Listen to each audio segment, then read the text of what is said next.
take you back. Spitting facts, you gotta live with that.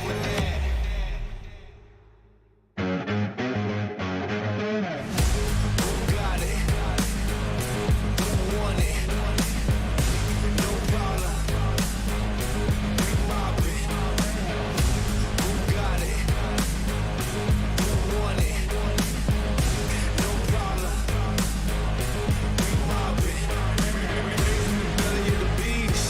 There were days where I barely had sleep, but I had to work more than competition. I can't live like the opposition. Living everything I dreamed of. Doing everything you think of. The way I work, I'm on the brink of. Doing everything you dreamed of.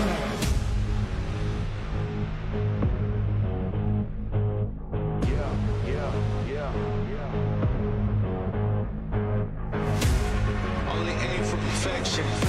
Ain't no half stepping. I'm gonna take you back. Spitting facts, you gotta live with that. Who got it? Who want it? No problem. We mob it. In the city, plenty havoc causing. Do or die, it's either all or nothing. Best believe I'm leaving out with something. Anytime I got the crowd jumping, throwing reds, you know they fist pumping. I'm the king of dysfunction. What would you do if you had my life? Work like me, had them stripes. Would you go hard just to have that ice? Lot of dudes fail trying to have that price. Either yo cooking about to add that spice. Nowadays dudes never had that fight. When they put you good, better burst your pipes.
and hotties. Everybody gotta get down. Hey!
Failure happens to us all, but it's how champions evolve.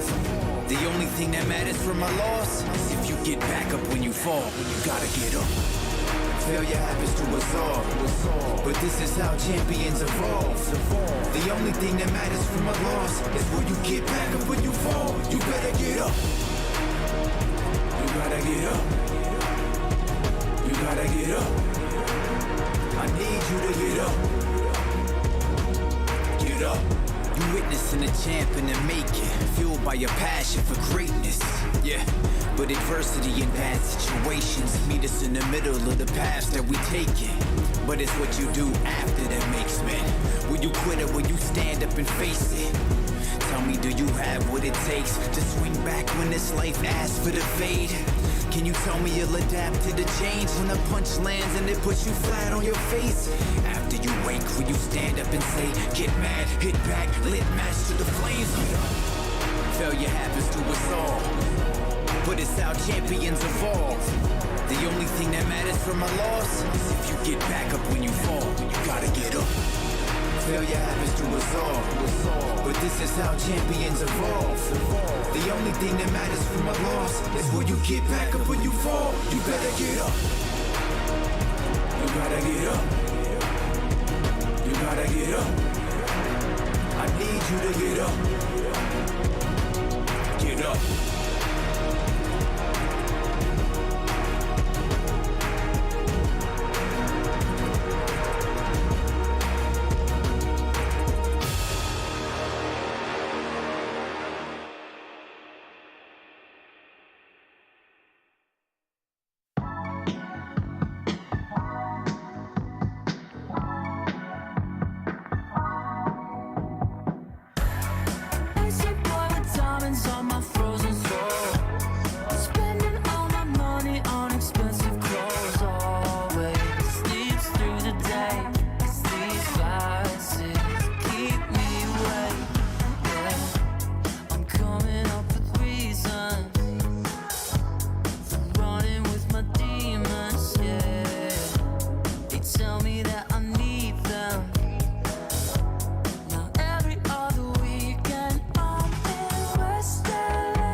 to take you back. Spitting facts, you gotta live with that.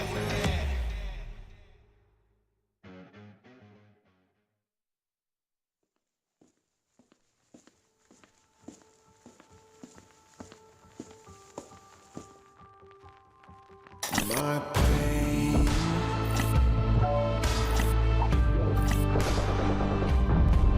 light a fire so the world can see.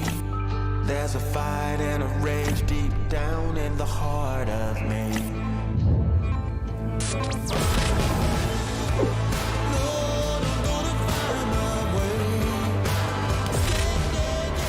Vamos in a crucial fight against one of the heavy hitters of the lobby. Boran down the hill, looks for the spray, and Mazzara wins the trade. Want this same to happen. This is a 1v1 essentially as Lang X look at the swing on through on the side of the tree. Açıldı. Bastığını biliyor. Rakibi burada bastığını biliyor. Artık burada. So open your eyes and see the fight I have burns inside of me.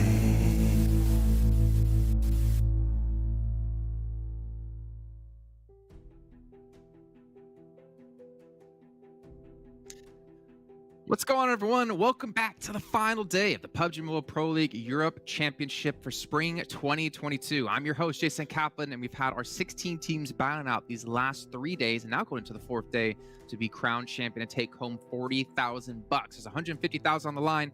Let's see where the teams can end off. Remember, while you're watching the show, hit us up over on social media as well. You have many different ways you can do so. You can follow everything here below on the screen. You can also tweet to us with the hashtag PMPL EU Champ and let us know how you are watching PMPL.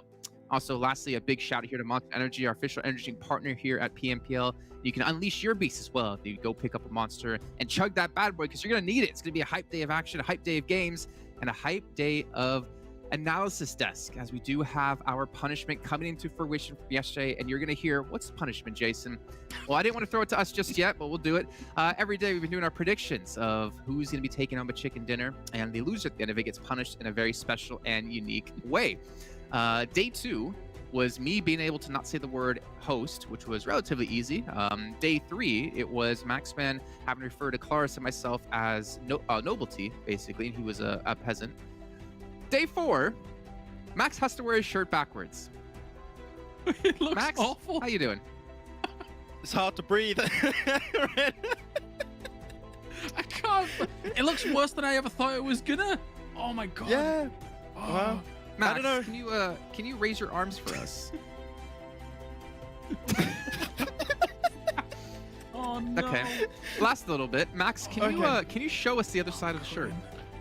This There's is no way. It's not even buttoned all the way. I couldn't. Hey, this was so complicated. I'm alone. I had to button that. I had to put it in. Bro, it's complicated. It's okay, like he's at the barber's. It's like he's about to get his haircut. Just a little bit off the top, please. Thank you. Can you actually, lastly, here, can you fold the collar down like it would normally be, just to see if it's any nicer? Oh, okay. That's what they do that's at the possible. barbers. Yeah. No. It even looks put it back more up like now. the barbers now. Yeah. Yeah. Back up now. I don't want to see this. I want to undo the collar. Oh All my right. God. Well, ladies and gentlemen, let's get into our overall settings to update you guys on what's been happening here in these first and only 3 days here of our event. Today is the last day, but we're going to be starting from the bottom. So changing things up here. You see X Team currently in last place at 55 points as you look up towards the top of the leaderboard. You can see a couple of the names in here that we really didn't expect. For one, I'm sorry to have to call them out here, Maxman, but it's Game Lord. Yeah, we had to call them out quite a few times during day 2 and day 3, right, Kalaris? And they were not able to play at the level we expected after seeing what they did in Western Europe, right?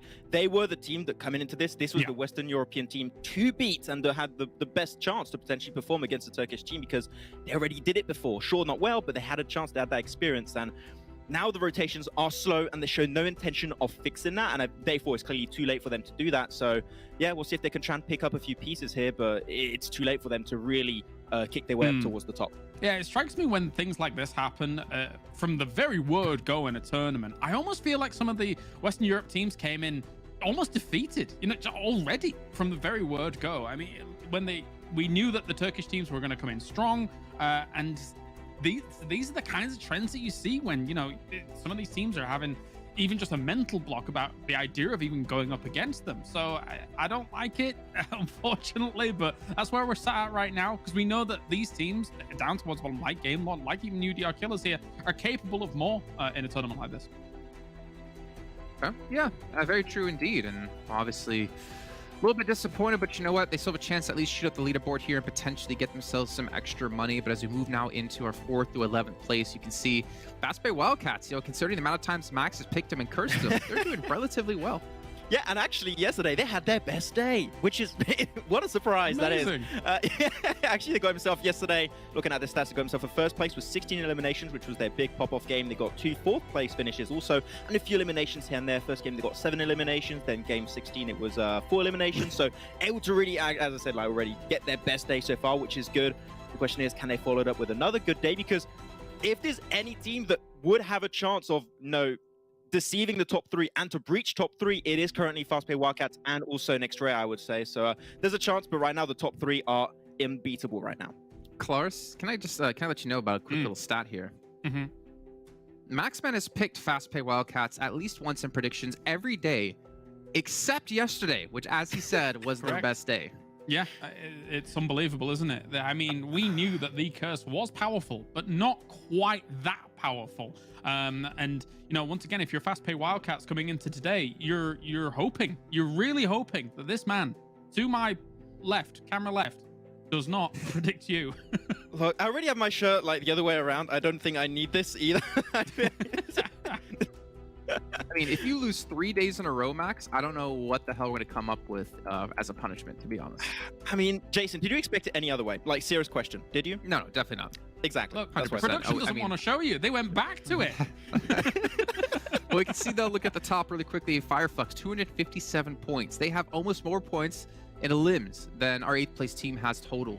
The other way around, they have more points in placements than TJB has total. Like, this team has just completely put their foot down and showed everyone out that they are the best team in Turkey. And, well, as you're seeing here, the best team in the event. I mean, the 3 teams at the top, it's pretty much an insane lead that they have. But the way in which Fireflux has had their lead build up now and trying to hold on is unprecedented. Almost, actually 100 points against 4th place. That's a ridiculous result we've seen from them so far. I think one of the funniest things, by the way, as a little side note, is that Max, I don't think normally irons the back of his shirt, but he had to give it a full iron today to make sure there was no wrinkles in it on both sides, since he's going to flip the shirt back around. But let's move past this. We don't have actually much time until we get into our first match here of our final day. Let's take a look at how our top 5 teams did, though, over the course of the event so far across our 3 days. Now, we have them segmented to show how many points they got each day. You can see here the dark blue, it's day 1, the royal blue, day 2, sky blue, day 3.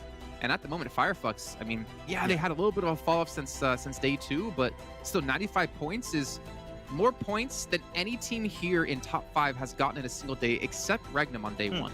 I mean, normally I think we can put this in parallel to, the PMPLs before this, like for Western Europe and also Turkey. Typically, a good day when you have 6 games a day would be, 60 points. 60 points, a 10-point average per game is relatively good, but you almost had double on the second day for Fireflux. They got 95 on day 3. So the good thing, sure, maybe not the best day 1. It was still 51 points, so still pretty impressive, but they had a good day 2, and then they followed it up. This is a team that can build that momentum and that can hold on to it. I think we can expect something almost relatively similar going into this next day now. So I'm really hyped to see what they can do, because right now this is the team to beat.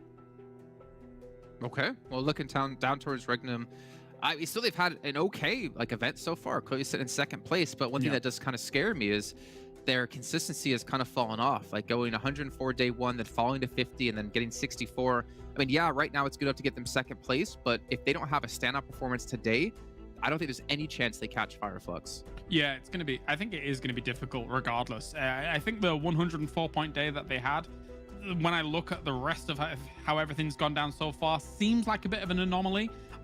If I'm Regnum right now, yeah, of course, it would be nice to catch up to Fireflux, but I don't think that's going to be possible given their form right now. I'm trying to ward off Beşiktaş, because I think as much as Beşiktaş only had 55 points yesterday, the stuff we have seen from them across these 3 days is very powerful. So you want to try and defend that 2nd place at least here today throughout everything. Yeah, and I'm glad you actually mentioned Beşiktaş here, as we're going to take a look at a head-to-head between them and Fireflux to get an idea of how the teams have kind of done over the course of this event here. And obviously that damage difference is massive, the elimination is massive. But I think one thing that's interesting to me the average placement is still relatively the same between the two teams.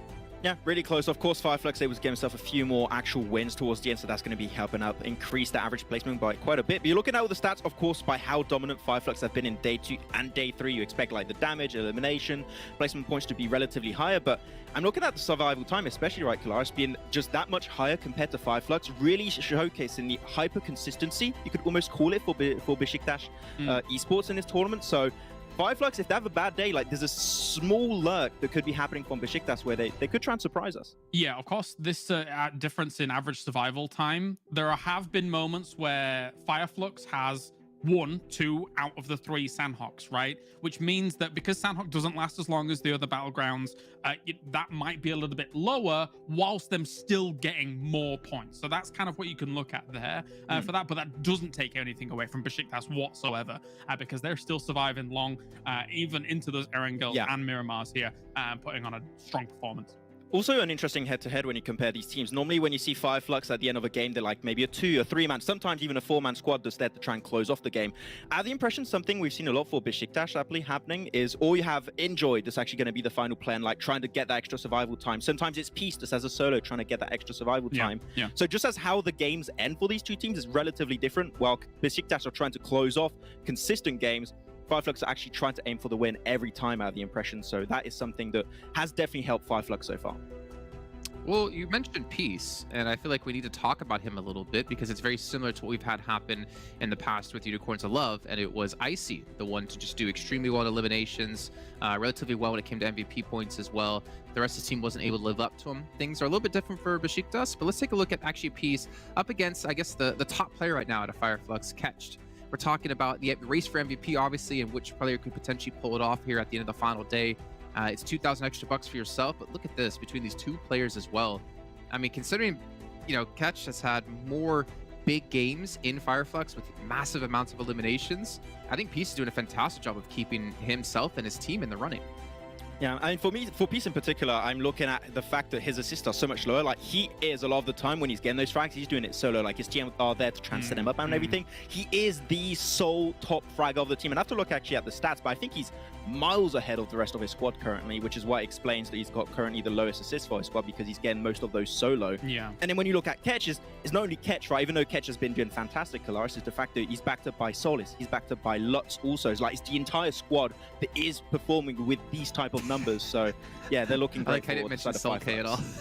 I mean, Solkay, he's IGLing, he dies a little bit early in the game, that's fine. He's IGLing. He's putting the teams in good positions, so no credit where credit. Oh, indeed. No, indeed. You're right on the money there with your assessment of all of this. The fact that Fireflux has these, again, when we look at the numbers coming in, I think Lutz and Soulless are 4th and 5th in the MVP runnings right now. But again, I said it at the end of yesterday, the fact that they have 3 players in the top 5 is ridiculous. So the fact that they have this foundation of these 3 absolute powerhouses to be able to constantly be turreting down anybody as they come along, that just augments Kecth even more to be at the top. Yeah, and actually I'm looking at the numbers right now. So Peace currently we can see he's on top of 40 eliminations. If you look at the second highest fragger of the team, it's SonHP, which was the MVP of the finals of PMPL Turkey. He is still doing a really good tournament, but he's at 20. Like all the rest of the team is halfway down compared to Peace where he's currently standing. So Peace has been really helping the team like remain in that top 3 position for days now. Yeah, you do kind of wonder, you know, what could happen if there was others. Or I think we obviously can't analyze really in depth how the roles work within Beşiktaş, but we kind of always wonder, and we always see now within the last year and a half of PUBG Mobile, you can't really have that one player on the team be the standout. You need other people to help out as well, other people who could have that star potential. Yeah. And I do kind of wonder, you know, for Sun, is it just maybe not as easy of a tournament as it was back in PMPL Turkey? Maybe he's having a tougher time adapting to the lobby, but either way, I mean, they're still doing fantastic overall in the entire event, right? You still can't knock them, but I do wonder if someone else was able to have that star power to rise to the same ranks, to have that support that you see, you know, Kecth have on his team. Would Beşiktaş be currently first? Well, because of what you're saying, actually, this makes it harder, in fact, for Peace to get the MVP spot here, considering how far Kecth is ahead at this point. There is going to have to be a really big performance from Peace and those guys around him here for him to push up against where Kecth is currently standing. So we'll keep an eye on that today. Actually, also something very interesting to keep in mind is that assists also do count towards that MVP position, right? And assist is something that currently Peace is definitely lacking. So if they can try and play around that a little bit more, it could help out because those assists might be the difference maker at the end. Can't take you serious right now. Massive your shirt. I can't take myself serious. Let's take a look at the schedule, get an idea of what's coming up today. And just like the last 3 days of play, it's going to be the exact same order, the exact same amount of times each battleground will be played. However, there is a 7th match of the day. Now, it won't be related to the event, but it will be a special show match. So if you want to see what it's going to be about, make sure you guys stick around. I don't want to spoil it just yet. Maybe later on in the day we'll spoil it, but it's going to be something that you're definitely going to want to see. And definitely want to watch and to root for your teams. As well, here, if you guys who are watching at home, we've seen some great people watching pretty much with like a beachside lake resort, Airbnb, whatever it is here for some people. Nice pool view. We've seen others watching from home in bed with their cats. We want to see how you guys are watching PMPL. Well, you can tweet to us or use the hashtag PMPL EU Champ and let us know and show us how you guys are doing it. Because if you do, you might be able to show it here on air as well. In the meantime, though, it is time to head to our commentators, though, for our very first game here of our final day. So take it away, gentlemen. We're going in for game number 1. We are going to kick things off as we draw closer to the inexorable end of the tournament to crown champions here at the PMPL European Championship for 2022 Spring. John Allen with me, Imperium. We're going to be going right into the action with Eric. 6 games to go. Of course, it is a top 3 battle, right? The desk highlighted it. Fireflux firmly in front, but the 39 points lead that they have, even though they haven't showed a slip up, is challengeable. All it's going to take is 1 or 2 mistakes from Fireflux, either Beşiktaş or Regnum, to kind of take advantage of that, and boom, you're looking at a 2 to 3 point gap, right? So Fireflux still need to be firmly on their toes. Absolutely. But then again, you could say the same thing about those teams in 2nd and 3rd place. It takes 1 mistake for them to be just completely out of the running, right? In terms of that race for the 1st place. But you're right. It is still very much to play for at the top of the tables, although it does seem like there is that clear front runner looking into today's games. There's a lot of teams who are going to be a little bit lower down the tables, all starting to scrabble their way up at the moment. Western Europe suffering the most heavily out of the 2 regions here. Western Europe underperforming compared to their Turkish counterparts. We knew it was going to be a challenge, and again, the kind of desk talked about it. The heavy hitters that performed in the PMPL Western Europe, we know by now Game Lord, UDR Killers not really showing up. I'm happy to see the progression from TJB. They had their best day yesterday, John. 60 points in their 6 games. They had a couple of good games in a row as well. They played Yiz. I don't know if their good results correlated to Yiz playing in the games, but it's nice to see them kind of maybe go, look, we don't really have anything to lose within reason. Let's bring Yiz in, maybe, create a little bit more motivation with him kind of coming in. And I would argue that it resulted in clearly a bigger level of success. I mean, sure, they did. I think they only played him in 2 of those games towards the end of the day. And I don't have in front of me the exact sort of distribution as to where they earned those points. So maybe it was. I can tell you. End of the day. Oh, well, if you can tell me, that would be absolutely fantastic. But yeah, I mean, giving him that experience is pretty great, right?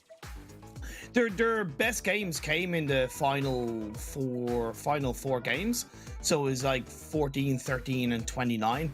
And their best game obviously being that final game. So yeah, it could be a correlation, but I do understand where you're coming from, John. Well, we are going to be waiting for the game to get going, and we are going to catch up with one of our Western European teams, the 4 Romanian Men.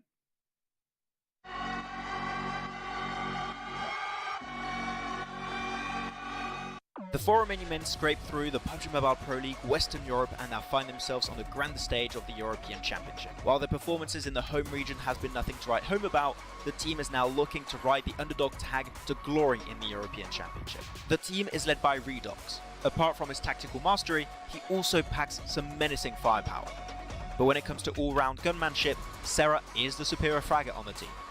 Aiding them from the back are Du and Rana, who function as supports alongside GV, who is the substitute. After a bottom half finish in the league stage, 4 Romanian Men started the finals in a very similar fashion. Just after day 1, they were already at a 48-point disadvantage from the table toppers.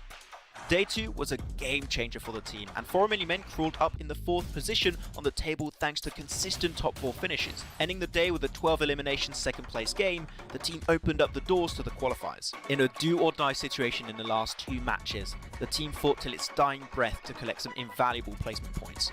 Shattering EU Championship dreams for top contenders like Big, Romanian Men became the only team to qualify without a single chicken dinner.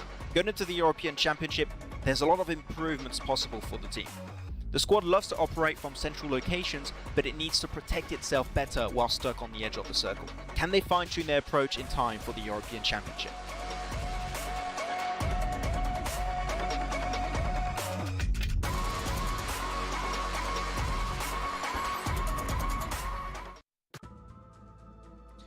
Getting into game number 1, it is match number 1 of the final day of the finals here at the PMPL European Championship.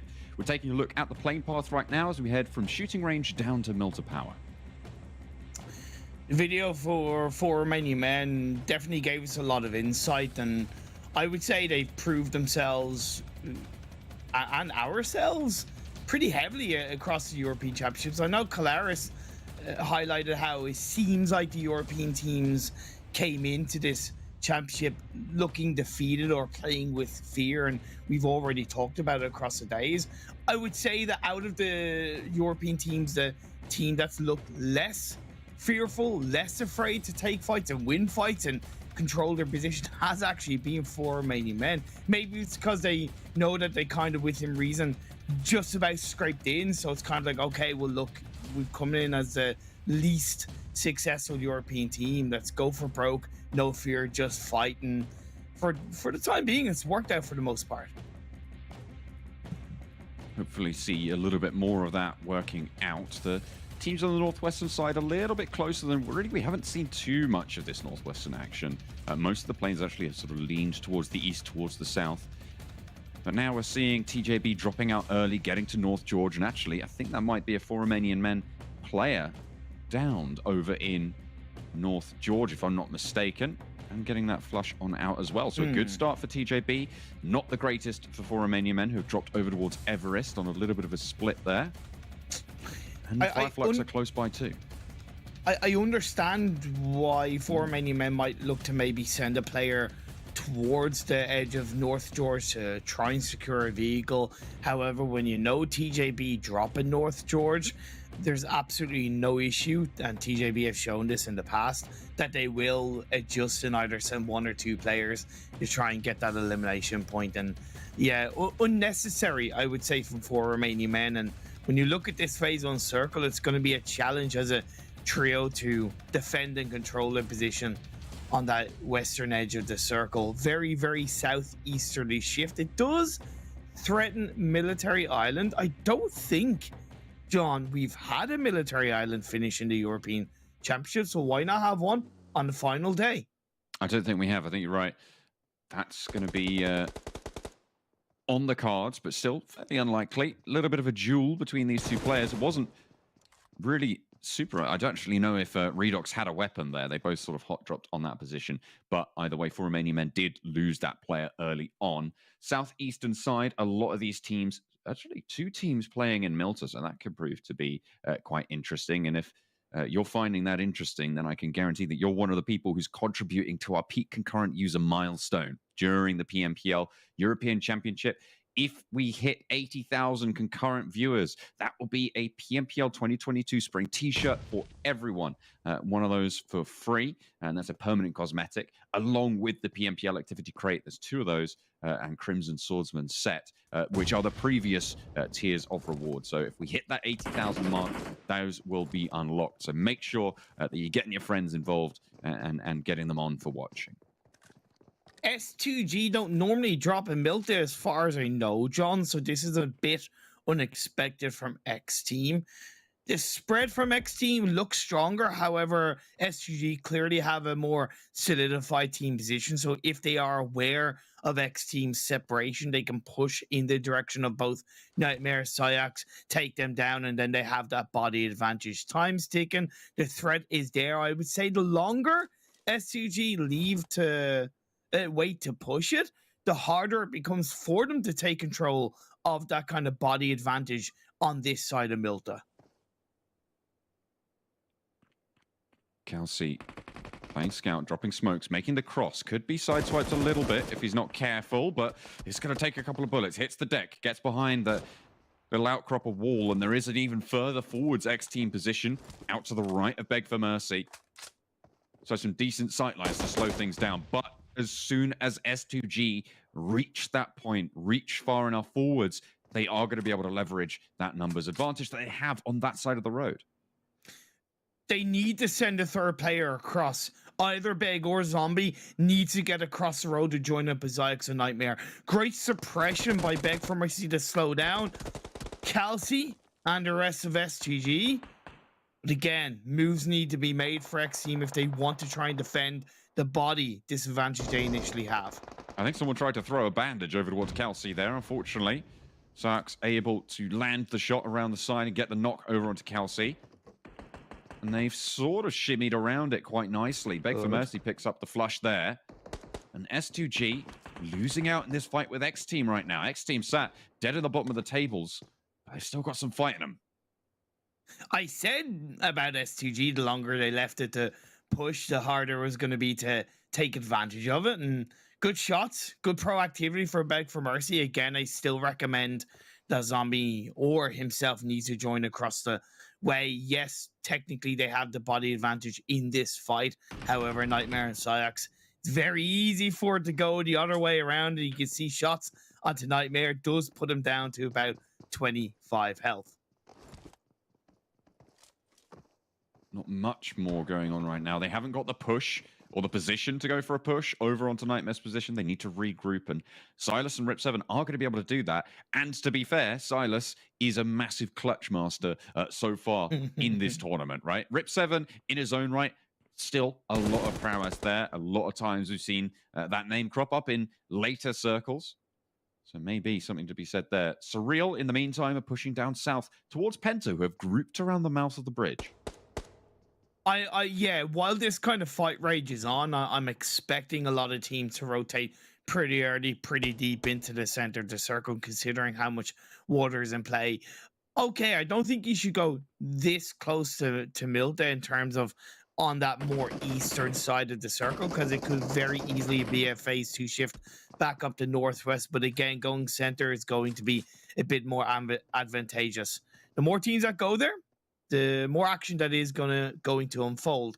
The three teams that are fighting for first place, Fireflux, still looting up South George, yet to really start to make a move into the edge of the circle. You saw Magnum carry it to the north of Milta, in around the shelter area, to the west of Lumberyard, and then Beşiktaş, moving around outside the Yaznai in a current 2-2 split on the northern edge of the circle. So far, the top three teams pretty far away from each other.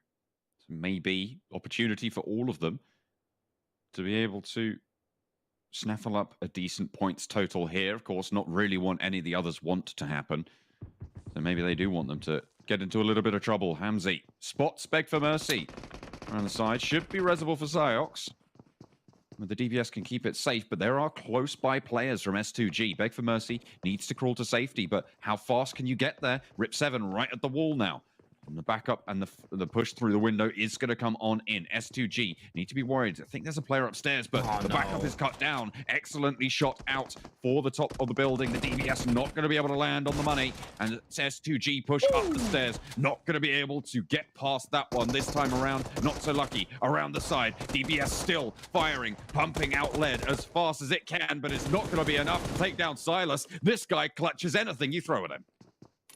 Man, absolutely incredible from Silas. Great play by Hamzy as well to get that double knock. And X Team, I appreciate that they tried to send Beg for Mercy forward. I do think Zombie just a bit too slow off the mark in his own right as the 1v1 comes in into the warehouse. Yes, Silas is still alive, but he is down to not so much health.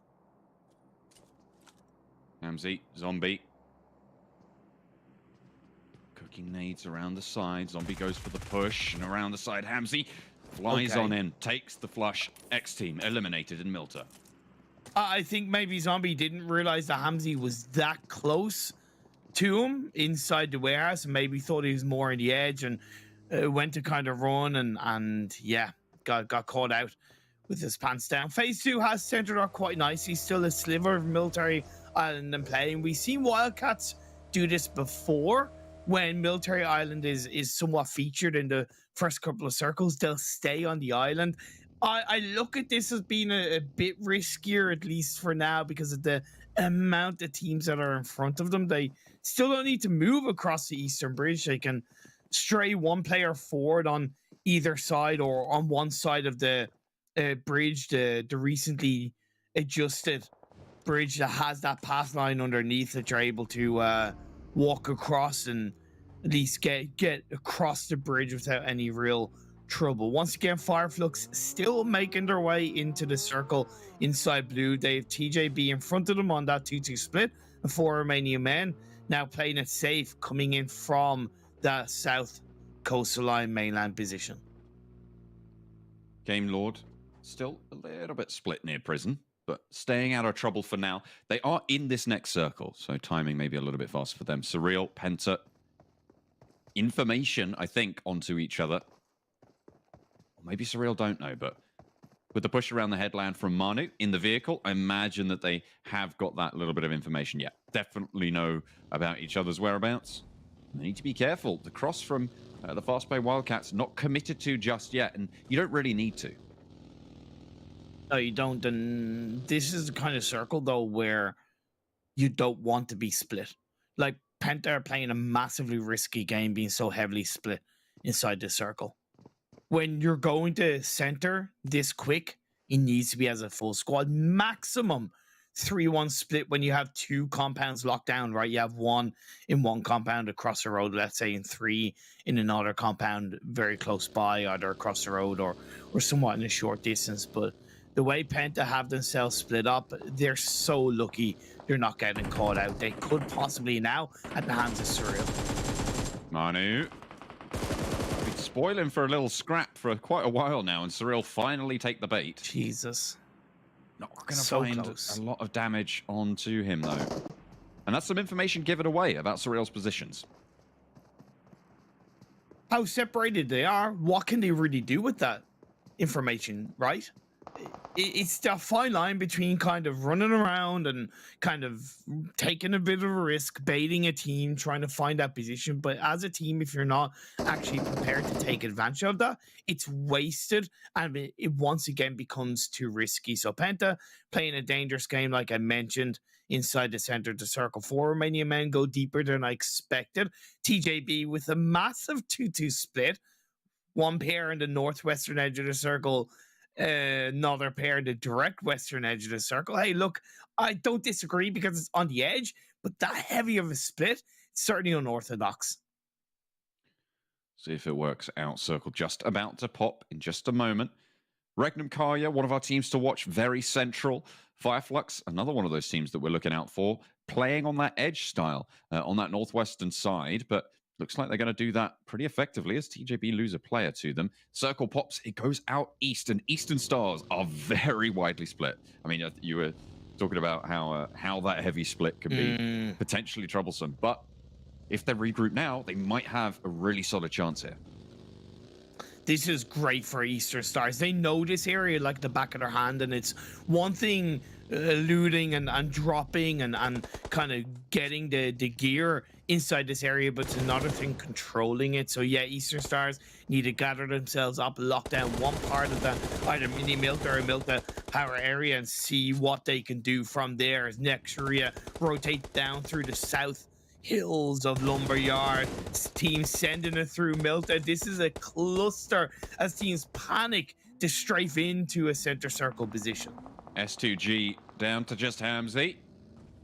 They're taking the fight with clear vision. HAMODY goes low, but will not fall. Not yet, anyway. S2G eliminated after their earlier engagements with the X team. They lose out on the Milta position. 4 Romanian men with the slowdown onto clear vision, with the necessity to get those reses, they are going to be able to sail straight through the middle of town for the time being.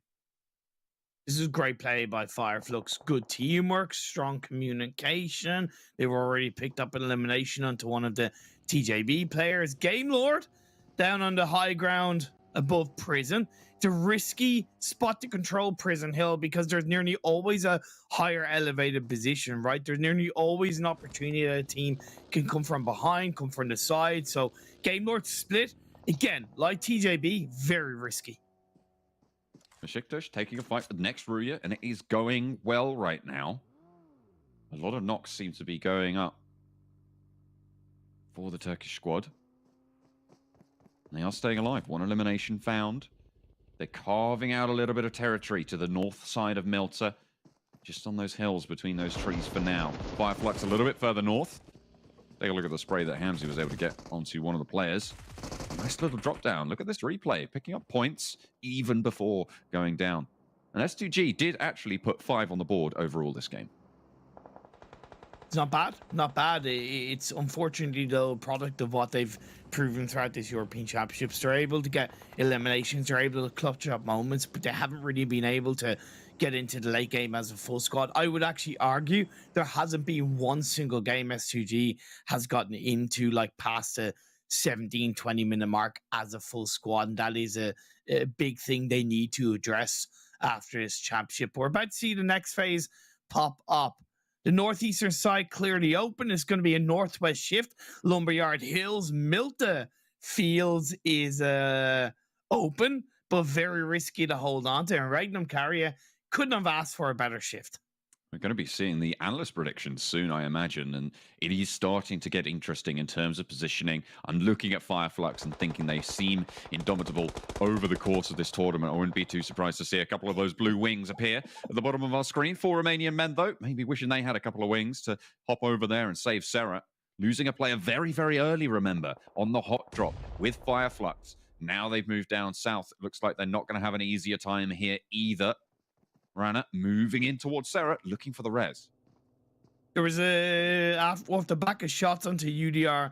Killers getting a knock onto Salazar. Was a third party from behind through clear vision that suffered Serra going down. Again, Rana able to get to revive as we've just seen. Getso. And Getso out of the way of Fireflux if they want to survive coming into the late game. Yeah, okay, Fireflux have lost a player in the form of Solkay. The man, the myth, the legend, Kecth. He's still alive, John, and we know what he can do.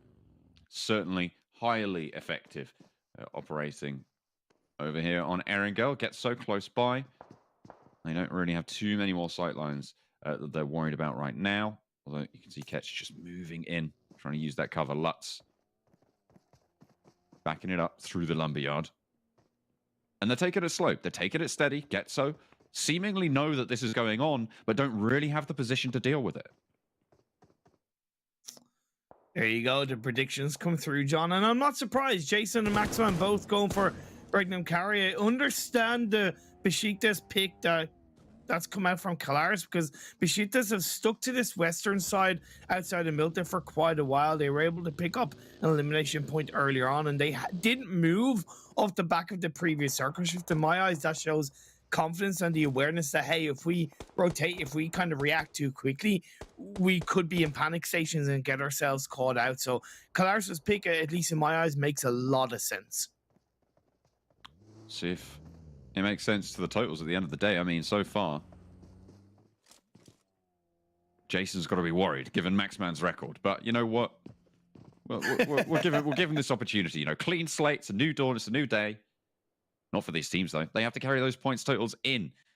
And all of those predictions were for teams in those top 3. Notably, not Fireflux, though. Game Lord still up as a full squad up near the northeastern edge of the circle. Eastern Stars on a 2-2 split. Very healthy 2-2 split as well. Octavian and ATHIS very close to the direct eastern edge. And Bazzi and Kapahala together. Close by to Game Lord, I might add. But again, these kind of hills around Lumberyard are pretty pocketable in terms of keeping isolated together. Wildcats under pressure against Penta, though. There's a lot of backup there, a lot of sightlines, but out in the open. They are going to get one traded off. They're looking for the trade on towards the Penta team, and they will be able to find it. Boran might be a sacrifice here. Don't imagine that it's going to be able to find that res there, and another of their players falls down. Defoe is going to get knocked there. Res is available for that. Circle pops out east. Surreal coming into this game in 11th place, just 2 points behind Clear Vision to try and get into the top 10, and then another 14 points behind Eastern Stars. So they are relatively close to the top 8. A good day will put them in line to break into the top 8. Of course, prize money is involved, John. We talked about it, so the higher you finish, the more money in your back pocket. Eastern Stars and Game Lord, two veritable titans back in Western Europe. Struggling a lot more here in the European Championship. Close by, but looks like they want to disengage. So real close by to the south point of ATHIS. Game Lord on the northern edge. Gonna have to push through towards Fireflux or go down next to the Eastern Stars.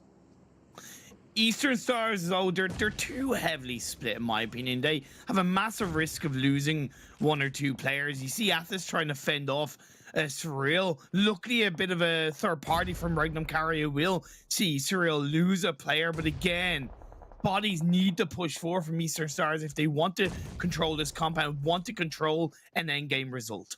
ATHIS and Octavian trying to put those nades back where they came from.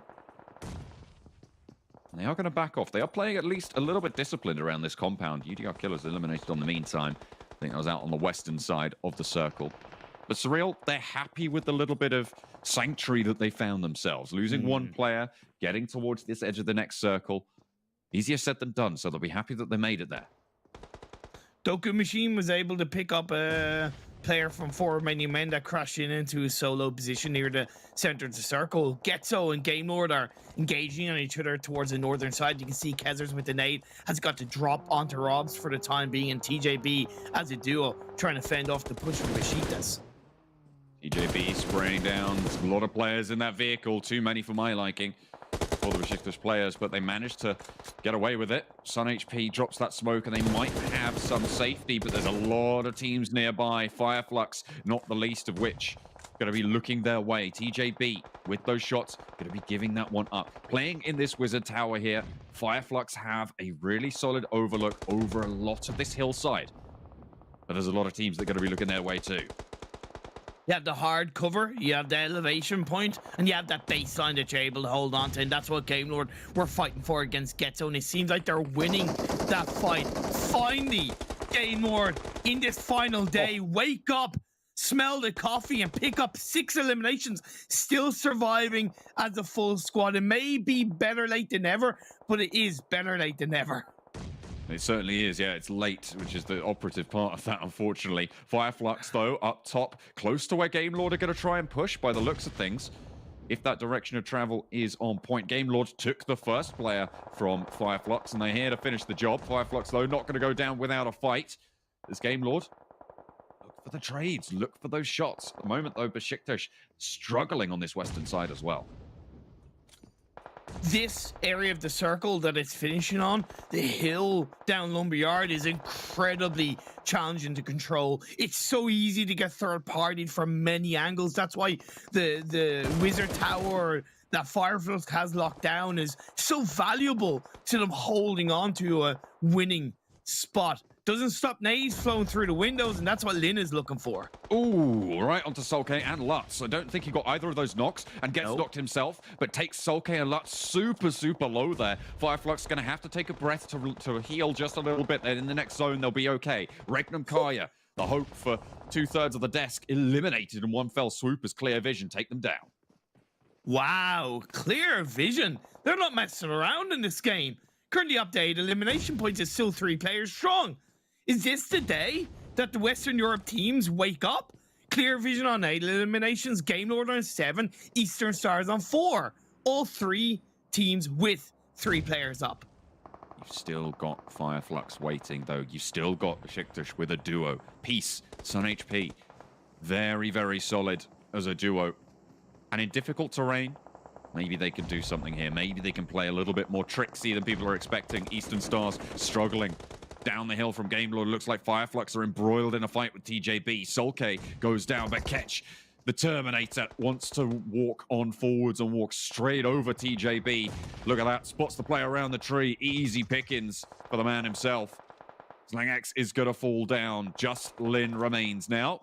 as Lutz gets the res onto Solkay. Kecth is handling business. Lin pushes in, wants to go on the downstairs floor, but it will not work out for them. Lutz gonna have to res up Solkay again.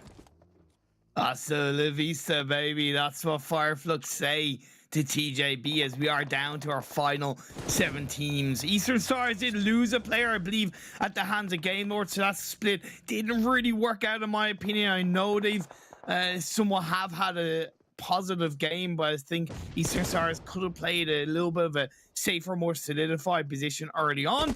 Either way, still alive as Xray Doku Machine still standing tall as a solo. Clear vision, moving up towards the duo from Beşiktaş. We said that this was tricky terrain. We said they could play a little bit off the wall. Fireflux still fragging as well, trying to leverage this SonHP, holding strong and peace with the sideswipe onto clear vision. Excellently played off each other, crossing those sight lines and making sure that they're keeping each other safe for Beşiktaş. Yeah, you can see the replay of what Clear Vision did to Regnum Carrier. Get that Regnum Carrier tried to rotate late with those vehicles, but you gotta coordinate those better. And as the buggy fell down, I know it's happened a couple of minutes ago, but that was massive F for Regnum Carrier. That was not very good, I'll be honest. I didn't like what I just saw from Regnum Carrier. I expect a little bit more from them. But it's good news for both Beşiktaş and Fireflux as well. 4 eliminations, 3 eliminations. Looking at what was achieved there by Regnum Carrier, 2 points, or 2 eliminations on the game, at least. Really not what they were looking for. They were looking for a lot more here for go for that chase, and that's the sort of slip-up that you were talking about at the start of the game, Empyrean. Beşiktaş in a 1-1 split.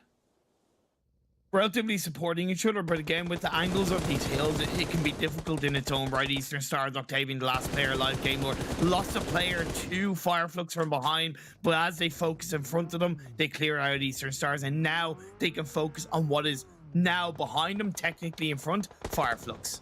And they have to turn their attention that way with the circle pushing them there. Game Lord gonna struggle as Beşiktaş actually takes some shots over towards... Oh, that was clear visions, but either way, Game Lord just eliminated, swept out by Xray by Fireflux as well. Beşiktaş now fighting off against Fireflux. SonHP pops up, deals with Lutz, handles business. Xray with the solo player out wide. Need to be careful, but will finally fall. Fireflux now on a 2v2. Even if Beşiktaş win this, let's be fair, it's not as much of a W as they want because Fireflux is their opponents in this game. Drop the 6 elimination, so it's going to be a minimum benefit when you're looking to whittle down the points difference between the two teams in the standings. Points are points, though. They'll be happy to get this far.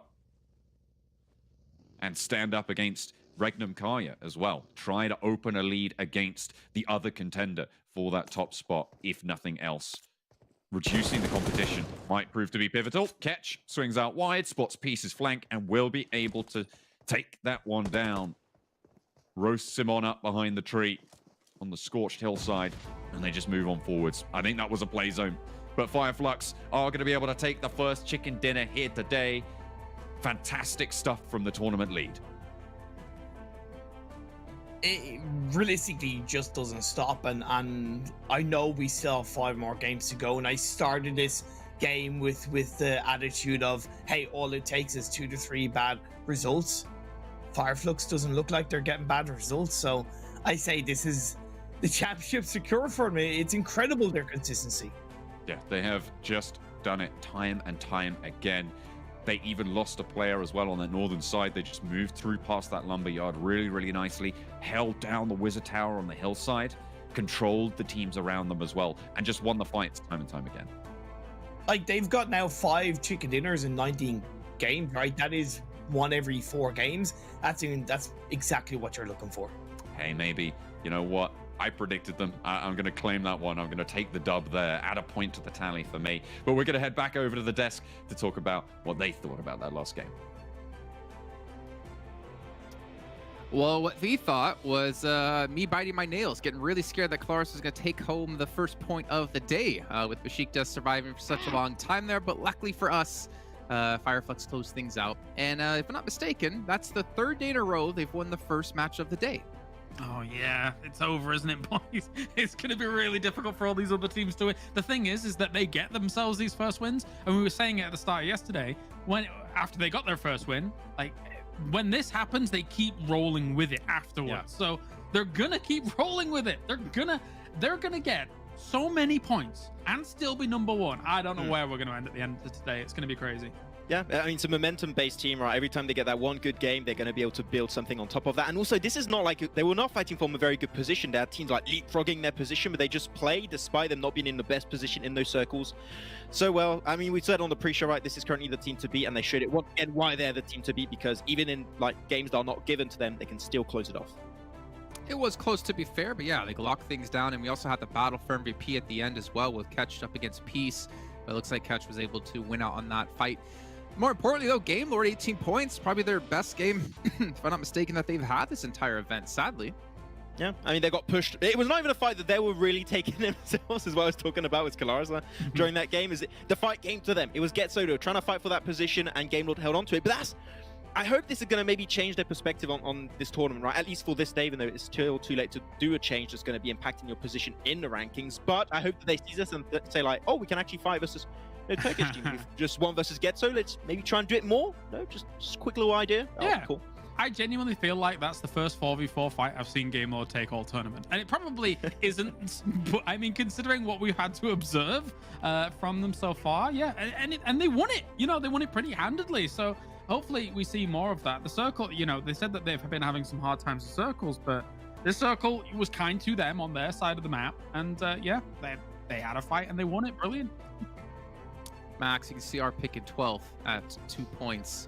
Really sad to see Clear Vision just destroy them as they try to transition into cars to get in towards the zone. But as we saw the zone shift away, we're like, yeah, well, there goes our chance. Also, to be fair, when I saw we both had the same pick, I said, oh, there goes my chance. Yeah.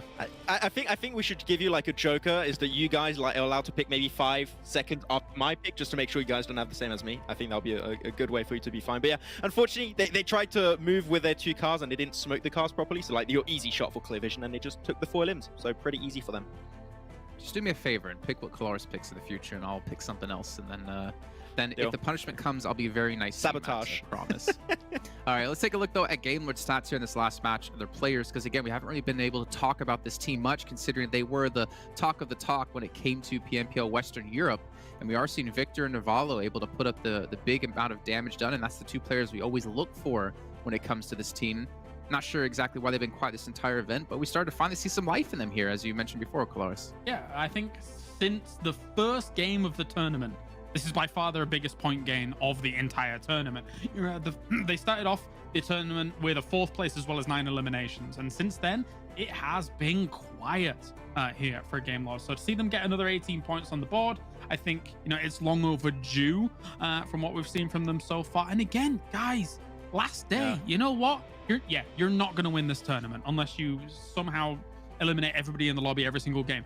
But you know what? Change some things. See how it's going to work against some of these teams, because you are going to probably be playing against some of these teams in the future. Yeah, and also like from talking with Akashi, apparently the morale is like pretty low right now. They're still trying to have fun, but like, I think that's big copium right now on the side of Game Lord. I don't know how much fun you can have when you just keep dying the way they've been doing in the last like 16 matches actually. So a little bit tough, but you know what? There's still a little bit of hope for them to try and climb their way back up and maybe put himself on the first page. But I think that would be a win for them right now. Is if they can make it on the top 8, I think they'll be potentially happy with that result. Max, I think Game Lord have maybe learned a lesson in this event. Is don't trash talk Maxman in DMs right before you play an event, because it's come back to bite you. But obviously, we'll see if Game Lord can continue to improve. I mean, yeah, they might not be able to get first, but they might be able to earn themselves over double the money. As you can see here in overall standings, they are currently in 12th place, and if they do finish off in 12th place, they'll get themselves $4,000. But it starts to go up when they hit that 8th place point at 5,000, then 5.5, then 6,000. There still is a world where they can make a lot of extra money here. So if they can continue to push and continue to get that experience as well, considering this is probably one of the teams who will be meeting up against these Turkish teams in Season 2 of the EU Champs this season later on in fall.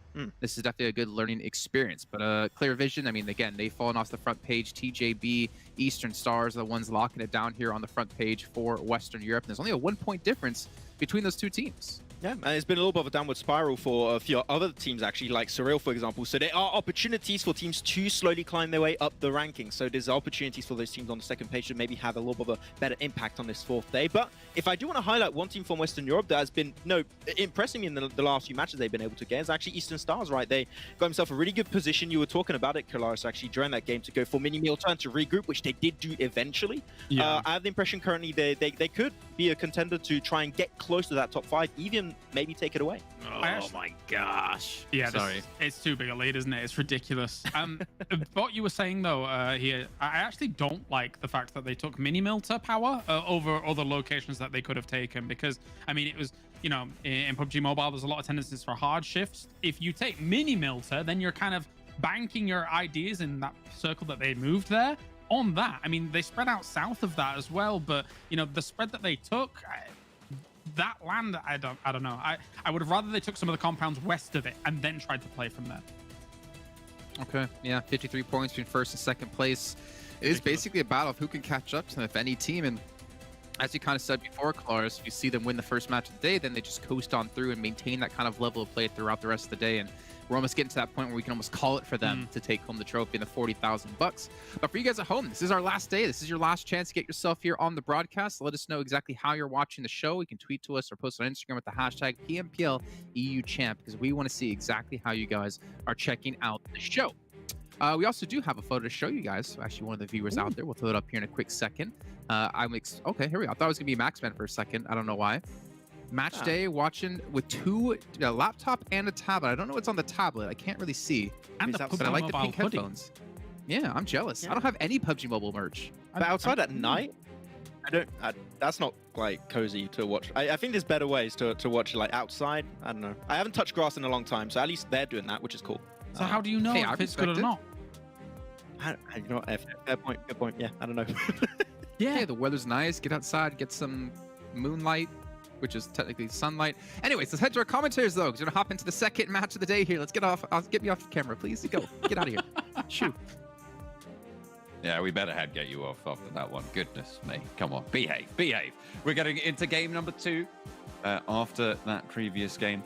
A lot of excitement to be had, but make sure that you're giving us your opinions about this excitement and about the PMPL in general. Of course, you can take a look at the pinned YouTube comment to gain access to the survey and have your say, have an impact on the future of PMPL. So make sure you head on over there and make sure you're filling that one in so that we can hear your voices, because you know what we're here for? We're here to entertain you guys, and if you guys want to be entertained in a certain way, then we got to know about it. The only way to do that, I'm going to say it again, Blank. Survey. Do you think I could do that for longer? Do you think I could stretch that out for longer? The world's longest survey, boy. That's right. You go for it if you wanted to.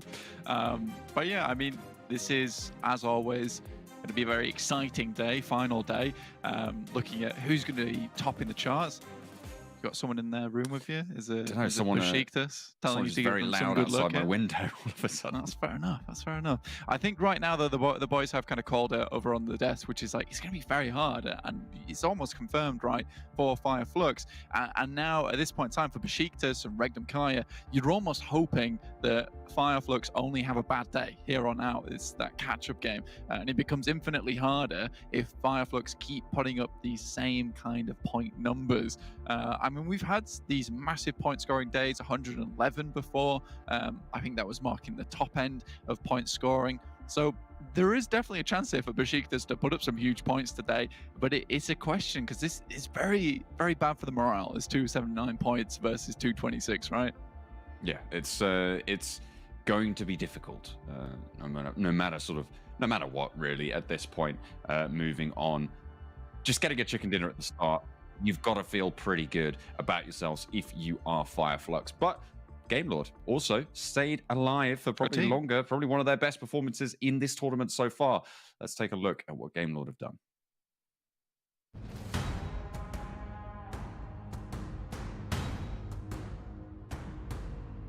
For Victor, the boosters are pushing Dorin further and further, and it is so many bullets flying back and forth, but in the end, it's Victor.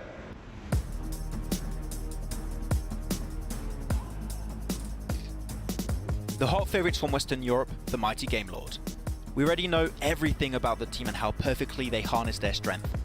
Most teams lack the caliber to topple them in their edge control gameplay. They can pierce through a cluster of teams for any desired space in the safe zone. Definitely not a smart move to contest them in these areas and to hope for a positive outcome. And Victor, GK first outside.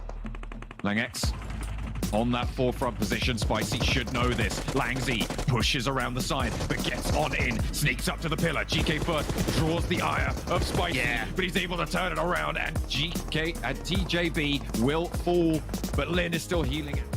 In the PMPL Western Europe League stage, the team ruled the battlegrounds each day flawlessly. However, as the tournament progressed towards the finals, the opposition began to exploit certain kinks in their armor. For example, the team was shaken off whenever there was a hard shift off the zone and failed to make the right adjustments. But a 4th place finish is respectable, especially considering that their main goal is to conquer the globals. Will the fun be in the fight? Robs pushes forward to join up with Victor, giving that level of support in towards the sidelines. The angle for Novello is perfect to punish X team from behind. Gamer just one step ahead. Akashi will be leading the banner once again in the European Championship. His aces, Victor and Novello, were in devastating form in PMPL Western Europe, and we expect nothing less from them. Apart from ruling the MVP lists, their superior gameplay in the end circles were a sight to behold. If these two failed somewhere, Robs, Spicy, or even Trazen were always there to pick up the pace. Oh my god! I can't believe SWAT69 has let it get to this point. Narvalo is a beast, but this is crazy. This is the best team in the PMPL right now. The nade at the back, a lot of damage sent in. He knows exactly what the range is, sends out wide and doesn't take a lick in response. This could be good, this could be it. And somehow, some way, Narvalo works the miracle. There's hardly any doubt that Game Lord will be a nightmare for most teams to handle.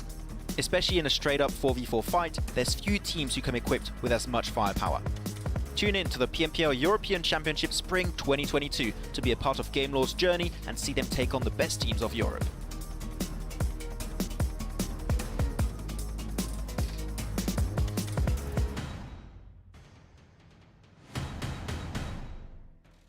And we saw a little glimmer in that last game of the Game Lord of old, but really so far struggling when it comes to the overall standings, really not having the same sort of impact that they might have liked. Maybe today's their day, maybe they have a chance to get a little bit higher up. To be fair, the pack in the middle is fairly scalable for them.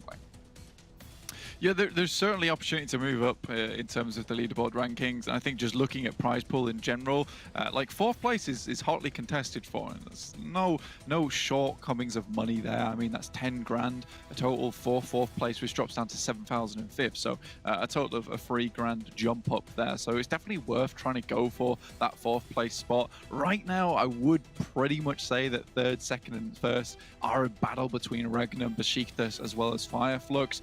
So those guys may not have confirmed their exact money, but they've confirmed at least the bracket in which what they'll be earning, which is always nice to see. But for Game Lord, yeah, that video really hypes them up hard, and sadly, it just does not translate to what we've been seeing over the past couple of days. No, and I mean, they were kind of playing very, very heavily edge on that last game as well. They were just picking up the pieces as they sort of fell down in front of them almost. And not to take away from the performance that they did have, but I feel like in those sorts of scenarios, you should be having those sorts of performances just if you're any team. So hopefully they can try and get a couple of more of those on the cards and go further up those tables, right? As you say, there's money to be won for them. I think for just looking at Turkish teams in general, though, I think they definitely use brute force to their advantage a lot of times, right? And just punch through into the circle itself. And I think this is something that possibly they'll have to reconsider on a global format, right? Because I don't think that that is as possible anymore. Just looking ahead, right, to maybe the end of the year, maybe next year, who knows when these global formats are going to be happening. So you need to stay tuned in to find out. But looking at those moments, it's one of those cases where those wrap rotations can be extremely important, especially here on Miramar as well, where you can't just send it like an arrow directly into the circle, because you're more often than not going to get held up by a lot of teams who have set their shields down in the ground, and you will bounce right off them.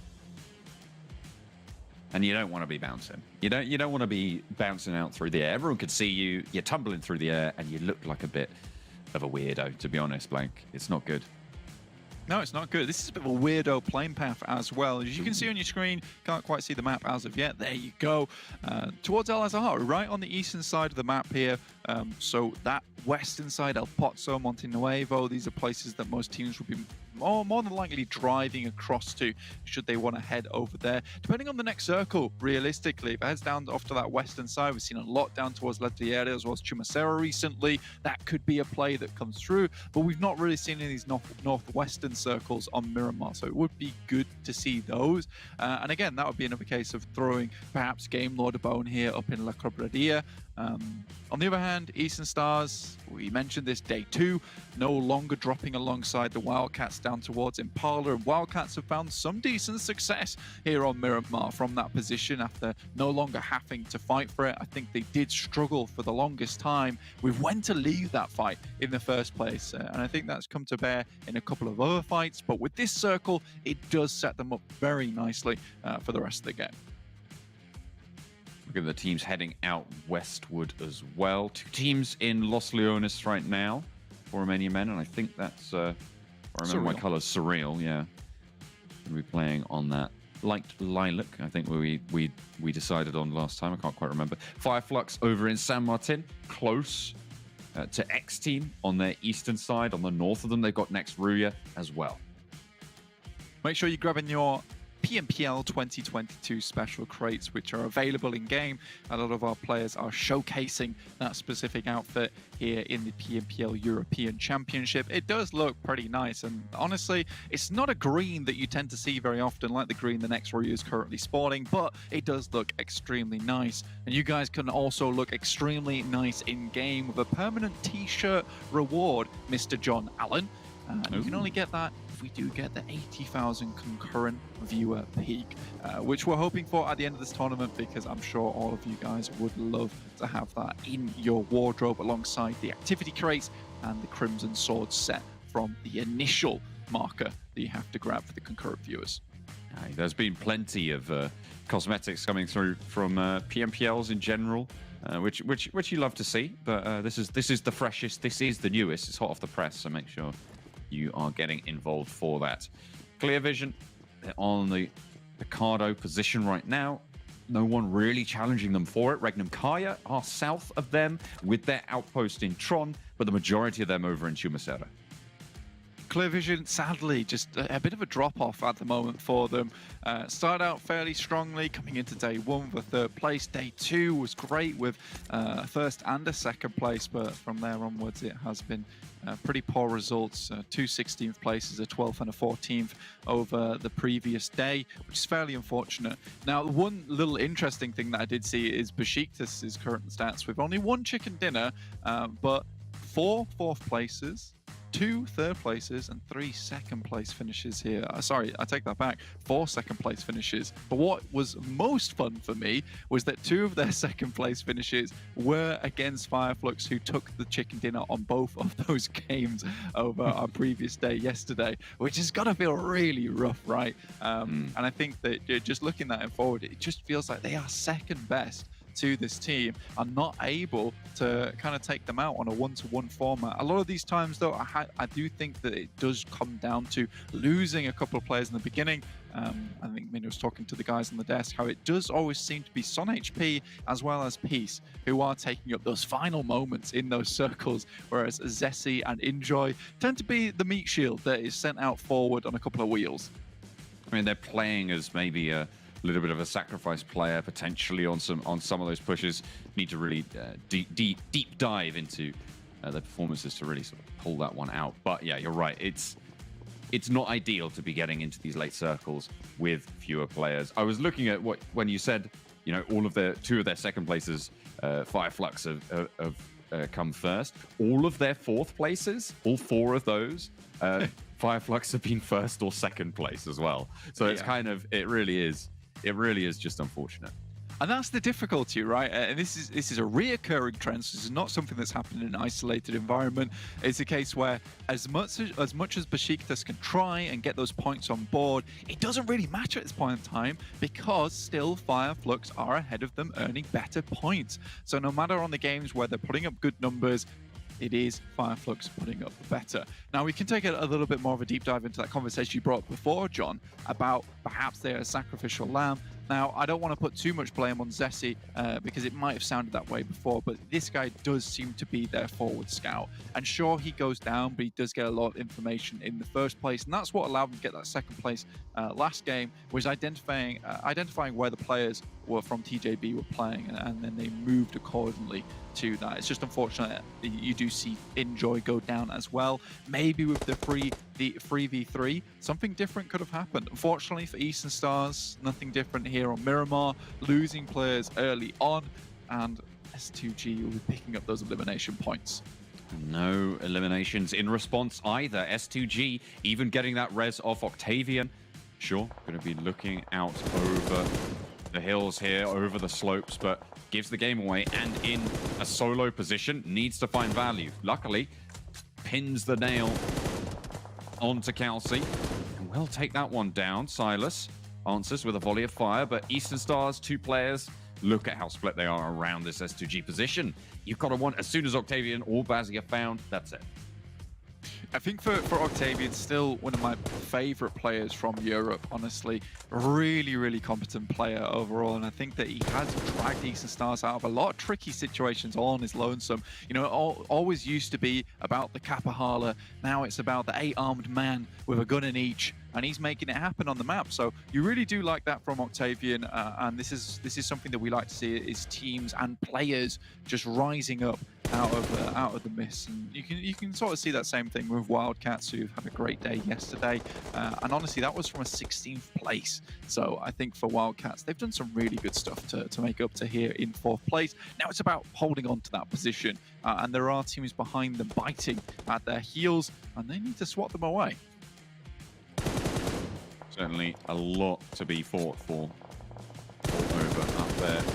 Towards the top, Silas gets spotted and flushed by Bazzi, so bringing it down to a 2 versus 3 now, and shots are landing. I think Penta is pretty close by to S2G's position as well. Look at that, Hamzy super low. I was like, hang on a minute, are there only 2 of them alive? But no, Hamzy's health bar just disappeared in a wisp of smoke there. Very, very low. Will want to get healed up. Bazzi just moving side to side, behind the hay bales, poking out now and again. Hamzy takes a bit of a hammering himself. Will have to move away. I think that's from a team behind them. Obviously, a lot of teams down towards this eastern side around Impala. Wildcats have not had to move. Beşiktaş coming down from El Azahar, move through Junkyard as opposed to the eastern roads. They wanted to make sure that they could get at least some scouting over towards their western side, understanding a lot of teams are going to be making their way over here. Going down on the eastern road, it is on a slope downwards towards the seafront. So I think for them, going down there to really just limit the amount of information that you will be getting. And it's unlikely that they'll be heading down to Impala anyway, knowing that Wildcats have that location pretty much sorted for themselves. So I do like that play from Beşiktaş. On the other hand, Game Lord, slow, just sluggish inside the blue, as if it's weighing them down. Xray similarly on that front, moved all the way over to El Pozzo, John. I'm not going to say it yet, but Imperium is shuffling in his seat that he's not casting this game, because there's some future timelines that could prove to be quite enticing for the poor man. Penta going to be crashing on into the buildings. If you're an Imperium fan, then you know what I'm talking about. But if we're going to watch Penta crashing into the buildings that S2G hold, Kelsey already low and taken down as well. Rip7 and Hamzy, they've lost Silas, the Turkish Terminator. Penta looking to just swell through this, really not meeting any resistance. Rip7 goes up. Hamzy now cowering in the shack to the side. Flush is coming through. Penta picking up points. Yeah, quick and clean here. And I think this is a very typical compound a lot of teams will play. And the ability to nade through these windows becomes a big issue. And I think similarly, Penta did want to get rid of that player up top side, because on the other front, you can toss grenades down those stairs and get massive squad wipes. I've seen it before. Immediately player runs in. Penta has to run away. Goodness me. All right, Hamzy. All right, okay, finds one, finds two, looks for more. The rest of Penta around the side and not going to be able to get the knock onto Muzi. If he found that, maybe there was a chance, but no. Silas not channeling Fortunately, though, Fireflux are here to enter the fight. It seems like just team after team after team has been trying to fight around this area, and it's going well for precisely none of them.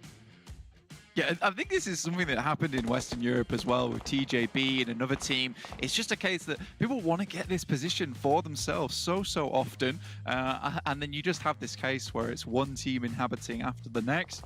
Solkay does get knocked to an explosion there. Fortunately, gets out the vehicle before he just gets the instant knock. Unfortunately, it will be Zombie from X Team to clear him out. So not a great start for Fireflux, and potentially this is opportunity for Beşiktaş, who have managed to slip their way down south of Impala, to pick up some good points this game, where Fireflux perhaps go out early. With 3 players alive, though, they did take down the last game, so you cannot count them out. Certainly not just yet, but you're right, Regnum Kaya similarly hopeful, but Beşiktaş right next to them. This could be a good opportunity, again, to open the gap between the two of them, or to close it if you're playing from the back foot, as Regnum Kaya are 6 points behind currently at the start of the game. At the top of the tables. See Beşiktaş here, just on the west side of these warehouses. And I like this position because you're kind of defending. You can see directly down over towards the eastern slope, so you have good information on that side. So if you can get as much space as possible. Cheetah, no HP whatsoever, still going for this fight. Has a first aid kit, but there's a Molotov in that side. That's not what you want to see. UDR Killers get the knock up the stairs. Fortunate. A big misplay there for the player from Surreal. Cheetah even dropping down. Oh, no, playing on the close side. Perspective got the better of me there. Nano Baby up on the top, and actually Clear Vision are in this valley as well. This could prevent Surreal from getting in for the backup. Jekyll close by, spots Salazar and gets the flash. Regardless, though, Cheetah started that fight out extremely strong for the rest of the team with 2 initial knocks. It is difficult, though, with Clear Vision also on Overwatch, so will be Jetgill just trying to find his way without being taking too many shots from up on high. Unfortunately, for Imperium, we do not get the island finish, or fortunately, in this case. So, over towards the western side of Impala. Lots of interesting space around this area. Very open down towards the south side of La Bandita, and very rocky over towards this eastern side. So you can see a huge cluster down towards the south and on the very edge of the circle on the east, limiting a lot of the place where many of these teams can actually play. I think there might have been a 3-way fight starting to pop off. Regnum Kari and Beşiktaş both involved in that one as well. You can see the flushes over towards the Getso players that Regnum Kaya are able to pick up. Beşiktaş 4 Romanian men. Regnum Kaya very close by to one another, with UDR Killers just over the hill. 4 Romanian men with 3 players alive, as do Regnum Kaya. All 3 of them will be looking to get as many points this game as possible. Picking Enjoy back up again, really investing the smokes here to get him back up on his feet. Fair play. I think Beşiktaş understand that they've got a strong position here. They don't want to lose the foothold just yet. Zessy peeks the head over, but fantastic player through from 4 Romanian men.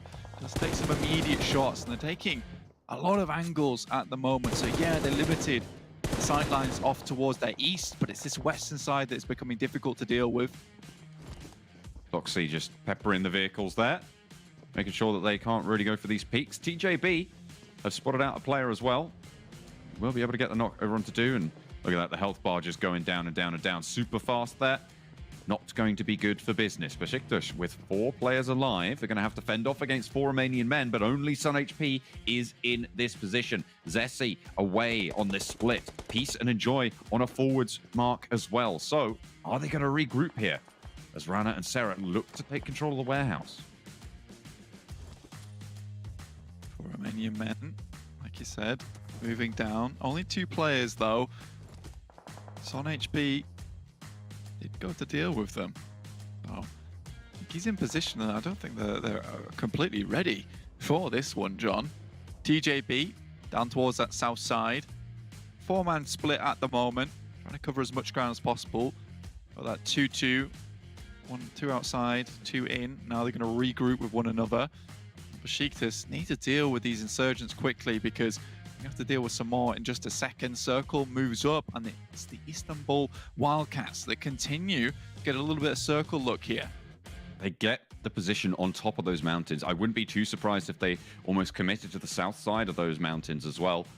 Really, really solid cover. Excellent sightlines to try and control the terrain nearby. So we'll see just what rotations they opt to go for. SonHP biding time for Beşiktaş and actually allowing them enough time to almost fully regroup on foot here. Maybe going for a 3 versus 2 against the 4 Romanian men.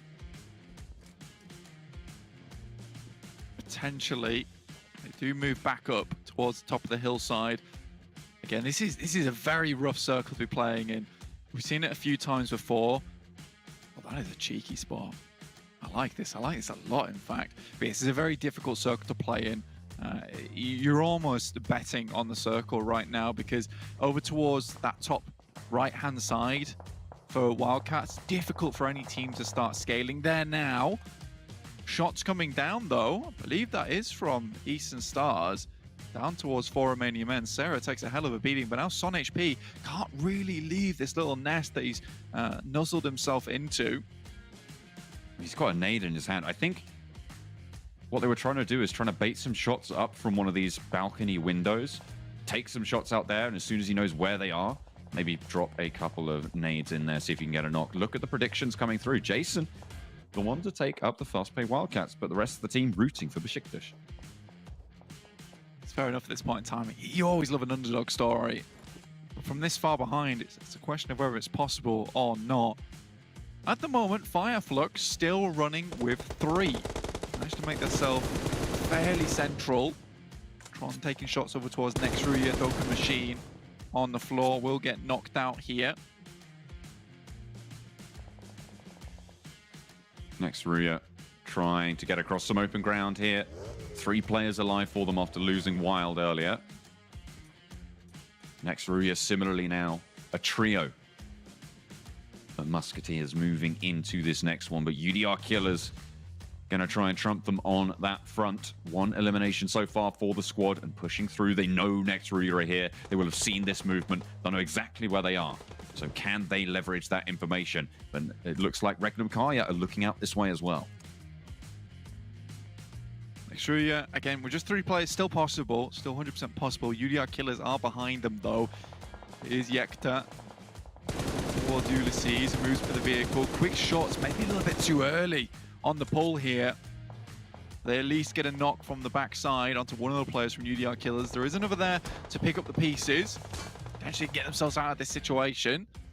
Beşiktaş still with that insurgent of SonHP down towards the southeast. The rest of the players trying to maneuver their way around the high ground on the south side. I'm just waiting for this next circle shift, which should be coming in soon.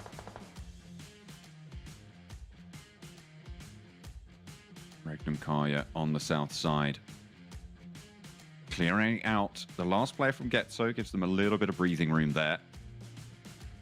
The next circle, I think that's what we're all waiting for here, is going to pop. It goes down south towards Beşiktaş, towards REDOXbot's area. It does force the fastPay Wildcats to leave, but they still have so much ground that they can control there on the northern side. Currently battling it out versus X Team though, so this is good news for them. Xray is still taking punishment. And look how this looks for X Team. Not good whatsoever. Defoex goes down, but they will be able to pull that player back up again into the fight. Looks like the flushes are coming in as well. 2 players alive. Only Beg for Mercy able to frag out though. And Boran spots it. It's a third party. In comes the Penta ping. And they will take the shots over towards the compound. Nightmare makes it to the wall. Xray looking for any sort of opening. But this looks reasonable. I mean, they bloomed the smoke. Penta not going to be looking this way for too much longer. And fastPay Wildcats need to get a move on, really. I think they have to get down south before someone else takes that position from them. Yeah, taking the hillside on that south side could work out for them. But right now, the position they're currently in, it's more of a case of going down on the road. And there's Eastern Stars, there's Fireflux all watching this position. So for the Wildcats, this is a difficult area to leave now. They didn't perch themselves up on top of the mountainside. So there's really only some singular rotations that they can make. Ediacula's finally going down on that western edge. But with SonHP, I'm going to check back in him really quickly. Practically the 4 Romanian Men players are on top of him. Game Lord suffering similarly. I mean, SonHP, I mean, he might have just signed his own death warrant there, playing separate from the rest of the team. Surreal are going to fall. Fireflux still fragging out on the western side, and this is a team that you can never ignore.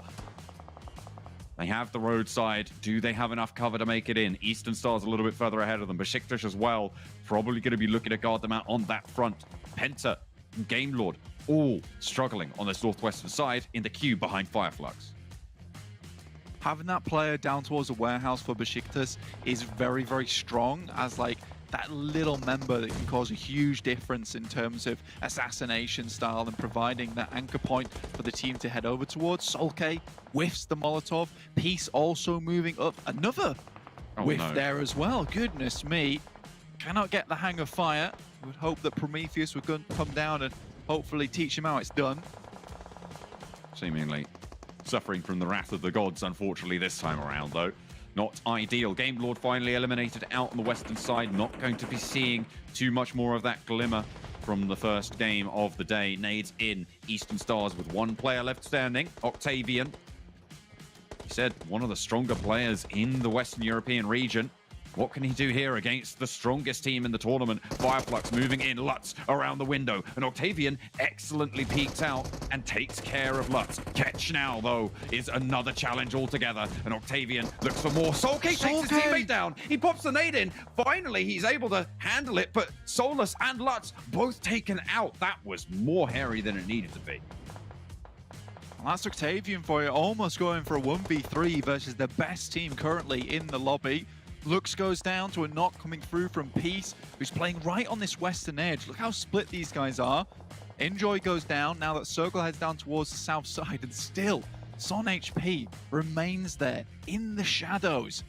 Looks like Zessy will head over towards Enjoy to pick him back up again, but Fireflux not in the best spot, but still making it towards the top 6. This is the curse that Beşiktaş have to live with. Even if they can get a good game here, Fireflux are just not far behind. And REDOXbot are still alive as well, with 6 eliminations, 2 players. Very near to SonHP in that compound down the hill. So these point gaps really not seeing too much flexibility. Their plasticity is severely hampered here. The placement points will really start to add up, though, as teams start to drop out at this stage. Solkay tries to get in by the road, but will be taken down on his cross. Again, this circle, it does provide a lot of questions to these teams of where they'd like to go. Do you want to head down towards the warehouse and set yourself a disadvantage being on the lower ground if it does shift hard over towards the west, where Beşiktaş are currently playing? Right now, it's a numbers game for Fireflux. Finally, their number is up. 9 points on the game, so there is a chance now for Beşiktaş, for REDOXbot to open up a little bit of a gap. If they can get late into this game, we're talking top 3 and 2. That's what they're really hoping for. It's what they're gunning for now. fastPay Wildcats move down to this roadside, play this northern edge. 3 players alive if they can get Defoe back up, but Beşiktaş very close by. I think the pan just took a bullet for him there. Zessy, getting lucky. You love to see it. Again, though, for Beşiktaş, not a lot of elimination points this game, only 4. And realistically, they need a lot more than that if they want to start climbing these rankings and set themselves at a distance that is potentially doable. First obstacle right now is the guys from fastPay Wildcats. They're currently playing as a 3v3, so this is very much evened out with SonHP still down towards that position. Now he can cause absolute pandemonium. Circle shifts up towards the northern side, and he can wait for as long as possible and start stabbing these players in the back that try and move up. But realistically now, Beşiktaş know it's time to go. It's time to deal with this team across the road so they can dominate on this northern side. But it's not easy to make this happen. I mean, fastPay Wildcats are a little bit more on form from that yesterday's performance that we saw. And it is a 3v3 essentially there. SonHP no use in that. Zessy, Enjoy, and Peace will be the ones to take this fight. Fortunately for them, they know that the fastPay Wildcats are going to have to press on out there as the fight in this compound really going to heat up now. Nox going back and forth. TJB. 4 players alive, and REDOXbot suffering heavily. 1 player now, last standing, Tron. The blue zone pushing in. Nades pouring on through as well from Beşiktaş. SonHP is there. He spots a player and takes the shot. People will hear him. He can't get out, and he's going in for the fight. He is going to be able to take down REDOXbot and find the flush onto Tron as well, but does get knocked in the process. A two-point trade, though, for 1. That's good news for Beşiktaş. Very, very good news, and that's exactly what he needed to do. At least just take out one of the teams down in this area. Make life difficult. Nice nade from Lux, though, across the road onto Enjoy. Not good at all. It really depends how many players they think are in this position. Now, TJB taking shots over towards them. They don't have the backstop of SonHP anymore. If fastPay Wildcats don't take the fight across the road right now, they are giving up ground across the other way. If they focus on Beşiktaş right now, which it seems like they are, they're allowing TJB to move in and proving to be a trouble position for them later on as 3 teams remain now. TJB with 4. Very, very hard to deal with. They are downhill. Boran gets knocked, so a little bit of safety now for Beşiktaş. A second place would be great. Lin down the hill, quite low, moving up past the blue. JB moving in very effectively. fastPay Wildcats with 2 players alive now, really the only ones that can prove to be troublesome, but Peace is still going for Beşiktaş. One of the MVP candidates. He's doing absolute work right now. fastPay Wildcats eliminated, and TJB turned their attention to the final player from Beşiktaş, and it is TJB to take another chicken dinner. But still, 12 points on that game.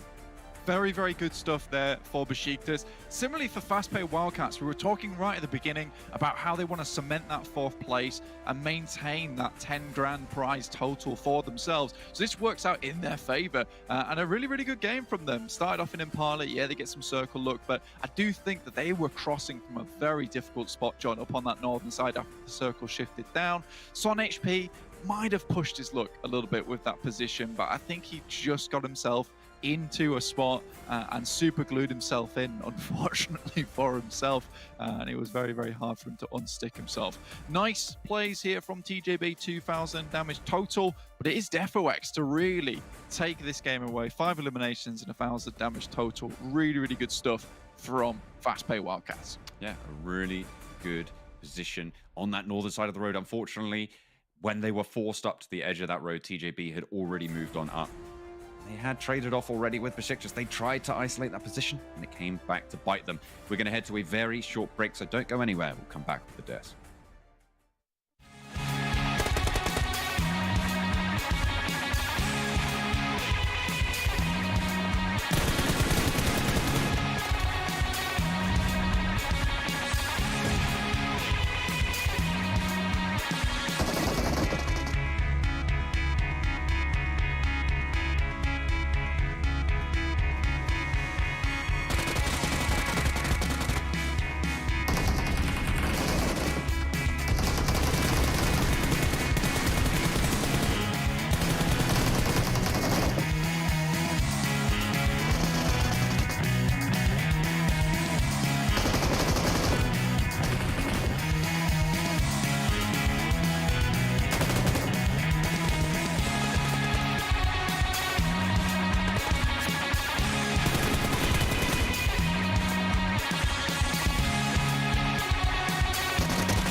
Welcome back, everyone. So another match finishing off here. That's 2 matches done out of the 6 in total, so that is 1/3 of the matches in the day done before we can finally crown our champion.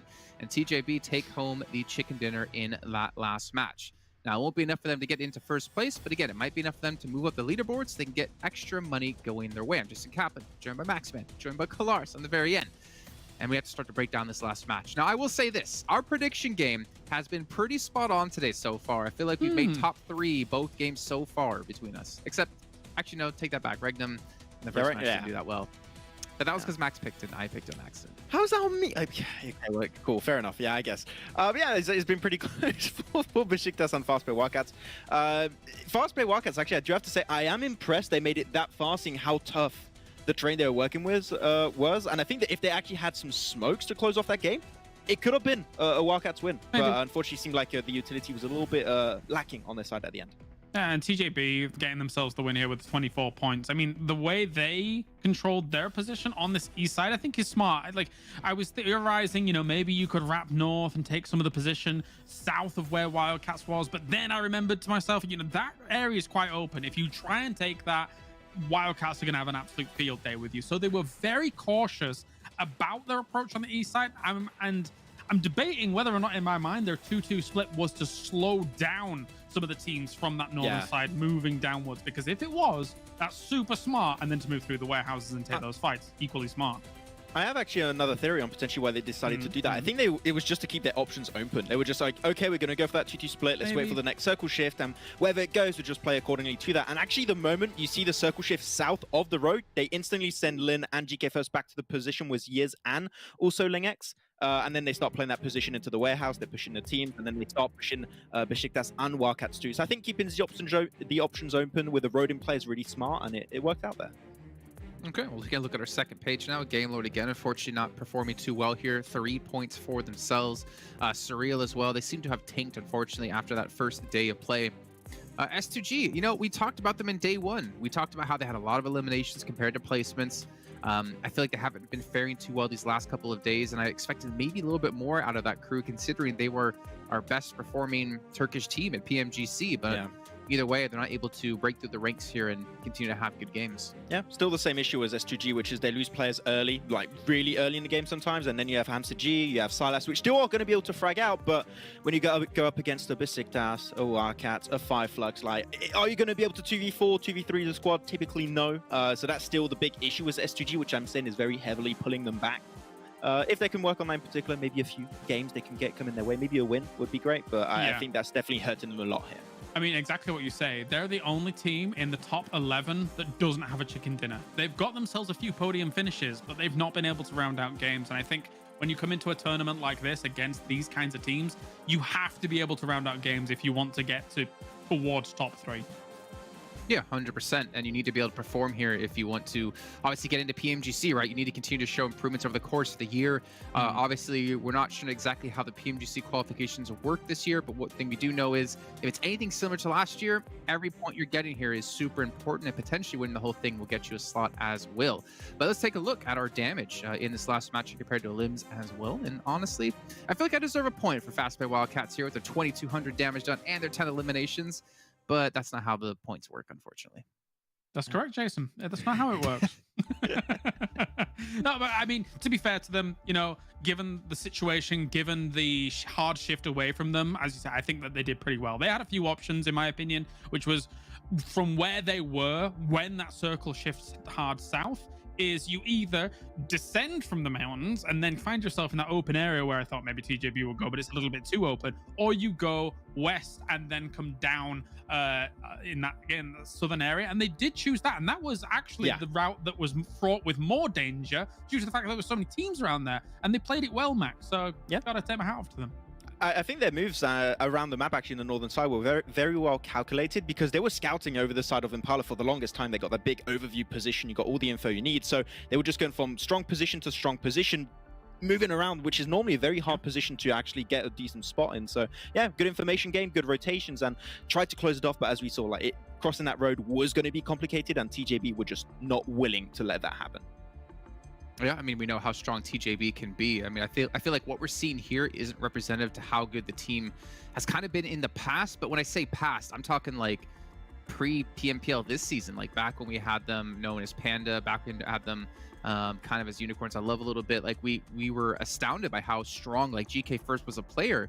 But I don't know if that's whether or not they change up strategies within the team and they're not having him be that like standout player and he's playing more with the team or what. But we know they can be a strong team. We've seen it in the past, but for some reason they're just not being able to make things click here, at least in this event. Interestingly enough, between TJB and Eastern Stars and the like, I actually feel Miramar is Western Europe's trump card almost. I feel like they're having better results on Miramar compared to an Erangel or a SandHawk per se. And, you know, if maybe there were more representation of Miramar, maybe they could put up a bigger fight against some of these teams but from Turkey. But it's not, obviously, you know, we don't have that many Miramars. But it is interesting to note that they are getting themselves, it feels like, more chicken dinners on Miramar than anywhere else. I do feel like... I'm sorry, Max, I have to cut you off here because we're about a minute 20 left to go, and we have 2 more submissions here for how you're watching PMPL. Remember, if you're out there watching, make sure you send in a tweet with the hashtag PMPL EU Champ, or make sure to have the hashtag over on Instagram, and we will be putting up your pictures on the show. We have 2 more to show you, so let's see what we got here.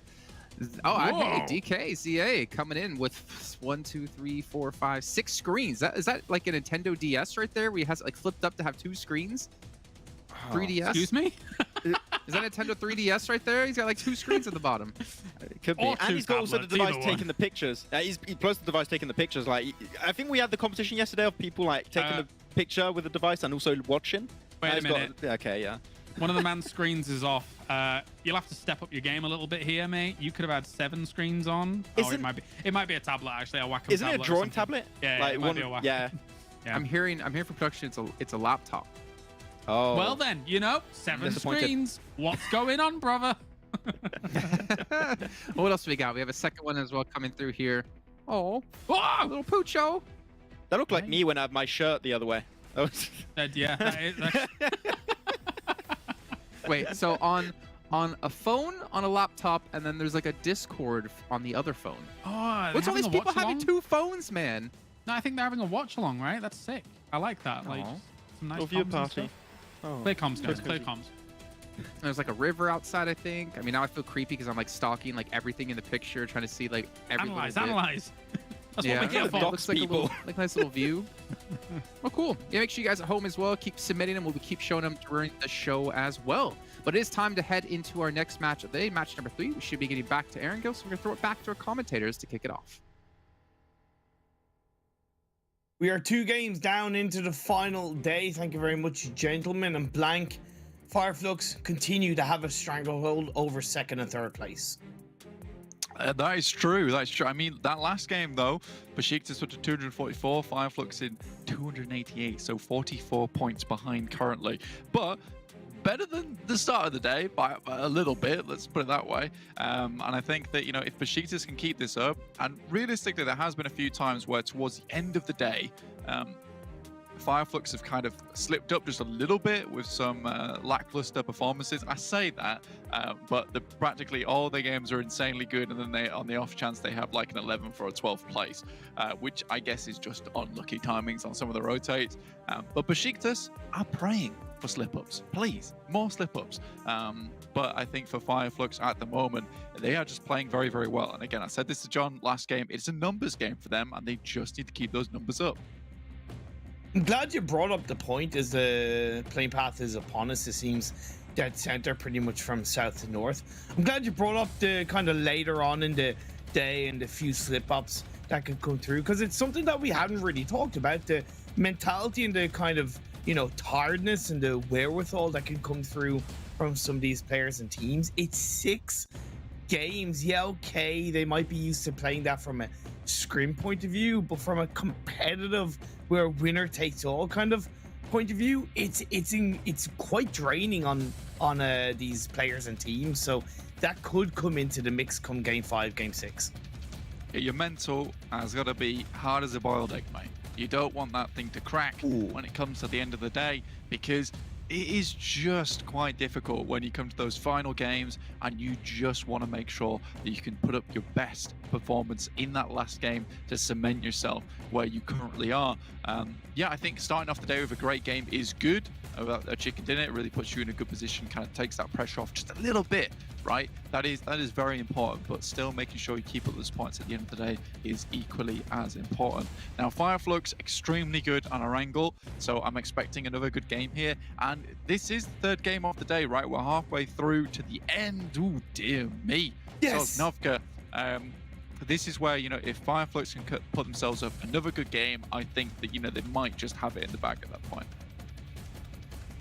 I don't want to presume too much because it threatened us in the first game, and the island finish in Miramar, albeit extremely rare, did threaten us in the previous game, but this certainly looks like a military island finish. And like I said with John in the first game, we haven't seen a military island finish yet, so this is going to be a very kind of big question mark on understanding for all of the teams how they rotate, how they make it into the island. And I reckon we could see a lot of crazy movement, a lot of crazy actions early on. It looks like Eastern Stars are picking up some vehicles straight away, Blank, making it over to the eastern side of the military island. I'm not sure why Romanian Men didn't think that S2G weren't going to drop here. I mean, it's practically what they've done every single game, and Romanian Men pay the price for it, losing one player right off the rip on the game. Free permanent rewards in game, though, 80k, that's what we're looking for. It's got the little tag on the side, permanent reward right there for your free t-shirt in game. 20k nets you the Crimson Sword set, and 50k will grab us those PMPL activity crates, which you certainly want to grab. But back to the game, Imperium is our first elimination of our third game of the day. Here on our angle, Soulless quickly picks that one up and pops it in the bag. I'm just surprised it's not the other way around. Maxman on the desk kind of highlighted one of the weaknesses from S2G, and I've mentioned it as well myself, is that they lose players early on. We saw it in the previous game when they went up against Eastern Stars. So look, they're still up as a full squad a couple of minutes into the game, and like I asked, how our team's going to rotate into the island game. We're going for an early rotation. Eastern Stars have gone for an early rotation. Surreal have gone for an early rotation on the Western Bridge themselves. It is interesting to me that Sosnovka rotate because, you know, we have our three top dogs in Regnum, as well as Flux and Beşiktaş, all in quite northern positions on the map. Game Lord skirting past ATHIS. That's pretty much the classic Bigatron rotate there, just heading straight across the beachhead. But we do have our top dogs who are all in fairly rough positions in terms of getting into Sosnovka nice and early. So these are going to be late rotates for these guys. And I do want to see exactly how a lot of these teams deal with that specific nature of this circle. One of the most confident positions in terms of hovering that balance between military island on a rotation and it possibly going back over to the mainland is that coastline south position. Now I've seen UDR killers hold on to that position very well when it came to the PMPL Western Europe, and it seems like they're doing the same thing again. Salazar sent it in with a vehicle. The rest of the team are following suit. Whether or not they're going to go to the island is another thing. I think Regnum Kaya may have just jumped the gun here, coming from Rozok, thinking that they can get across the Western Bridge with absolutely nothing happening to them, scot-free. So I think this is a little bit of a premature push from them. I think they had to wait a little bit. Everyone's going to be here in time. Tron just has to drop off into the water, head down below, but already that is a confirmed elimination onto Regnum Kaya. I'm not gonna lie, I thought that was a Penta player that actually missed the mark on the stairwell and jumped into the water. Now Penta have to be careful themselves, because it's one thing getting an elimination point on the Regnum, but it's another now defending against the likes of Eastern Stars across on Sosnovka with the shots that they take and potentially X teams. So Penta certainly not in the safest spot. No, and with Eastern Stars waiting on this side as well of the map, you can just wait for as long as possible, as long as they absolutely want. Clear Vision trying to cross on the western side, Regnum getting caught up on the east. In the meantime, though, you've got Getso, Game Lord, and also Beşiktaş as well as Flux, just biding their time, really. Just charging up before they end up heading into these next circles. I think for them, it's all going to depend on the next circle, really.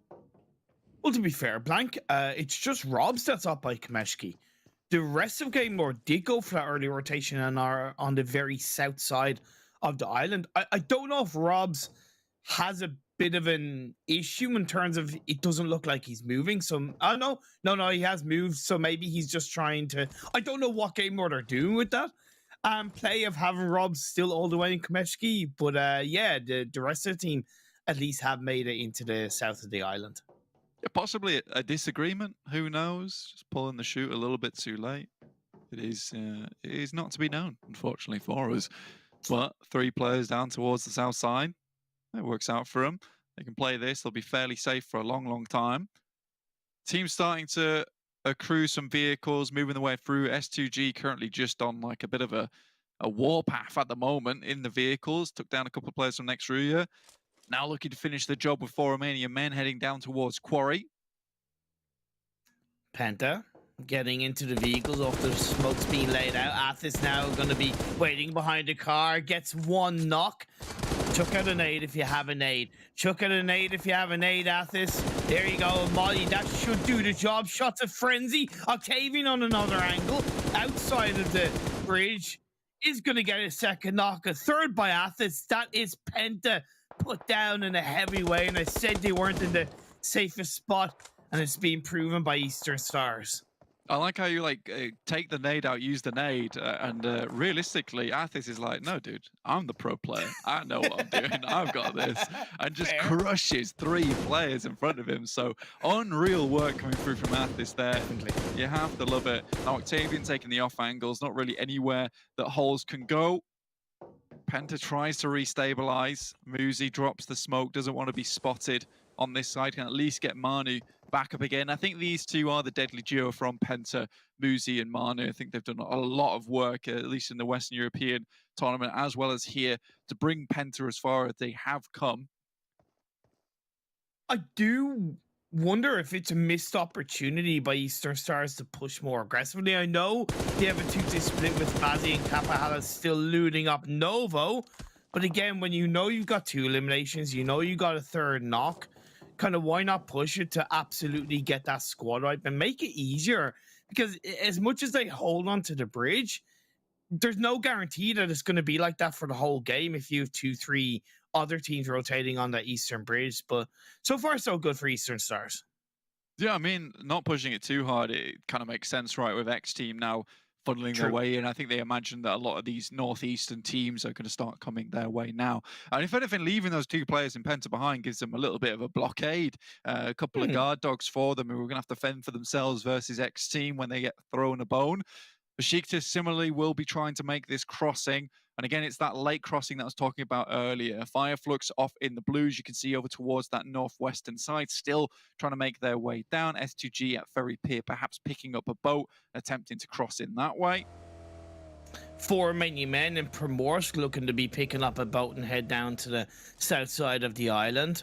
UDR sent all their full squad into military base off the back of that straight swim from the coastal line of the mainland. And Xray have done something similar, only further behind. Now, I did make note that Solkay is being further back from the team, and he could be able to give that information as he was in the same rotation line as Xray. Beşiktaş being stopped from getting closer to the bridge by X Team in the mainland outside of Milta.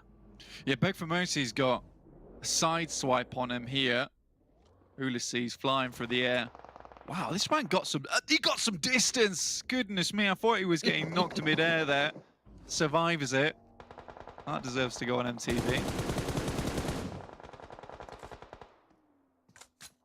Now, Beşiktaş and X Team continuing to challenge each other. It's not looking good for Beşiktaş.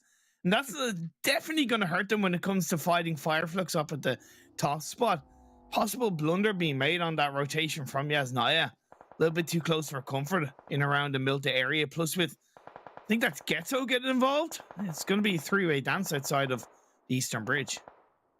X-Team did this practically throughout the majority of the Western European tournament with great success as well versus teams like Game Lord, who similarly also rotated down from Yasnaya. So I think a lot of these teams understand what they're doing. Unfortunately, they are fairly split up. So Nightmare already down, and now Getso looking to take out a couple more members coming through from X-Team. That will force the drop down with that nade.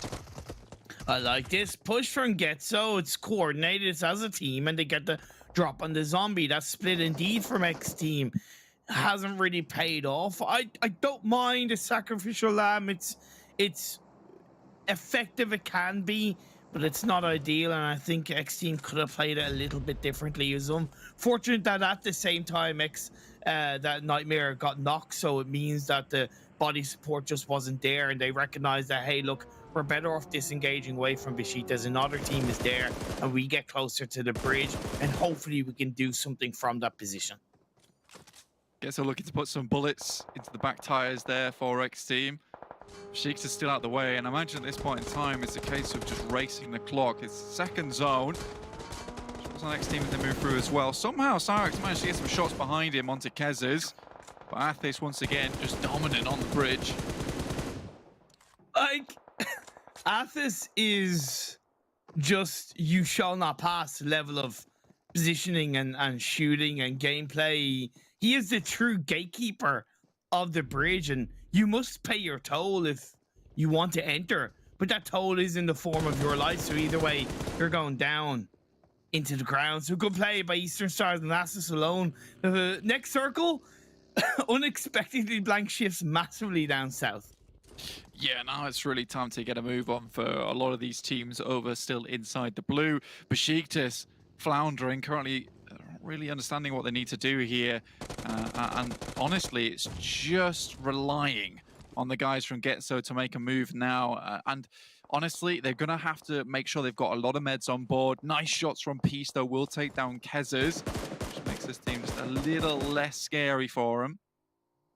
Yeah, Beşiktaş benefited with X-Team being somewhat third-partied by Getso, and that took the pressure off them, and they were now able to come in behind and get the sideswipe on Getso. Getso, within reason, should have been prepared with that off the back of eliminating X-Team. I know you get a squad up and you're like, yeah, okay, that's great, you're focused on that.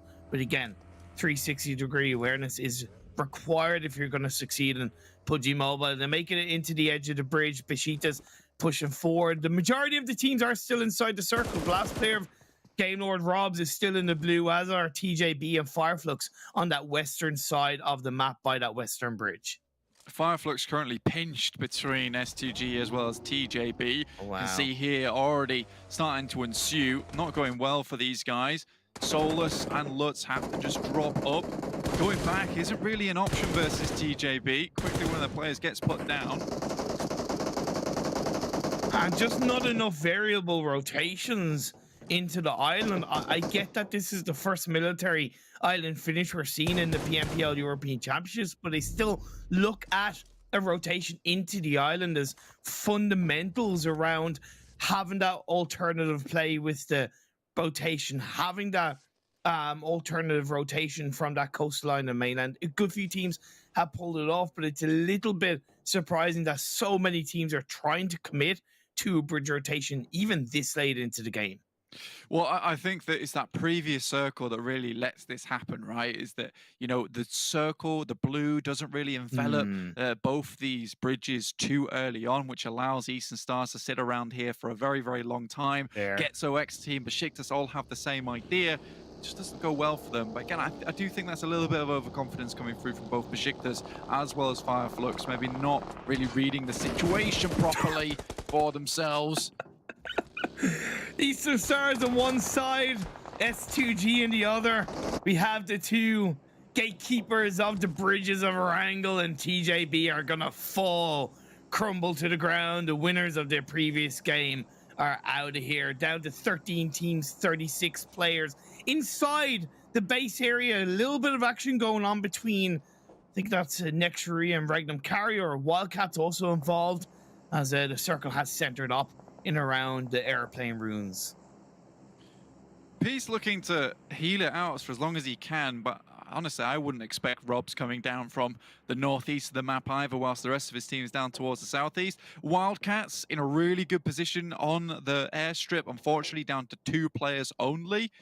Again, though, REDOXbot down to 1 player themselves, and this could be an opportunity for Wildcats to put up some more points for themselves and potentially even get further up the rankings and challenge out that 3rd place spot, which would be an incredible result for this team, considering they were down in 15th place right at the beginning of this tournament.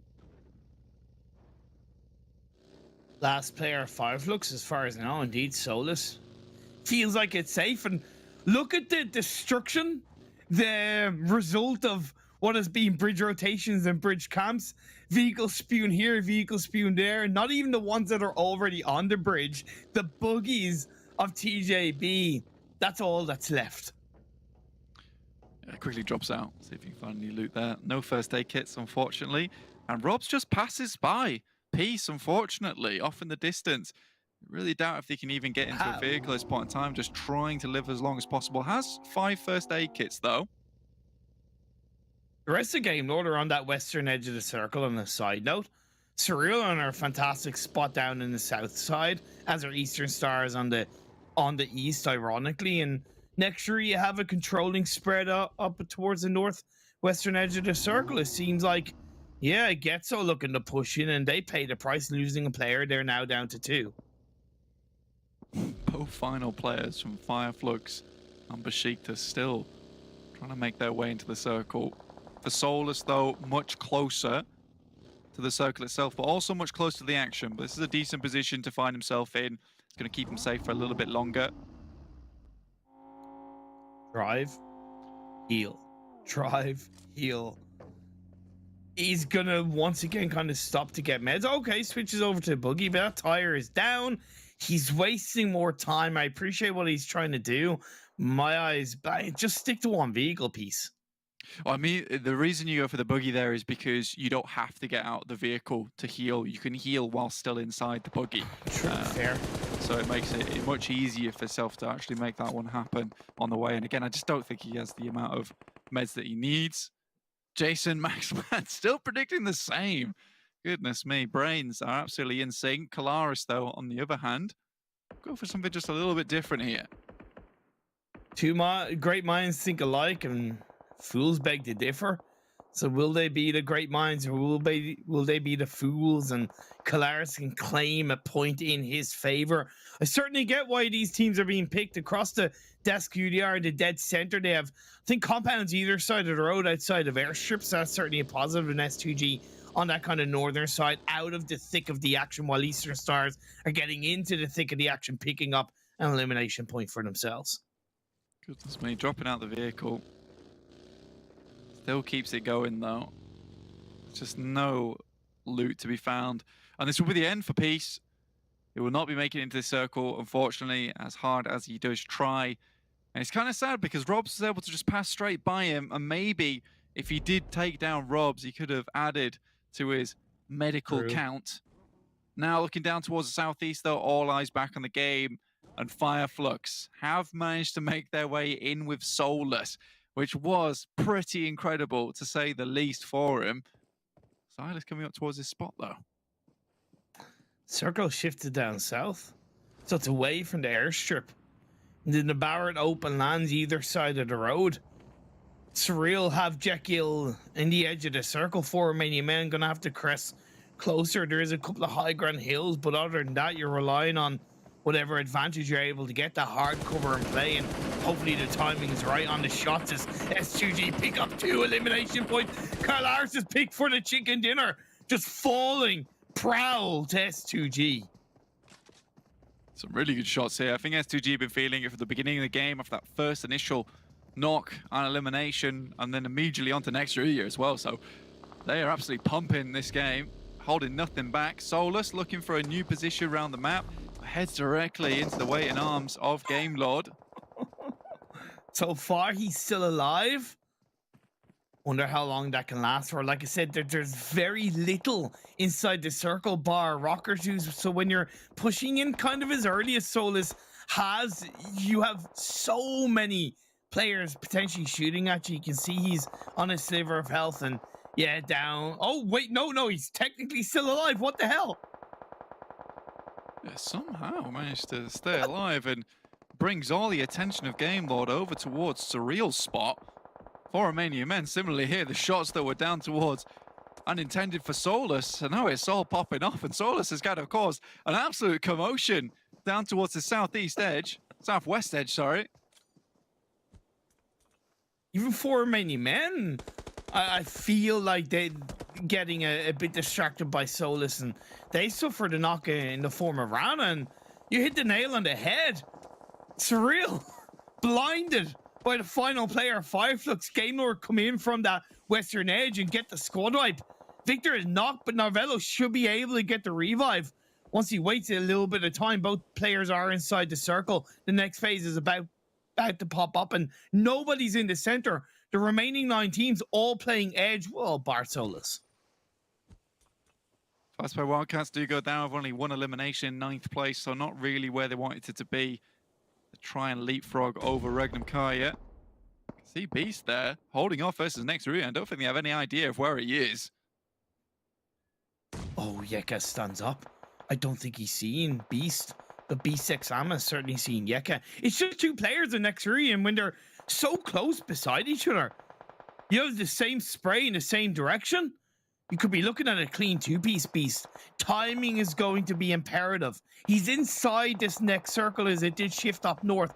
Great for Eastern Stars, but they, I believe, suffer a knock at the hands of S2G. Beast chucks out a smoke, try and keeps himself alive. That will alert Xray. Was that Beast's smoke or was that Yeka's? It was from Xray, otherwise I'm certain that he would have just run down along there. Now finally he has to strike, and the smoke behind him actually gives him cover to go for the knock and the elimination. Frozen with nade in hand, will try and finish this one up cleanly. It goes too far. Yeah, I'd imagine that in this position at this point in the game, if you're going to throw an offensive smoke to get into the circle, you should follow it up with a couple of nades when you don't have the full cover. A little bit of a mistake from Yeka. Frozen is still alive, and Beast is down to less than half health. He gets a first aid off, but as a molly gets closer to him, no, not quite a molly. I thought it was. He's down once again to a little bit of health. Down goes Solkay, eliminated in 8th place for his team. 7 teams alive. Still gets some points at least for his team. 1 point total, you'll take it over the 2 points from Beşiktaş, so it's not so bad. Both teams go down in the blink of an eye from S2G. It's amazing what S2G can do when they have a full squad up this late into the game. I made note that I don't think there's been a game where they've had a full squad up bar kind of the 20-minute mark, and this is the first time we've seen it on our very first military island finish. It's going to be a dominating control on that northern edge of the circle by the side of the road. A little bit of a low ground divot keeping them protected as they have a clean 3-1 spread. 14 eliminations as well coming through from S2G. They get the chicken dinner on this one. They sit themselves very nicely in a position to potentially take the 4th spot here. The Eastern Stars are having none of it. Do take some shots down towards their spot. Offensive smokes are out now, and Silas looks for a great spray down. Beautiful by Sarah in return, but as quickly as he shoots is as quickly as he goes down. The damage is done onto Eastern Stars. Blank. SCG has them in their crossfire, surviving as Eastern Stars overrun towards the Eastern Bridge earlier on in the game, picked themselves up a number of eliminations. And Silas drives around with the boogie, that typical Chinese meta, right? Get in the boogie, drive around, grab information on the remaining stragglers. They know with the full squad up, there's only 4 other players in front of them. The final player of UDR goes down on the S2G push. Oh, the disgusting rock up coming through from Silas. Grabs all the information possible and then plays peekaboo, the player inside the house. It's more boo than peek there. Silas trying to find some more players. Kecthie takes the biggest brunt, but it is just unreal plays coming through from Silas this entire game. And S2G take the chicken dinner and put themselves in a position with a huge game here to try and rank up to that 4th place and take it off the Wildcats. Finally, we waited 20 games to see this kind of S2G team performance. And what a way, yes, okay, you can highlight that first military island finish, hard for the teams to rotate, etc, etc, etc. But when it was all said and done, S2G dominated that game right until the very end, right? That disgusting push onto UDR, cohesive blank. 19 eliminations, 2700 damage, only 369 damage received as well. So these guys hardly took a lick of damage in that game, just shrugging it off there. Very, very nicely done from them overall. And honestly, you got to think that they started up towards the north of Gatka, so it wasn't like that it was a free win for them heading down. They really did just send it through. And Maxman, Jason, they both believed, and it's that kind of belief that you need, even when your team down your luck, to really send yourself shooting towards the top of the rankings. Couldn't have said it better myself. Well done, Desk, for predicting well. 2 out of 3. Sorry, Colaris. And well done to SGG for taking the third chicken dinner of the day.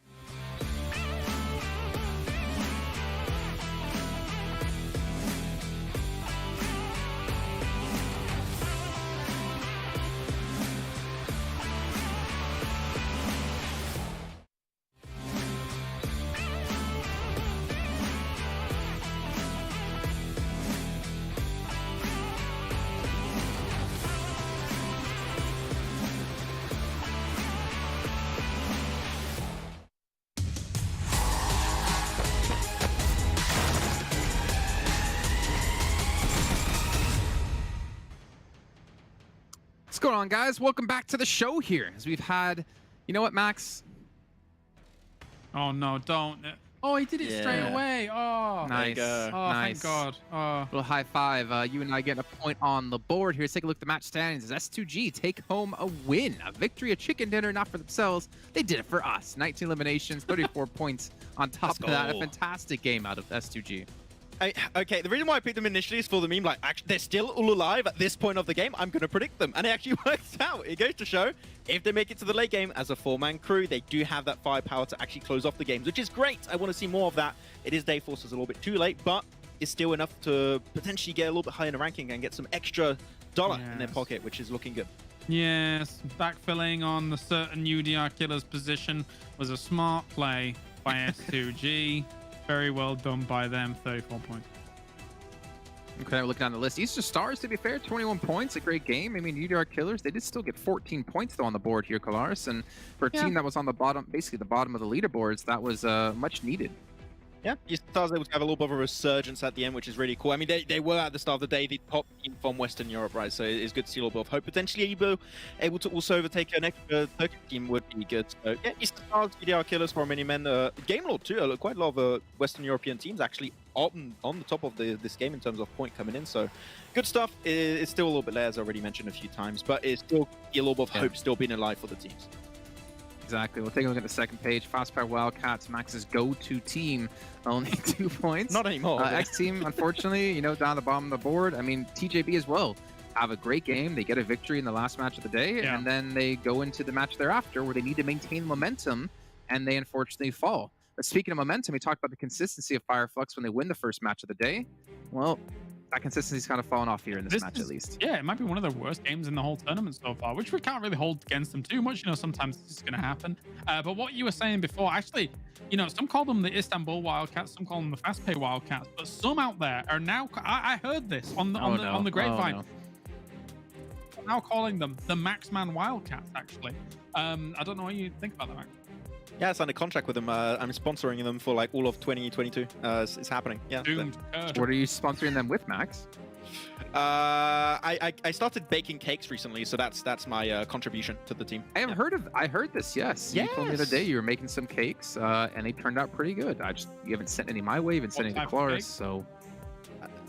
I do carrot cakes, like cheesecakes, like those types. Lemon cake, like very simple ones. But yeah, I would send you one, Jason. You know, but you'll all it wouldn't be good by the time you get it. I think that's the thing. If you were a true friend, you would make it work. You would hire a private jet for 18 grand to ship it to me and let me enjoy that cake. But gentlemen, I mean, to take a look at S2G and their player stats, though, again, I mean, it was great to see them finally step up here, and they put up a lot of eliminations. But we need to break down where do those eliminations come from on the team, and really maybe start to dive into this one, because things are not going terribly for them. We know they're a heavy elimination team, but they haven't really been able to just chain those into, you know, a good game after good game after good game to really climb the leaderboards. We know they're an insanely strong team, though. Yeah. Hey guys, cool. Yes, I agree. I mean, okay, it's jumping on them. SGG, I mean, we know we can try and track out big time too. The main issue that we had many times for this team, right, is the fact that they just kept losing players very early on in the game. That was one of the main issues. But if they have a strong position and teamers are coming their way, they can defend it. I think you mentioned in that game they were at, what, 8 eliminations? I think defending all the teams away from the Western Bridge, which is a really good point of focus that a lot of teams were trying to cross, and they picked up 8 of those eliminations, which is great. It's just, if they avoid it, if they can avoid losing players early, that's all I want. That's what I was asking since day one, and they did on this game, so I couldn't be any happier. The reason I was kind of silent in that, Jason, is because, I mean, yeah, they've got themselves the win, and before this we said they're the one team in the top 11 without a win yet. So quite honestly, I mean, before this, I wasn't super impressed from what we've seen in this tournament, especially. But I mean, even the 8 eliminations that do go their way, as you say, it's kind of a bridge hold. It's a bridge camp. You know, those are going to come your way if you're in that kind of position. It was nice that they backfilled into the UDR killer spot and they played it patiently, though. And of course, woo, there you go. There's the noise. HAMCG getting himself the almost 1.2K. Yeah, and Max, you talked about a lot about him too, as like a really good player. I mean, I know Soulless, you know, Savine as well, Calci, but I feel like we haven't really seen HAMSG step up. Yeah, because I started watching PMPL Turkey at one point, and HAMSG was one of the few players I actually didn't know too much of. Like, we know Soulless, Rip7, and also Calci from previous events and championships, of course, but he was like that wild card. I didn't really know what to expect from him, but he's been actually impressing me in PMPL Turkey, in this event too, when he doesn't go out early. I think that him and Silas are like this really deadly duo, if they're of course still alive at the end of the game. So yeah, good from him, and I still think he needs a lot of experience to adapt to this type of lobby. It's the first time we see him playing like a championship against teams from other regions, so give this guy a little bit more time, and I think that he can really be an even bigger star for the Turkish region.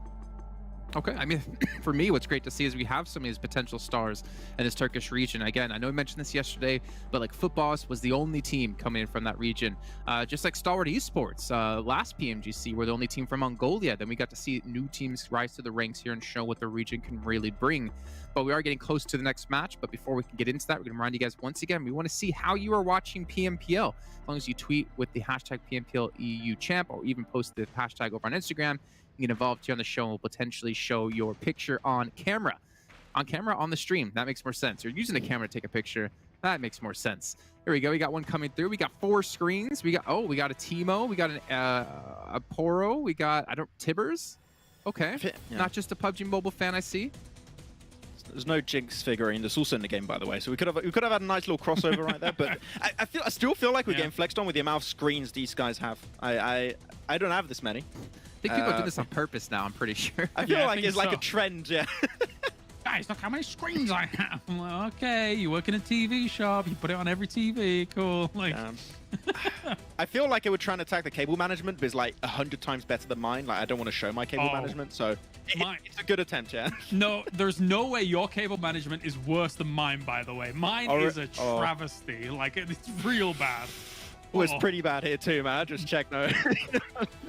Okay, well, Maxman, you can show us how you watch PMPL EU Champ with taking a picture of all your cables and the screen as well. Let's head over to our commentators, though. We're going to be jumping into our 4th match of the day. It's going to be over in Sandhawk. We'll see you guys soon. Time to get the explorers hats on, get the whips out. We're going to the jungle. We're going to be looking for some points for a lot of these teams. Unfortunate on Fireflux's downfall.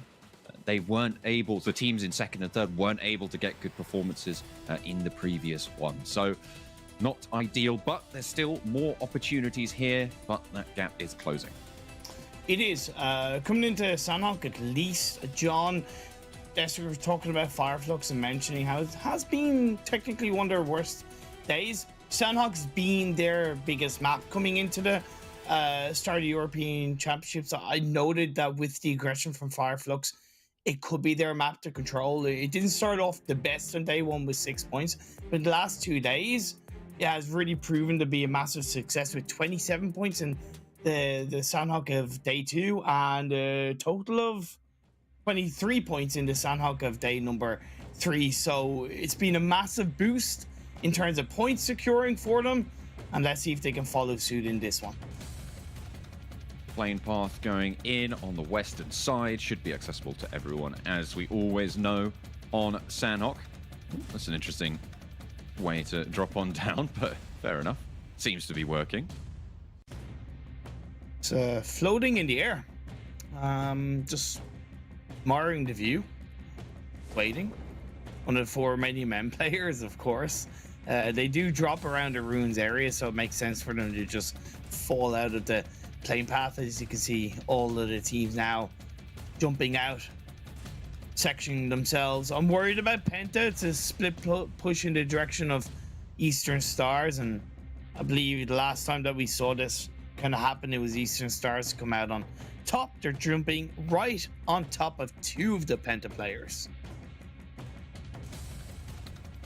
If Penta can regroup in time, if they can get some weapons, some loot on board and regroup, they might have the advantage as long as they can stay alive close to those Eastern Stars. Looks like that fight is going to break out really quite soon. Clear vision with a wide split over all 3 islands, having presence pretty much everywhere and scouting out down south towards Regnum Kaya, who hold Painan right now. 1 point gained over Flux in that previous game. They need to step that up. You can also step up after watching the European Championships and grabbing your 2022 special PMPL crate available in game right now. Of course, make sure that you are joining in, getting everyone else to join in as well, because Penta and Eastern Stars, they're certainly joining in on this one. Penta lose a player early, and the Eastern Stars, playing as 4, have the advantage in the fight right now. ATHIS, Kapahala, Octavian. They've lost a player as well, though. On the inside, they're going to miss Bazzy. And it was based off what you wanted to see Penta do, which is join back up in some ways a full squad either side, and they were able to capitalize off that. So credit to Penta in that regard. By no means is the engagement secure. You do have the players of Eastern Star surrounded. This is on the very edge of that western side of the circle, as phase 1 did predominantly go down towards that southeastern side. The mainland dominating the circle, and a knock comes in either side. Octavian onto DEWWWWWBby and holes onto ATHIS. Should be resible for Eastern Stars, less so for Penta, though. So those trades favoring Eastern Stars on the inside of this compound and forcing the tempo over towards Penta. They need to close this fight. They need to try and make something happen here. But ATHIS is already back up. Now the advantage definitely still in the Eastern Stars' favor. Muzi is little to no health, so he's no real kind of use for the most part, other than being a bit of a meat shield. And that's why I do say, look, if you're going to drop in SonHP, drop as a full team, unless you 150% have a clear split that is away from other teams, you're always better off dropping as a full squad together, and Eastern Stars are able to get the best of Penta for the most part, holds the final player up. Should be handled here. They should know this position. He's been taking shots long enough, but Kapahala gets beamed there. Holes from the rock, anchoring down Penta's presence in this map. They really want those points, and they want them badly. ATHIS, not last standing, sorry. Still 2 kicking for Eastern Stars. Maybe resible on the inside. Surreal, in the meantime, lost a player. They went for a wildly massive split over about 3-4 different teams. Oh, wow. Yeah, on the northeastern island, they lost a player to S2G, I believe, or perhaps it was Getso over on the northeastern side. Yeah, look at that. Yeah, Getso managed to just pick that up. That was on the northeast side of Paradise Resort. The rest of the players, there's one towards Mong Nai, there's one even further east than that. There's another one down south towards boot camp compounds. Like, I don't know what Sorella are trying to do there. Interesting. You can get yourself some free permanent rewards if you're interested. All you have to do is help us get to the peak concurrent viewership. So once you tune in, along with everybody else, and get yourself some free rewards. Of course, when we hit the 80k concurrent viewer mark, it's a damn nice permanent reward of that beautiful PMPL 2022 t-shirt. That's what you want. That's what you want on board. Holes that might be the only thing he's got on board anymore now. Down to 1 for Penta. Isolated. The circle a little bit further south. It's centered up on the ground to the west of Quarry, which, as we all know, is a bit of a funnel for a lot of teams. It pushes players together around those bootcamp hills, around that hard wall of the Quarry, and makes that area of the map such a dangerous place to be.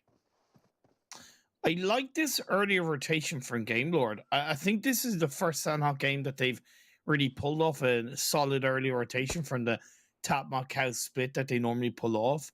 They're certainly located in a solid spot in the hill north of bootcamp, so it gives them good variable to rotate and react to phase 2. Maybe sending one to the compound down below could be even more positive because you get direct information on the road further east, where I believe Jekyll of Surreal is kind of locked in the shack. But outside of that, yeah, good position from Game Lord early in this game.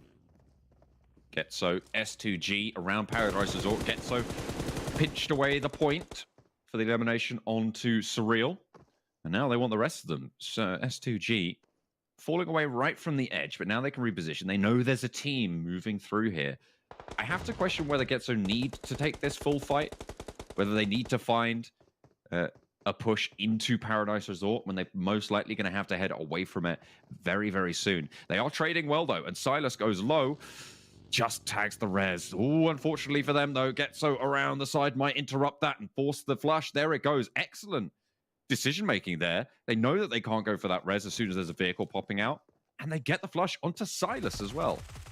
Risky, high risk comes with high reward, as Handy is going to get one knock followed by second. No, not quite, but down to low health.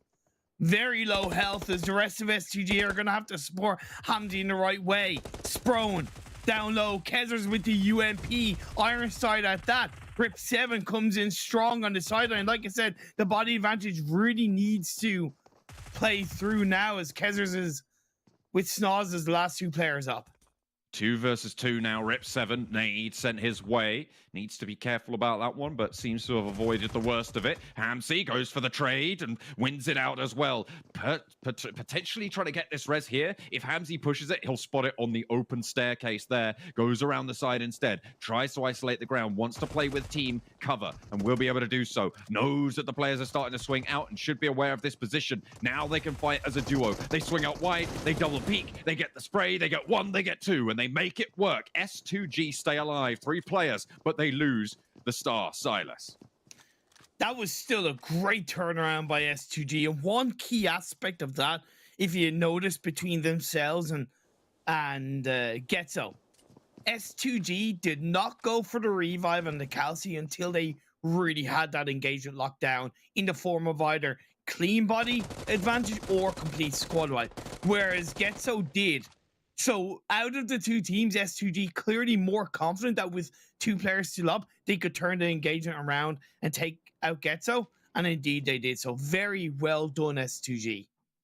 Let's take a look at where all these teams sit on the map. You can see, look at that, right in between Bootcamp and Quarry, you've got now 5 teams, actually 6 teams, X team there with a representative going to be pushing on in on that south side. It is going to get more dangerous than this still. You can see Flux looking to move around the north side of that Quarry. As this next circle comes in, they are going to have to make that choice. Okay, zone's a little bit closer to Bootcamp, but right on top of Beşiktaş and clear vision as well. Overall, a pretty clean shift. Involving still Bootcamp and Quarry is risky in its own right, because heading in either of those directions does bring a big challenge coming into phase 3. I find it interesting that Game Lord sent themselves all into Bootcamp. 1 player, max 3 players within reason. I kind of get, but the whole squad, you are kind of really isolating yourself and putting all your eggs in one basket of the circle, continuing to shift towards boot camp. Will Beşiktaş be aware of that, John? Probably not. So the side swipe could come through. Beşiktaş get a little bit too close to that side of the hill overlooking boot camp. And Beşiktaş as well have lost a player already, right? So from clear vision, they are down to 3. They have been bumped a little bit. Game Lord in boot camp main. And Fireflux continuing their progression around the north side of the quarry here into Xray, the first team that they will come across, who have been fairly successful so far in this game. 3 eliminations, and Solkay spots it. Kecth, I don't think he's seen this. Nope. I don't think he knows, but Solkay certainly does. Now he's going to know all about it. Bullets find their mark. Kecth almost immediately flushed out as well, taken down to half, and Solkay wastes no time in moving up to the rock. They want to play for this presence. The UMP in hand, wants the spray.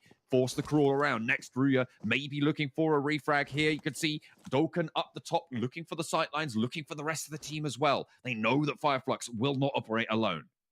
And Solkay knew this, right? He was peeking around to try and go for the confirmation, but again, knowing that that trade could come through extremely quickly, he's going to rely on a great job by Solkay. Great respect, determination, and awareness. He is the only player really creeping up the hill for the time being, so that team support probably wouldn't have been as strong in that moment. +1 to Fireflux in this game in the form of a point and in the form of control in this fight against Xray. S2G are to the north of Xray. You have Cyril as well in around the same direction. Teams that are looking good as well. John Regnum Carry in the north boot camp hill is absolutely excellent in this kind of circle. Great spread. And one thing I did observe is the side of the side of UDR Killers took advantage of X Team once again. And it's not the first SAMO game this has happened to X Team, and that lack of learning is just a big reason why they're so down low in the standings. Yeah, X Team 1 player alive. UDR Killers, they don't have any eliminations, but they have got that south side. And they have been able to push in at the back of this queue. They're going to be fighting out with TJB and Regnum Karya, who are a little bit further ahead on that south position, as the next circle soon to come in. We haven't really seen a massive TJB heal strat so far on Sandhawk. And this is the final chance, the 4th and final chance that they're going to have to really pull it off if they want to display it here. But it seems like they might have reformed their ways a little bit. They want to play into these circles, coming off a win as well. It's going to be a win today. It's going to be good morale, potentially. But 14th in the last game might have tempered that just a little bit.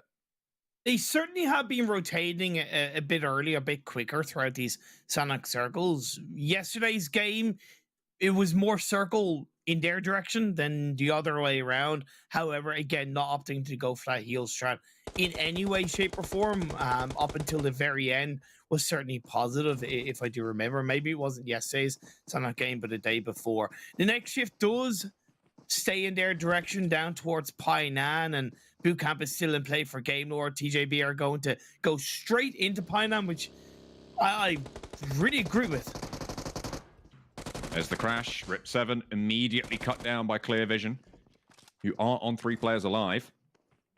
The other 2 of S2G trying to razz their way, apparently in through my window. I don't know if you can hear that, but okay, fair enough. The spray coming through from Beşiktaş to hold it off is good, and they will find Kecthie. Now, just HAMC alive.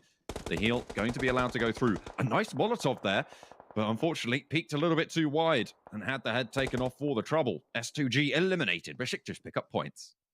That audio was perfectly timed. It was like 4D level effect. Coming through the side of the window, I did hear that. Yeah, and S2G, there was no need for them to send it so deep as a 3-person team. As a duo, possibly, but as a 3-person team, just so weird, right?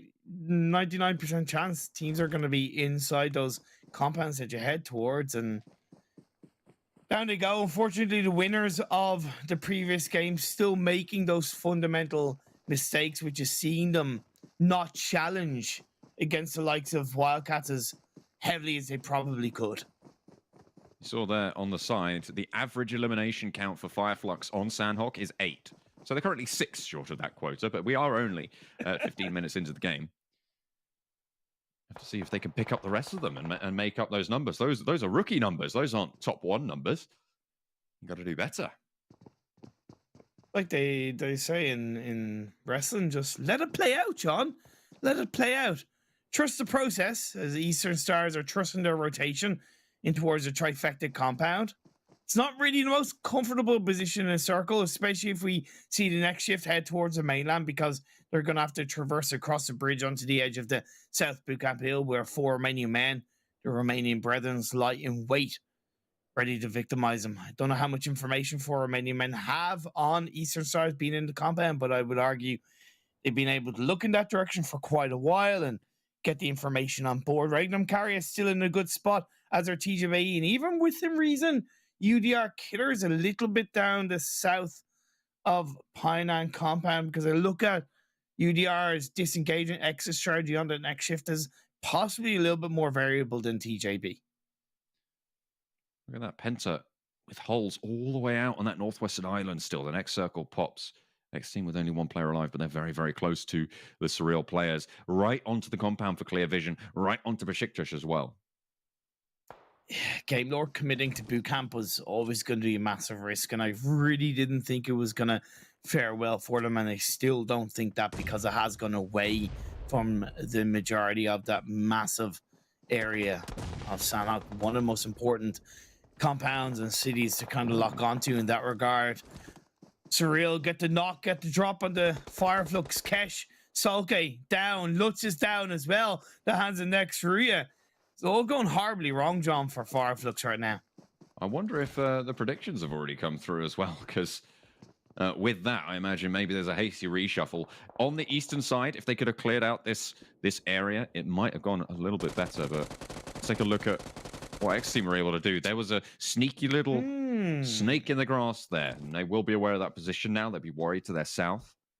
Fireflux cut down in their prime on the eastern side before pushing on in. There are the predictions coming through. REDOXbot and difference from everybody else. 4 Romanian men and clear vision from Carlaris as well. I'm kind of a little bit sad that the predictions came through, because I was about to say that if I was on the desk, I'd have picked REDOXbot, so I'm certainly with Jason on that regard. However, I do recognize the strength of 4 Romanian men's position, but it's a matter of them pulling it on board as the final player of X Team goes down at the hands of UDR Killers. I think, well, I mean, James's prediction is, I think, very solid as well. Clear vision right in the center, in that compound, controlling a lot of sight lines. They've got 3 players alive, so they're still fairly cohesive. They are still very together. They can play that 2-1 split either side of the road. And with their eastern side a little bit covered off, could potentially be valuable. But you've got the fastPay Wildcats to worry about, and the western side, REDOXbot. I worry that 4 Romanian men have given too much space for Eastern Star to make it across the bridge into the mainland up that bootcamp hill. It's still risky to engage on a team in the higher ground of that bootcamp hill. Before many men have kind of opened that door, and Eastern Stars might be knocking on it, looking for a valuable engagement. Kecth actually somehow, I think he got rezzed in the midst of it. I mean, he was one of the players that got knocked. I think it was just Lutz that was alive. Must have rezzed it and then subsequently gone down and died. Soulless left for dead out in the blue as well, but Kecth still an operator on that eastern edge. Soulless gets finished on out. Octavian, similarly, for the Eastern Stars, trying to play a little bit more sneaky beaky. Holes, making the cross. And he has been healing in that northwestern side for ages. I think Redox spotted it, though. Might just be able to take those shots, but instead, Kapahala gets flushed on out. TJB and REDOXbot now fighting out on this southwest compound. REDOXbot 4 alive. TJB also have all 4, but Lin is low, needs to heal. And with the circle shifting away from both of these teams, time is ticking. Lovely nade by GK first to get the knock on Loxy. TJB, I understand why they don't want to heavily push off the back of this, because they're going across the road into the open. Maybe one more knock will afford them that opportunity. There's GK first going down as Wild holds down the wall. Looks for the spray onto the rest of them as well. Years low, and another falls as well. Wild finally dismounted, but the damage has been done and the time has been spent by TJB before they can cross here. Tron with the side swipe as well. Not in the blue zone just yet. Yiz has moved forwards. Can he get this 1 versus 2? Finds the first, looks for the second as well as he vaults the spray. It's good, and Yiz stays alive for TJB. Regnum Kaya taken out. TJB, 3 players alive, but he's been spotted. 4 Romanian men looking to play spoiler. But that was still so fantastic from TJB. And Lynn, I noticed he had 90 first aid, so he's going for the heal strat. The best of both worlds from TJB because he knew the blue zone was going to start hurting him. So fair play. Lanx is still alive. Can he do something with this? Game Lord left with 2 players. Beşiktaş inside the corner. 1 player is knocked, but they do have control on Wildcats. Clear vision. Down to 2. The prediction from Kolares. And then looking at 4 Romanian men. 3 players alive. The prediction from Max. Out on that western side. Clear vision will have to leave this position and go towards Beşiktaş, who are on 3 players alive, but Game Lord on the northern side. fastPay Wildcats being controlled by them right now, and Game Lord not looking too shabby in this position. Can they convert? Yes, they can. They take down Wildcats. And honestly, I'd love to see a Game Lord chicken dinner in the final day of the European Championships. Max mentioned that their morale really isn't the best, and I hope a chicken dinner would kind of give them a better scope or perspective and morale, not only in the end of this tournament, but future tournaments in the PUBG Mobile esports system. They're pushing down towards Beşiktaş, though, and that is no easy fight. Narvalo spotted. Rob's nades back towards Enjoy. 2 players now standing for Beşiktaş in this building. They are both in this building as well. Rob's up close and personal. Might afford his teammates time to push on in and go for the fight. Zessy out wide. Looks for the knocks onto the open team players, but Zessy is spraying like a madman and finds everything they're looking for. There's the nade coming through, and it's just Victor now remaining. Zessy and Peace inside the building for Beşiktaş to play spoiler to Game Lord's push. Victor enveloped by the blue, needs to go for the fight, needs to get underneath it. Will actually stay alive under the legs of the building. Beşiktaş knows that he's there because they've already got 1 knock. They're going to find the other. That's going to be a squad out. And Beşiktaş survive as a 3-person team. That one small shack that's a little bit further south of them is inside the circle. 4 Romanian men. Maxman's pick. John, 3 players strong. 2 players for clear visions, but there are still 3 Beşiktaş players. Lynn, in the meantime, still healing out. This is what we said we were maybe looking for here. And what better way to close out the Sandhawk runs for TJB than going back to basics for themselves. Get those heals on board. There were a lot of corpses around Lynn as well, so a lot of first aids to be found. 1 player from clear vision handled. Looking for the final one now. 3 players on both of the remained pitched teams. The best 4 Romanian men can hope for, John, is that the final player, Clear Vision, gets a drop down the hill, although hard cover on the rock. 4 Romanian men make it in. VINDEX could be the one to stop 4 Romanian men in the back, though. He's not going for the spray onto Redox. I mean, he knows as soon as he takes these shots, he's going down, but they're just not looking this way. They'd never expect this. You've got to go for this now, VINDEX. I mean, it's a sitter. It's an absolute sitter. Not going for the spray, playing patient, waits for the player behind that rock so he knows he can get 2 on the transfer, but his teammates are falling in the meantime. Oh, wait, hang on a minute. It's clear vision. It's the last player. I was completely under the impression that was Beşiktaş, but either way, will get spotted, will get taken down. There's the nade back in. Beşiktaş fall. And it's 4 Romanian men. They're going to be able to take it down. 3 players alive, and Lynn is nowhere to be seen. He's close by, but it's not going to be enough. TJB finished second. Credit to them on the heel strap, but it is 4 Romanian men who take the chicken dinner on the final Sandhawk. Fantastic from 4 Romanian men. They rotated into the south bootcamp hillside. They covered their backs. I worried they left that door open for Eastern Stars, but they didn't. They shut them down quickly. They then moved forward. They got helped a little bit by TJB engaging onto Regnum carriers, so that southwestern side was more kind of open, so they were able to swing through, grab information, pick up a couple of stragglers. When the going got tough coming down that hill, however, John, they paid it off well, having that spread, having the hard cover of the rock, and yeah, took down Beşiktaş and the final player, Clear Vision. Nades on in through the window. They spotted that last player from clear vision. and were able to give Maxman a prediction point as well. What better way for him to take the lead today? I mean, that's pretty impressive stuff, right? So hopefully going to be able to keep away from those punishments towards the end as well. So congratulations. I mean, all round, really fantastic stuff. But it is going to be not just a prediction point for Maxman, but a chicken dinner coming through for the West European team for Romanian Men.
You know what? Forget the intro. Maxman, why did you pick 4 Romanian Men?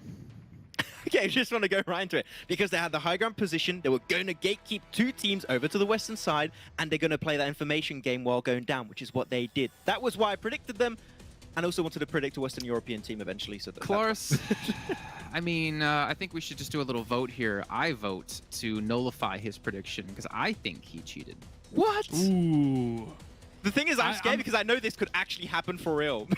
Look at his face. Look at that smile. That's a smile of a liar. I'm not part of this this spat between you two. I'll abstain. Cool. Thank you. I've never been so disappointed in Colaris in my life. For Romanian Men, they get the chicken dinner. Maxman gets himself a point on the board. And if I'm not mistaken, Colaris right now is sitting on 0 with 2 matches left to play. Could Colaris be the one who gets punished? I mean, I guess, but like, what are you gonna do? It's the end of the broadcast. He has to sell his car. Whoa, steady on, fella. All right. This is All right, death that's sentence. standings. Beşiktaş in second place with 18. TJB third with 16. What's important to note here, where's Fireflux?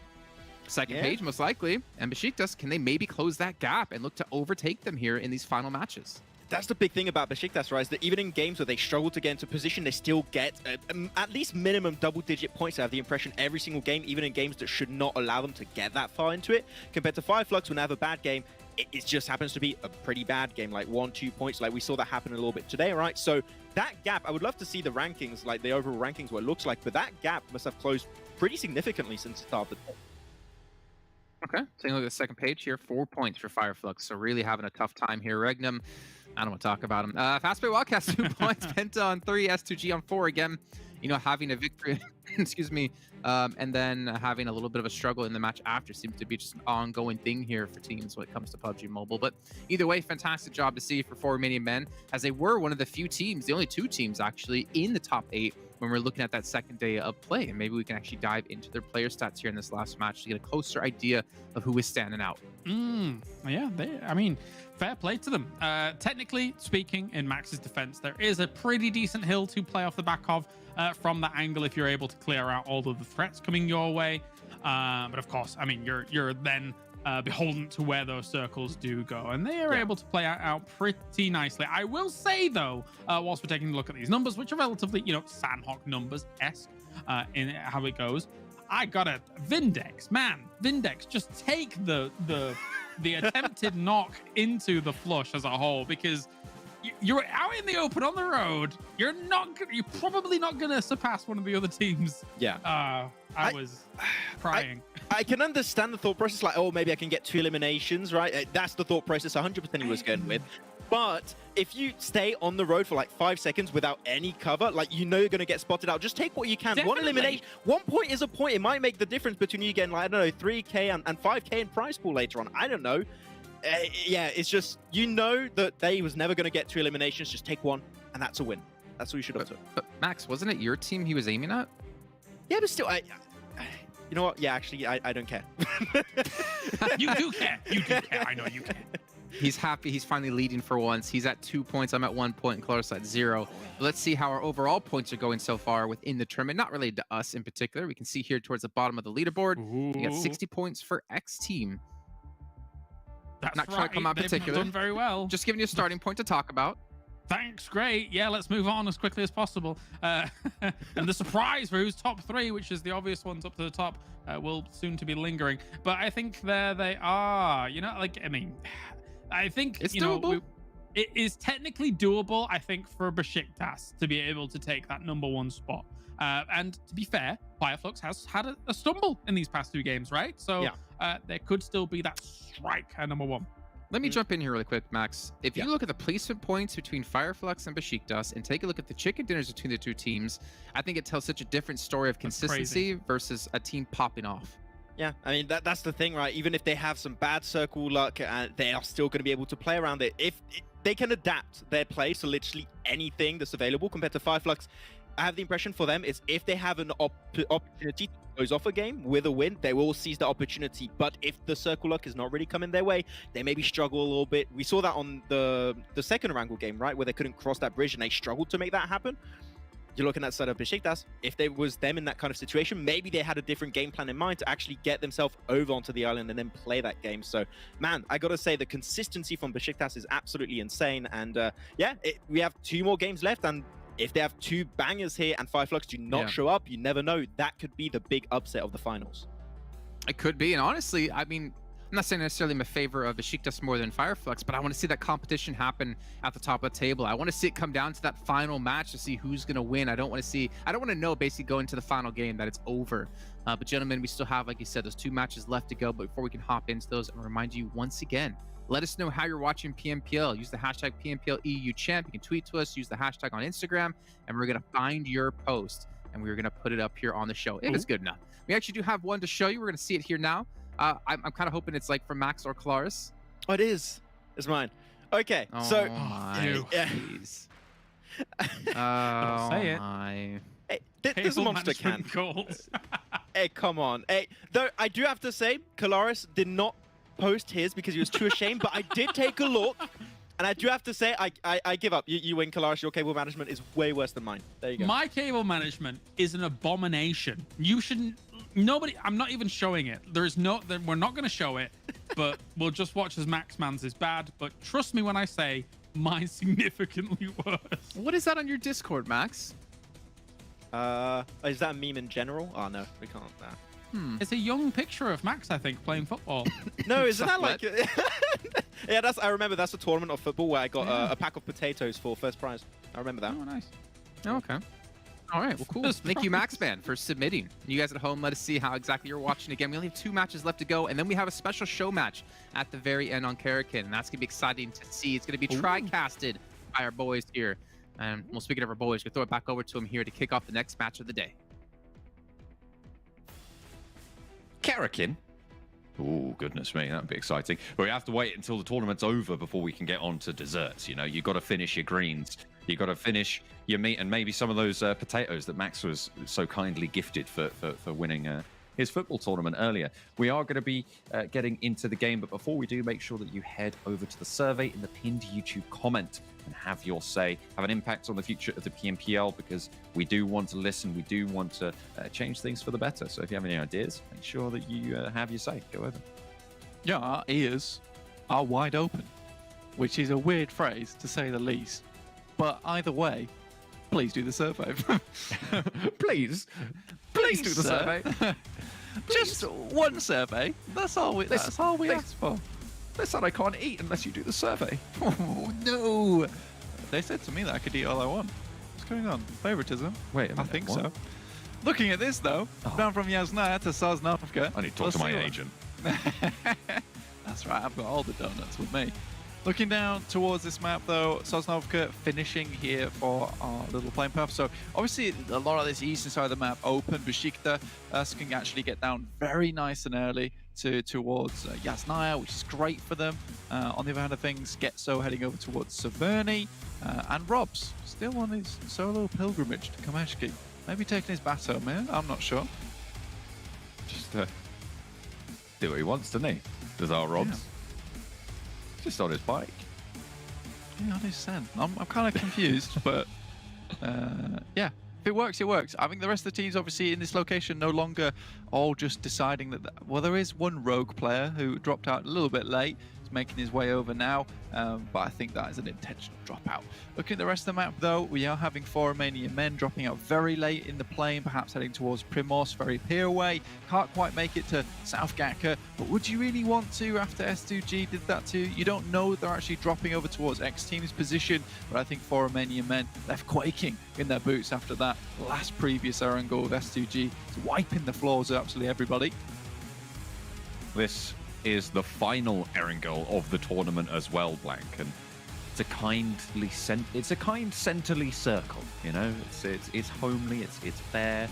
The plane path reasonable. Teams who want to go to North George can and have time to get back in. TJB normally candidates for that maneuver, and they are going to grab a vehicle or two in their current drop to the north side of the river of Roshok there.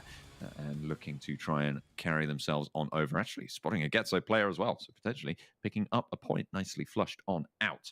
If you want to keep track of what TJB are doing, then you are going to be contributing to the peak concurrent viewers goal that we have. 80,000 peak live viewers, and we will be giving out t-shirts, free permanent cosmetics for the 2022 PMPL Spring t-shirts that you will be able to get. It's a permanent cosmetic, as well as the previous rewards of 2 PMPL activity crates and the Crimson Swordsman set at those previous tiers of reward.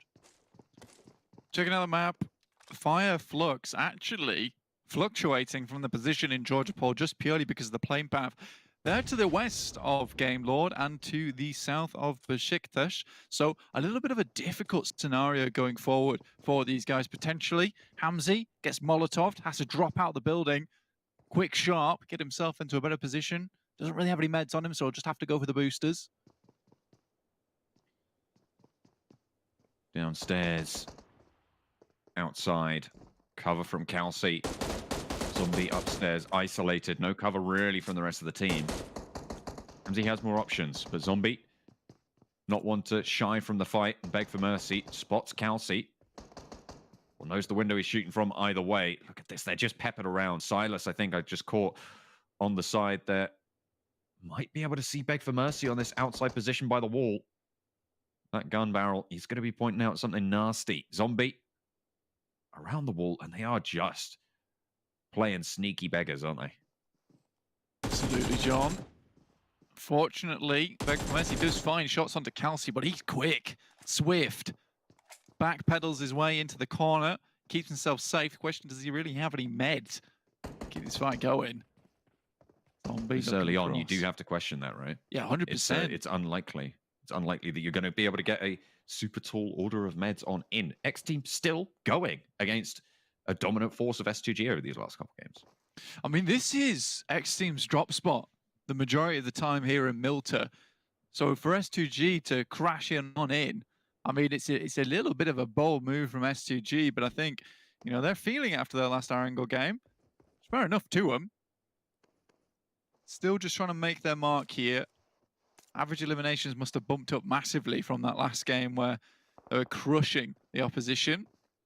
Fireflux are still to the north of them, of Milta, just heading to the south side of Shelter.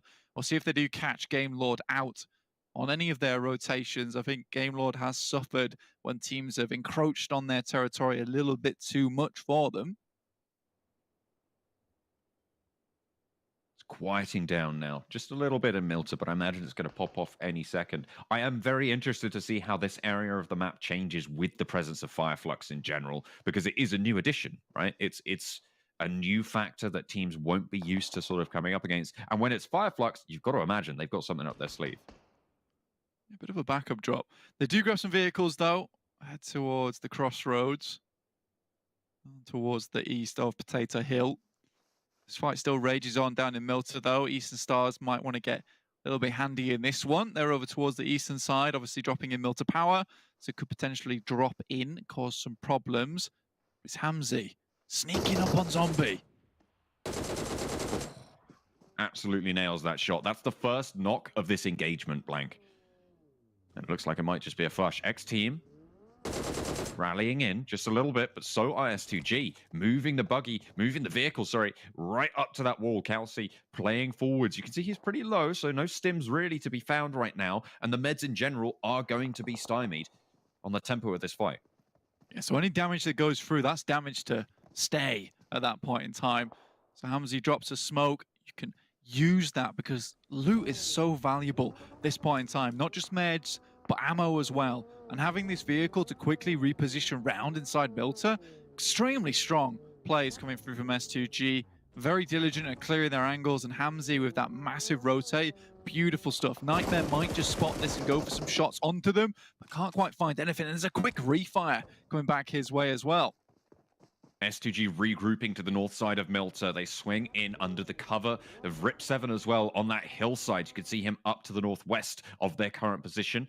And now they're going to start to leapfrog around the side, get ahead of X-Team and maneuver this ground really quite well, I would say, in terms of this engagement. They are allowing themselves to be more central and on the closer side of the circle and cutting off X-Team's path of retreat. Yeah, at this point in time, they've got a clear idea of where Beg for Mercy is, who's right on the back tail, and a clear idea of where Nightmare is, which is why they're heading over towards his position right now. They think they can maybe isolate this fight between these two players and maybe Nightmare in the building across from them. This is really good information gathering from the overall. Yeah, Rip7 takes a couple of shots, but regardless, he gets the information. But Nightmare's there, ready to go with the UMP. And the long-range spray from Beg for Mercy finds the first knock over towards S2G. Could slow things down. Is Hamzy visible there? Not entirely sure, but Hamzy goes on in for the fight. Unfortunately, Nightmare, not so strong, has to go for this res, and he's low, but he's alive, and that is the crucial part of things. S2G pick up another elimination onto X-Team. Psyox tries to make some happen with a long-range grenade, but it's just not quite long-armed enough here. Beg for Mercy now. Precarious position, tried to provide covering fire, but I think Nightmare maybe went just a little bit too early on that one. In the meantime, Fireflux is actually headed further down towards the center of the map, just underneath Potato Hill. Currently, I believe that is Penta who's on top. Penta losing one of their players to clear vision. A couple of scraps going on fairly central. S2G still on this standoff. They've dwindled the numbers of X-Team down to 2. X-Team continue their poor streak. Next circle soon to be coming on in. TJB yet to leave North George. Getso up in Severny. They lost a player early. And Game Lord heavy split on the northeastern side. Still yet to regroup off their loot phase from that prison mansion Lepovka split. And of course, Rob's doing his Kameshki things. Has come down to meet them. The center of the circle, 4 or 5 teams there. Yeah, a lot of people favoring this area, and why not? With a central circle like this, you're expecting this type of circle going forward. Finding some great positions in the high ground is useful for you. Penta does clap back onto 2 players of Clear Vision, and VINDEX tries to come in here. Did get the first knock, and that's a bit of payback with a pan. Handling it. As Clear Vision put the nades over the top. 2 players alive for them. Penta with 3. Manu drops down. That was a bit of a wide drop, but it's not going to be punished as VINDEX falls as well. The spray from the UMP is good. There's the weapon swap to the Scar. Picks up a lot more ammo, obviously, in that second magazine. And now HAMODY behind the buggy with it all to do. 1 versus 3. Nade being cooked. It's good. Manu might suffer from it. Has to spray downhill, but it's just not timed at the right amount. And unfortunately, Clear Visions will take the tumble. Manu there actually kicks the nade mid-air and sends it flying off in the wrong direction. Meantime, Istanbul Wildcats, Defoex squatting on the top of this building at the moment. Bridge, sorry. It's going slow. It's getting across the girders, keeping a low profile. If someone looks out that way, it's like, hang on a minute. What's going on here? Seems to be some kind of reptile on the top of the steel beams. He's slithering. He's slithering around. Or is it a little goblin? I don't know, mate. You tell me. Well, he is called Defoe. Maybe it's a green goblin. Defoex, mate. Come on. Yeah, but Defoe. Don't bring Defoe into this. I think it is spelled different, right? I think Defoe, Willem Defoe has an A in Defoe, right? Oh, Or am I it's an making E. that up? Yeah, I think it's an E. Don't you worry. Anyway, moving on from William Defoe. We'll glide right back into action here. It's an A. Okay. Great news for us. PUBG Mobile. I had to. I had to. Flux were a very central spot. You can't quite see them on your map feed there, but they're up to the northeast. Just chilling at the moment. S2G still looking for this final member. You got to feel sorry for X Team. They have been hunted and tracked. Ooh. Oh, that's a bad nade. It's a bad Yeah, miss. beg for mercy. Does find the first knock and forces the reses to come through. You've got to remember how low the meds are in general. So popping that med kit is going to be potentially a game changer there. Soulless not going to spot the player dropping out, but he's on the swivel. His teammate even more so, as will fall down, but Rip7 stays alive. HAMODY stays alive. They can get back to 4. X team eliminated. Big play from Beg for Mercy there, and it has caused some big problems for them because Eastern Stars, they've heard this. They're hungry. And they're going to move on down now.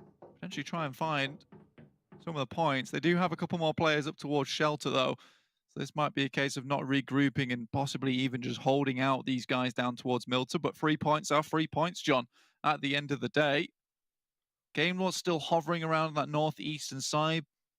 Beşiktaş actually moved down towards the crossroads near Flux. So we could, in fact, have ourselves a little bit of a skirmish. One player goes out wide, rotating with them, and now their position becomes extremely valuable with this next circle. Difficulties are ahead. S2G, though, getting these reses. Hang on a minute. There's a knock over towards Eastern Stars. Maybe S2G aren't quite as unfortunate as we thought. ATHIS getting that res. Kelsey repositioning. Rip7 down and out. 3 players for S2G. Center of circle, Penta on Potato Hill. Flux managed to get in there, as have Regnum Kaya. I mean, have you seen a circle in these last couple games where Regnum Kaya haven't been in the middle of it? Yeah, have you seen a game so far on our angle where Regnum Kaya have gone down in top 5? I don't think I have. Doesn't matter if they have the center of the circle. They seem to be losing players at really crucial moments in these games. And it just doesn't go well for them, does it, John? No. Seemingly not going well for Kecth right now. Trying to vault up on the door. Some advanced gameplay. We'll tune back in with him later on. See if he manages to pull that mechanic off. I think it's fair play to him, right? They're north of Central, yeah. Yeah, I think it's fair play because they're in a fairly decent spot right now. So getting set up now wouldn't be the worst thing in the world. I don't think the circle's going to really move too far away from them. So they can hope to set up, potentially get another central shift. And then from there, kind of just play it out from a really, really strong outpost. Istanbul Wildcats are even having themselves a go at S2G. Their fight has just not concluded for S2G whatsoever. I think they've gone a little bit too hard on the paint early. Ooh. There's a lot of flushes coming through. Just HAMODY now. Nades over the top. They come into conflict with 3 teams so far. 3 full teams in the first 14 minutes of the game. It's not what you want to see. But S2G potentially denied being the force that they were to be reckoned with in the previous games today. Still, nades are bobbling in through the windows, through the cracks, and HAMODY's a difficult scenario now. With the amount of time that the Wildcats spent down towards Sosnovka, they surely have enough meds to weather this blue before they do move into the circle itself. Looking up towards the actual map proper, it seems that it will be Beşiktaş actually just chilling on the crossroads. On the other hand of things, you've got Penta still in a fairly decent position on Potato Hill, but Regnum, you were saying before, very much dead center at the moment. And they're not in a terrible spot. I mean, they should have some semblance of safety. Potato Hill to their west, maybe a problem. But for now, no one really pushing into Crash. As I say that, actually, the circle zones up right on top of them, and Fireflux are potentially looking for a forward position, but Wild just shuts that one down. Solkay takes a knee, it's just going to get flushed out. He moved out down towards the south side. They're trying to potentially do some scouting for the team, and it doesn't work out for them, but fortunately they only lose one player for the Troubles, and they can still stay up towards that northern side. I think we spent a lot of time down towards this fight between S2G and several other teams. We've not really actually had a look at anything going on in the circle itself so far, which is a little bit unfortunate, but I'm sure we'll head back up in and check in with those guys very, very shortly. For Romanian Men, close by to Regnum Kaya as well as they move in on the southwestern side. This is a replay of the fight that we did see earlier with Penta taking on Clear Vision and doing pretty well for it. 2G finally falling there. UDR Killers taking damage from Penta, but sending it back their way too. So Ulysses try to do some work on the top of Potato Hill. Obviously Penta are down a player, and now Regnum getting involved. Taking shots, not quite able to get that knock there. Manu behind the buggy with a little bit of cover, and the reload at just the perfect time for Manu to reposition, but unfortunately there's more threats than just the one spray. Penta eliminated. Wild wanting to put a nade over towards Redox's position, has the backup from Beast right now. Go a little bit longer and you might find what you're looking for. They're crossing those nade paths, they're isolating positions in the ground, but the res comes through for Romanian Men nonetheless. I think with Regnum making so much noise, they know they need to start actually coming back towards a position that Beast has been holding down for quite a while. We do get our predictions coming through. Jason with Xray towards that northwest side, the high ground. Maxman with Fireflux, going with the big contenders. Claris with Regnum. Now, I think Regnum could potentially hold on. The players they have in 3 just need some of those moments of old from them coming through. Ooh, sprays looking to land a lot of damage over on these sight lines. A lot of teams soon for the chopping block here in this game. A lot of conflicts bubbling over. Getso, TJB in the north, Beşiktaş and Game Lord on the eastern side, Fireflux and Xray on the northwestern edge, and it looks like Surreal are going to go for a fight with the UDR Killers as well. It is all just about to kick off.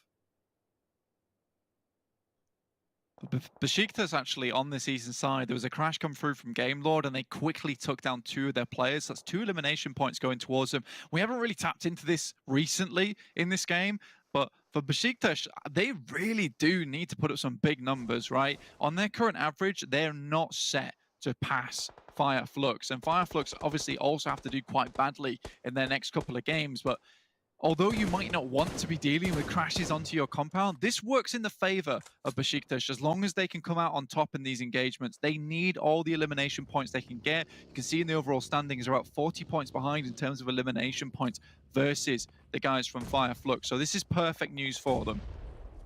Enjoy wants to pick up that point there, add 1 more to the tally. It will be gratefully received. 4 players for Beşiktaş on the eastern side, as they will continue their campaign. If Fireflux go down now, that is good news for Beşiktaş, but they have 3 players. They've just had the zone shift hard up north towards Fireflux, and Xray haven't taken this engagement just yet.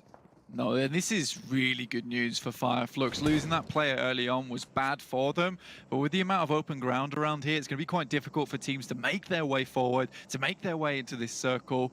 And so now, for Fireflux, it's really Xray who are the big problem for them. They can make their way in, maybe take down Fireflux and contain that position. It'd be great. Surreal cut down by the UDR Killers. 2 players knocked in response, but they should be resable here on the western side near Potato Hill. UDR Killers have been there for a while and they will hold on to it, but they have to get a move on now. Teams on the south similarly going to have to beat a hasty path towards that northern side as the circle will start to push them in. Regnum Kaya, most notably of which, in terms of our fight for that top spot, going to fight off against the 4 Romanian Men. 2 players standing with Loxy down. Yeah, Loxy being down here does cause a few problems for them, but 4 Romanian Men are taking shots all over the place. SonHP takes down a Kecthie quickly, smoothly, cleanly. Now just 1 player remains for them, Robs. Solo Pilgrimager all the way up towards Kameshki. TJB have found a really good opening, heading up towards that north side. They started in North Georgia and just slowly careened their way across. Regnum trying to pick up their player in Loxy, get back up to a 3-man unit. Seemingly going to be possible as Eastern Stars are slowed down by their engagement. TJB cleared out Getso on the northern side, allowing them that position as well. 4 Romanian men huddled in the shack. They are just looking for any sort of opening. Really not going to have the best of times in that shack trying to leave it. Yeah, indeed. Next Ruya was that northwest side. TJB still with that 3-man unit. Kapahala tries to make his way in, but will be taken down there. Rob similarly also down. Regnum's doing a really good job on this south side to maintain the amount of members they currently have in unit, taking down 4 Romanian men next. It's very surprising they were able to make their way through this mess on this side of the map. Beşiktaş equally lose 1 member on their rotate across here, but will be able to get that player back up again. They've got a nice ridge to play around with, but it's TJB who's looking to pick up these final eliminations. Zessy has to administer the first aid. Fireflux need to go down now for Beşiktaş to be in with a chance of taking this top spot, but they are in buildings, they have cover. It is so unlikely that they're going to go down, and with the circle going their way, it's looking like it's curtains for the campaign for the top spot on Beşiktaş. With Regnum Kaya being eliminated, however, they might have solidified their second place finish. Perhaps here. I mean, for Fireflux, just the compound that they were holding, and with the circle shift they got, it was an absolute blessing, all right? Just praying for that shift there, and they do get it. And obviously getting it to a top 5, like you're saying, John, those kind of points, it is just difficult to overcome. And realistically, Fireflux have to go down now, but who's willing to make the big crash onto that compound now? I don't really think anyone, so I expect Fireflux to make it to at least that top 3 before anyone decides to try and shunt them out of there, or at least wait for the circle to move out of their position. UDR Killers might go for it though, John. This team has been extremely aggressive recently. Certainly in this game, 10 eliminations so far, and it looks like they are going to push up. Ulysses first into the breach. And looks for the spray, but Kecth is there through the windows. The rest of the team on the backup. Kecth playing around this door frame. The backstop for Focus goes down. The teammates are flooding it around as well. Fireflux answering to the volley. The siren song of the Fireflux compound, just too much for the UDR Killers to resist, and 2 players get knocked, sure, but the Fireflux team stand tall. Next Ruya though, next to bat with 2 players coming up. This is a perfect time to surround the building. And Beşiktaş in the meantime have also moved up. This would be perfect time for them to try and take out a few more players, get some more points on board. Goodness me, Salazar even running himself over, but I mean, that's typical Salazar. It was bound to happen. He's run over half of the lobby already, but it was only a matter of time before he ran himself over.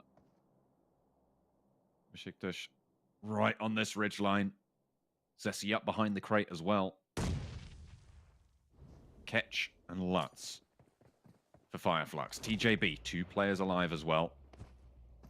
The next Ruya with 4 alive on the northern side and a decent outer position. Yeah, next Ruya really do have a good chance here in this game.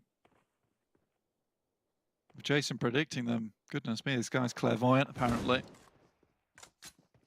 Fireflux just holding on in this compound, trying to see what they can get done. Beşiktaş, though, would just love to take them out, but it's the question of whether they know who's in this compound, who's holding it down. On the predictions as well, just to note, if Jason gets this right, it means James is guaranteed to lose today. There is no way that he can earn those 2 points difference between both Jason and Max. So if next Ruya take this one home, it's punishment time for James. Fortunately, I don't know if there'll be time for punishments for him. They might have looked out. Maybe we'll get away with it. Enjoy. Still looking for some nades, though, onto Fireflux, but things are looking worse and worse every second that goes on. As soon as Yiz goes down, Fireflux go to a 3rd place position. At worst, they can get 10 points on this game with 3 eliminations.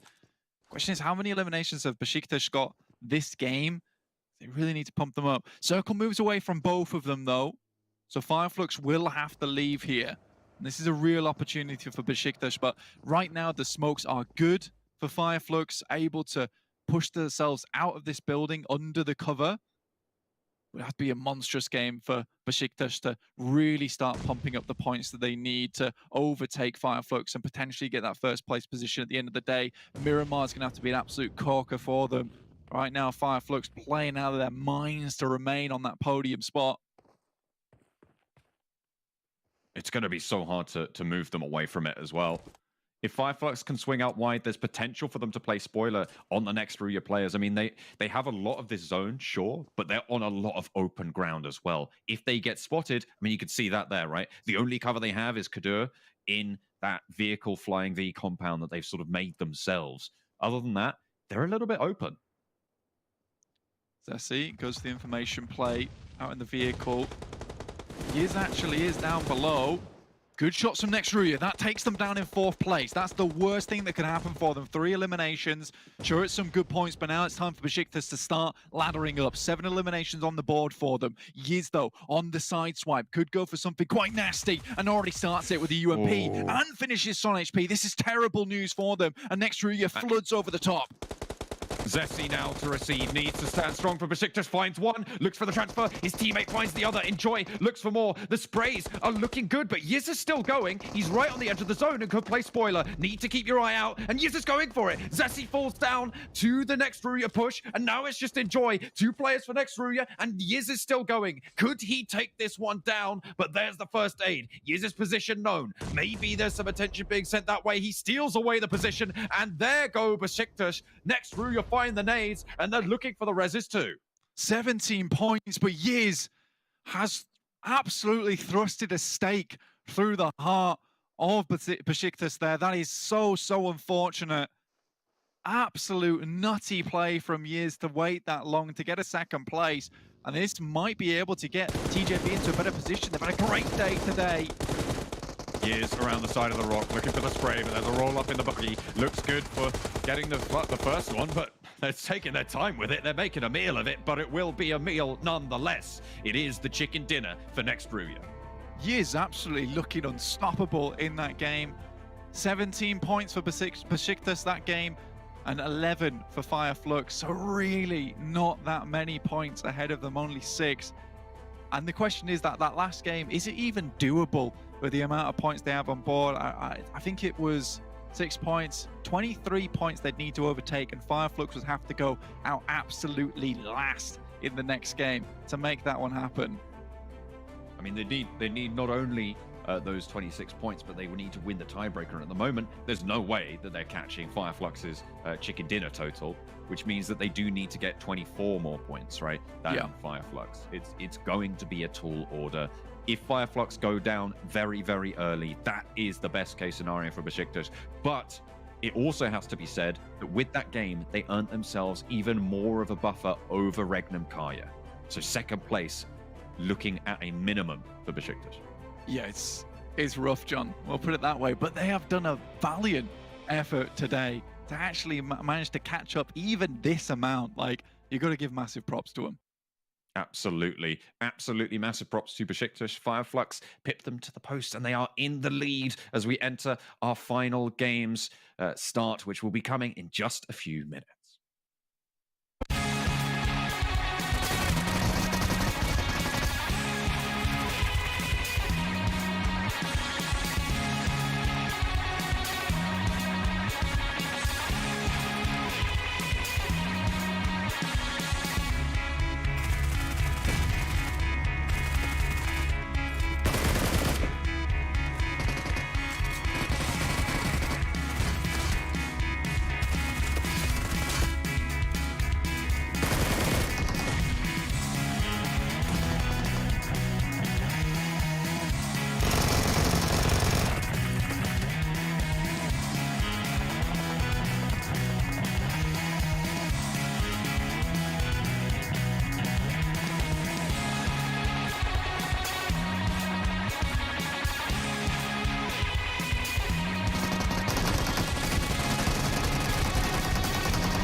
made. Oh god, What's up, no, guys? no, get Welcome it off, back, get it everyone, off. to PMPL Europe Championship 2022, the spring season. Xray taking home the victory for not only themselves, but also for your host, Jason Kaplan here, who gets a point on the board. But with Maxman having 2 correct predictions, me having 2 correct predictions, and only 1 match left, with Lars having 0 correct predictions, I think that makes him our final loser here, Maxman. I don't know about the math, but it seems to check out for me. Yeah, I mean, I'm not going to check out the math, but I'm going to take your word for it, Jason. This feels very weird, but I love this right now. This is great. I haven't thought of a potential punishment for Kalaris. We'll have to think of one, but I like this. I got it. How it feels like? Shave his beard. I don't think he's had that beard shaven for. I think when I first met him in like 2012, he didn't have a shave. He didn't have a beard. Maybe. It's an insurance policy. So, okay, here's the reason, all right? When I shave my beard, I look 15 years old. If you didn't know, I'm almost 34 years old. So when I shave it off, I'm going to look youthful. I'm saving it for the future, you know? Saving it. Yeah. Or we can dye your hair back to like pink, like you did like a while back. That would be something. That's not a punishment. Oh, did you like it? Oh, damn it. Oh, okay. That's why I thought you didn't keep it. Oh, okay. Well, let's take a look at the match rankings here so we can see the points some teams did get, because again, Beşiktaş and Flux in battle for that first place position. Only a 6-point difference between the 2 teams, but leading into the final game, maybe it's what they needed to close the gap enough to be able to surpass them if they can get a big victory here in the final game. Xray, though, 22 points. TJB, good game for them yet again, 18 points, even for UDR Killers as well, getting 16 points. So some good points being built up for some of these teams that really needed it. It's just a little bit too late. Yeah, especially really good for Xray, right? Able to get himself the win here, the 22 points, because they started off the day in 5th place, and towards those 5th positions where you have some really big increases or drops in prize pool, depending if you're going up or down. So they were in 5th. I think with this type of game here, they might actually push himself in like, what, 4th? Or like, they still ran like that top 5 positions. So if you go from 5th to 4th, that's an extra 3K in that, just those small amount of points. Like, that's a big jump up for them. And it's even funnier as well, actually, judging by who's actually won this game and who's moved up, because TJB is in a position where, realistically, for West Europe right now, they could start striking out at some of those top spots. But it's unfortunate for them that it is Xray who was above them previously before this game and continues to be above them because they just took the victory against it. So they're neck and neck right now, those 2 teams. But TJB needs a little bit more work, needs a little bit more of that year's magic. You know what's funny, by the way, Maxman? Actually, I'll wait till we're back on camera to do this because I want to see your face. Our second page here. X team again, bottom of the table. Unfortunately, Game Lord again, 2 points. Okay, we're back on camera. We're back, yeah. Very funny. So I forgot to remind you, because I actually forgot about this, is we don't have a punishment for the final day, right? We have a punishment for the loser from overall. Oh, that's definitely Max. Wait, no, I have to check now. Wait, this is scaring me. I don't like this. I think it's definitely Max. Is it me? It is me. No. What? I see me on 7, I see you on 4, and I see Kalaris on 6 right now. So you would be our overall loser. So do you see how excited he got of trying to punish you, Kalaris? Yeah, I know. Karma. Unfortunate. Back to match rankings, I think. Yeah. All right. Well, you can see here, for Romanian Men, 3. S2G, 4 points, which is funny enough the amount of points that MaxMed has. But 4 eliminations, no placements yet again.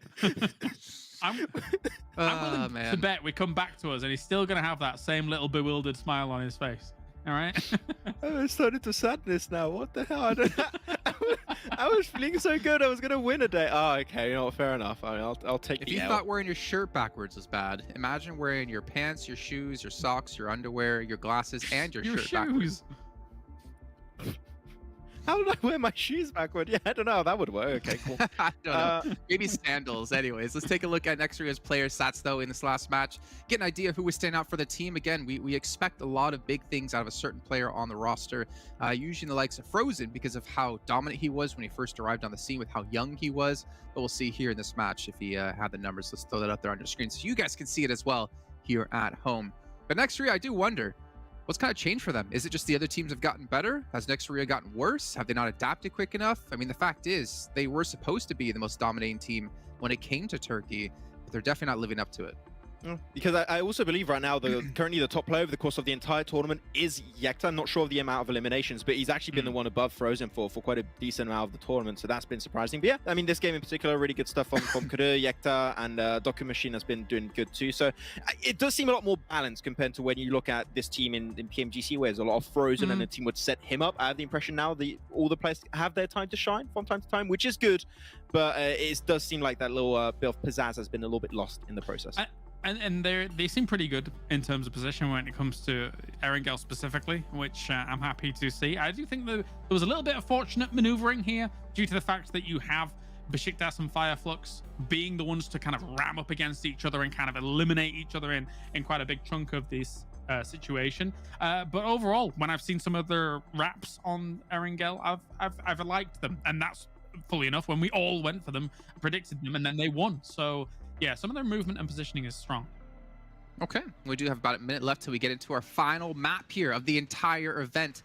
But before we get to that, again, you have one final chance to get your pictures in over on social media of how you're watching PMPL.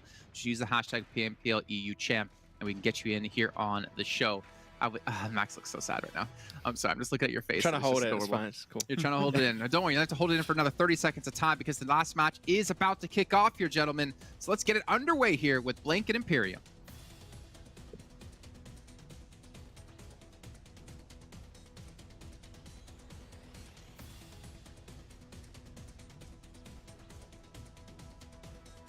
My God, good job, Imperium. Apologies, thank you, gentlemen. This is indeed Blank, the final game of the PMPL European Championships. Fireflux are 23 points ahead of Beşiktaş, but historically they haven't been as strong on Miramar. Yeah, I mean, it's really stressful here for them. And like you said, yeah, they haven't always been better than them on Miramar. And I think just looking at overall, like, I think it's that second place, day 2, match 2, that they got a second place there for Fireflux. But Beşiktaş, obviously just much better on Miramar in general. Right now, though, 24 points behind. Oh, scary stuff. They need to get 25 total to overtake them. Like we were saying before, they can't win the tiebreak with the amount of chicken dinners that currently Fireflux holds. So it's going to have to be a big game, and also for Fireflux to go out early. Right now, we are kind of seeing this where we can go into this one and say, you know, first, second, third, they're set in stone. But there is that tiny little chance for Beşiktaş going forward.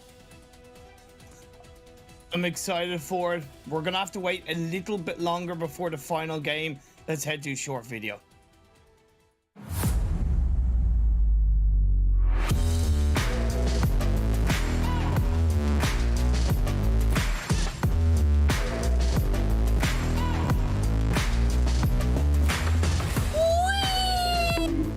Swag.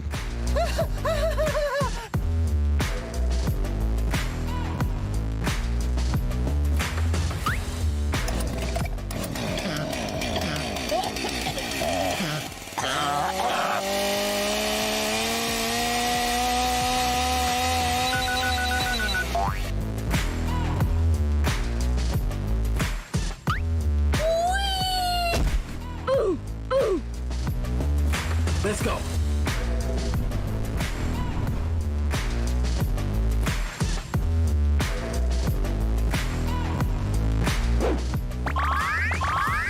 Previously.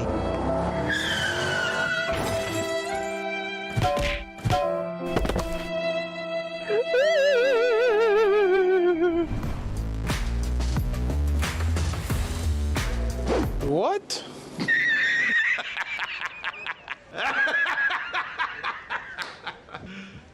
You serious? Yes. Okay.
wonderful Carmageddon video, a little bit of fun for all these teams coming into the PMPL EU Championship. A little bit of content blank, as this is it, the final playing path, the final game of the PMPL European Championship.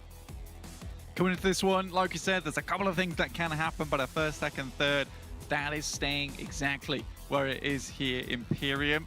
Obviously, there's a little movement that could maybe happen towards the top. We'll set that up. Beşiktaş could potentially take that top spot if they play out of their minds here. On the other hand of things, there is still a couple more little issues towards the top side. Xray obviously overtaking Wildcats up towards that 4th place, and TJB, the European representative, absolutely popping off right now in 5th place behind Xray by 5 points. I love Xray. I love the org. I'm a massive fan of them. I expressed it already. However, you know, being a Western European caster per se, I want to see TJB up in 4th. I want to see Western European team into the top 4 and secure that top 5 spot. So TJB, give it to us in the final game of the day. Unfortunately, what I was hoping hasn't come to fruition. Blank, I was thinking, Beşiktaş, you're 44 points ahead of Regnum in 3rd place. If you're ever looking for the perfect opportunity to hot drop on the Flux and to take them out and to really control your narrative, it's this game. But they haven't done it. Not this game. Gonna play it safe. Make sure they can try and get those points. Get the understanding of the rotation on the eastern side of the map. Don't go for anything too crazy this time around again. Just a quick shout out to TJB once again, being the European representative, of course. Final game of yesterday, a 1st place, dropping in with a 2nd match on Miramar with another 1st place and 2 2nd places over the last 2 games. Really, really good stuff. We'll see if they can drop and grab that $4,000 in that 4th place and maybe try and leapfrog over Xray. Seeing as this is the final game, and bar what we've talked about with the top 3 and potential jumpers from kind of 4th place to 8th place, only divided by 18 points, all the other teams really have nothing to lose, and that means that we could be full of surprises in this final game. What isn't full of surprises is your opportunity to pick yourself up some free in-game items by being part of the fantastic and current viewers target. You get yourself a brand new permanent PMPL t-shirt if we hit the concurrent viewership of 80 grand, as well as a couple of other prizes for those other targets. So get viewing, get watching, get showing in this final game. We tune in, plethora of prizes to be earned, but right now the only prize on the mind of these players is the money and the glory at the end of it all. PMPL EU Championship, quick replay on the knock that comes through from Clear Vision for Romanian Men, taking a tumble right at the final hurdle. Clear Vision are coming into this game on a total of 144 points. They're 52 behind side of 40 behind for Romanian Men. So it's unlikely that kind of hot dropping on this Los Leones region is really going to give them any benefit in terms of overtaking for Romanian Men directly. So I find that interesting. This Game Lord pushing on to UDR Killers. The shotgun comes through for Nano Baby. Looks for a second. Not quite there. Was able to at least get 1 elimination point. And frustrations from Game Lord as they shoot the box, the crate of the fallen player of UDR Killers. Because it's been absolutely wild in this final game. Surreal even takes a massive beating from SAMO. Down to 56 players already. Obviously, that 25 counts for Beşiktaş. It requires 10 eliminations, and this seems to always happen in our final games with the championships, is that people just go buck wild. The worst thing about that is there's already 9 eliminations that have been strikes off the cards here for that team. Try and get a big game. They're gonna have to try harder than ever in those final moments, but again, they've got to get there in the first place. So we'll check back in with them just a little bit. Penta spread out on the Chumisera area, while Getso have 2 players down. Penta don't normally drop Chumisera, so Getso cut off a little bit. in this drop of the final game. TJB falling in from behind on what was initially a 2-on-1 split. They might be looking for that opportunistic third party on the south hills outside Chumasera Blank. TJB can really took advantage of a lot of these southern circles, taking some strong positions. Not a lot of teams play down here in the first place, so they have free reign over the south coast, just the north side of Los Higos. So that's really good news for them a lot of times. Central circle, though, they might have to be moving just a little bit as opposed to, you know, just careening into the circle and picking themselves up a chicken dinner. They're basically free alongside some pretty skillful gameplay. But Penta, Getso, starting this off strong. Clear vision, take a knock.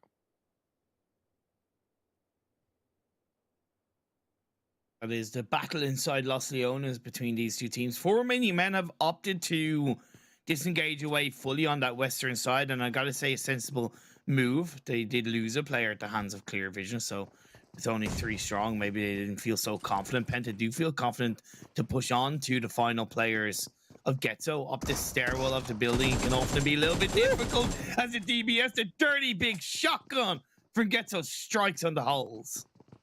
Goodness me, Snoz with the big snozzer in hand, looking to sneeze all over his opponents down the stairs. Send them flying.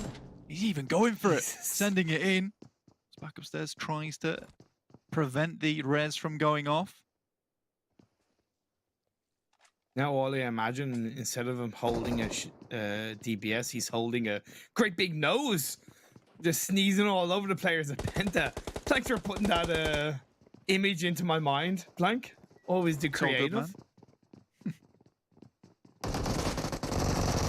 Snoz has to try and fend off Penta, and it was a matter of time. That was sensible by Penta as well, securing the revive. Again, knowing that pushing up the stairwell of that building always going to be a challenge. Gets eliminated. Down to 14 teams already at the 7-minute mark. Not what you're usually seeing here in Miramar. 50 players still remain on this map.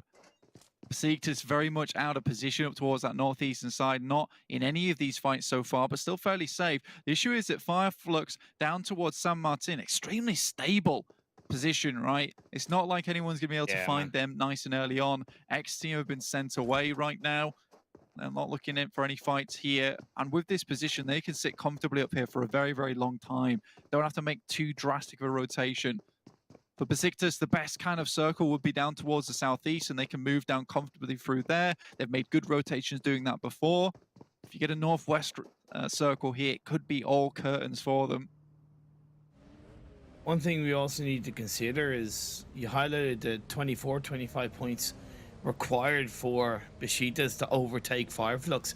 It's taken into account Fireflux going out early with 0 points. The more teams that go out early, the more Fireflux can lean into the placement points, right? Can lean into whittling down the job they need to do in terms of eliminations, and of course making it so much harder for Beşiktaş. Exactly. With 2 teams already down here, it just eliminates the chance even more. Even 1 or 2 points makes the job all that harder for Beşiktaş. 10 eliminations is already hard enough. I know we've seen a 27 elimina coming through from Fireflux, but that just does not happen. That's once in a blue moon. But for Beşiktaş, this is all pressure on them. Phase 2 pops up, it shifts up northwest. Fun little fact as well, Blank.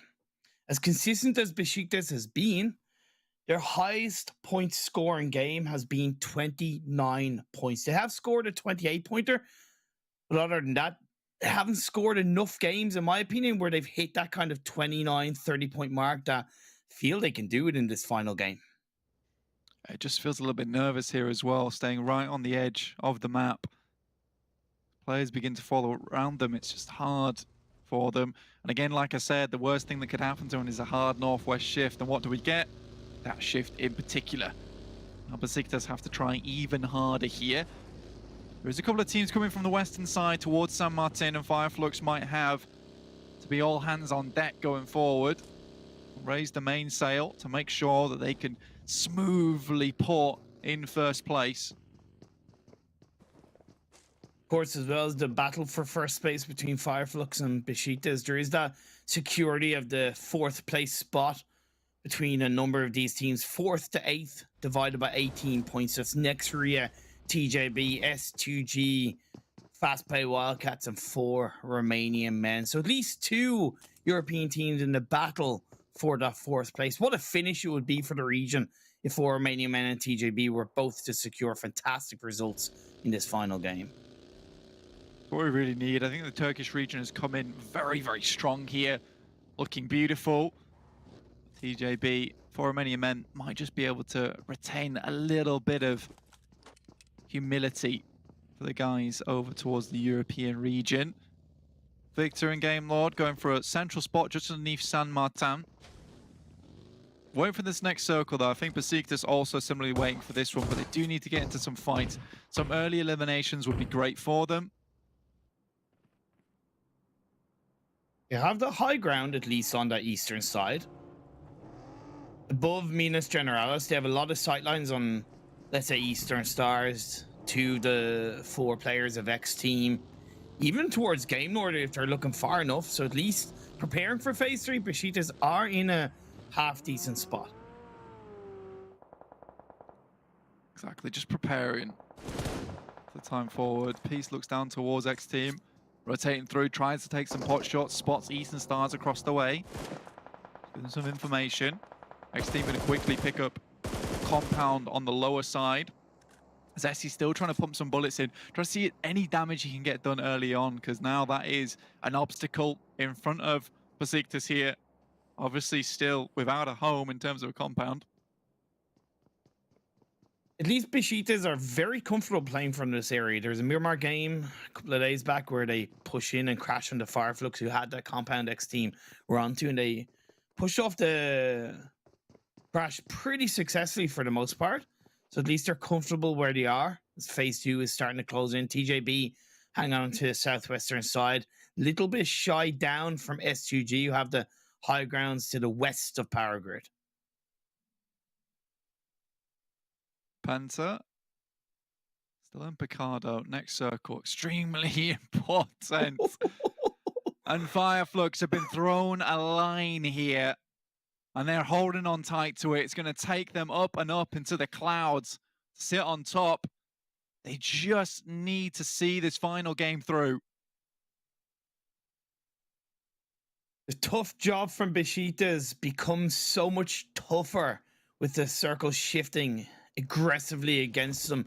The rotation is certainly achievable, varying on that north of San Martin, Hacienda hillside. Taking the main road as well would be certainly possible to swing through to the south of water treatment. A challenge that the likes of Beşiktaş have conquered time and time again. But of course, the further away they are from the action blank, the further away they are from those all-elusive elimination points that they need. And they go for a northern rotation. I like this one over towards Hacienda del Patron. The plane path, they've really analyzed this one. They know it's pretty safe for them to head up this way, drop into Hacienda from that north side. X-Team spots out some of the players from Game Lord who've just fallen like flies during this game. Down to just 2 players, 2 elimination points for themselves, though not too bad. TJB had an unfortunate run-in earlier. Years actually taking himself down in the car, and they're outside in the blue, so that's going to really delay them getting in. And in the meantime, S2G's managed to push forward. Look at that, though. Fireflux find themselves a knock. They haven't quite found the additional elimination as of yet, but every single elimination that Fireflux do get makes the road ever harder for Beşiktaş. Zombie trying to hold on in the front line. A couple of the X-Team teammates, I think 2 of them, as they're down to 3 are in the back line. So Zombie, for the most part, is covered.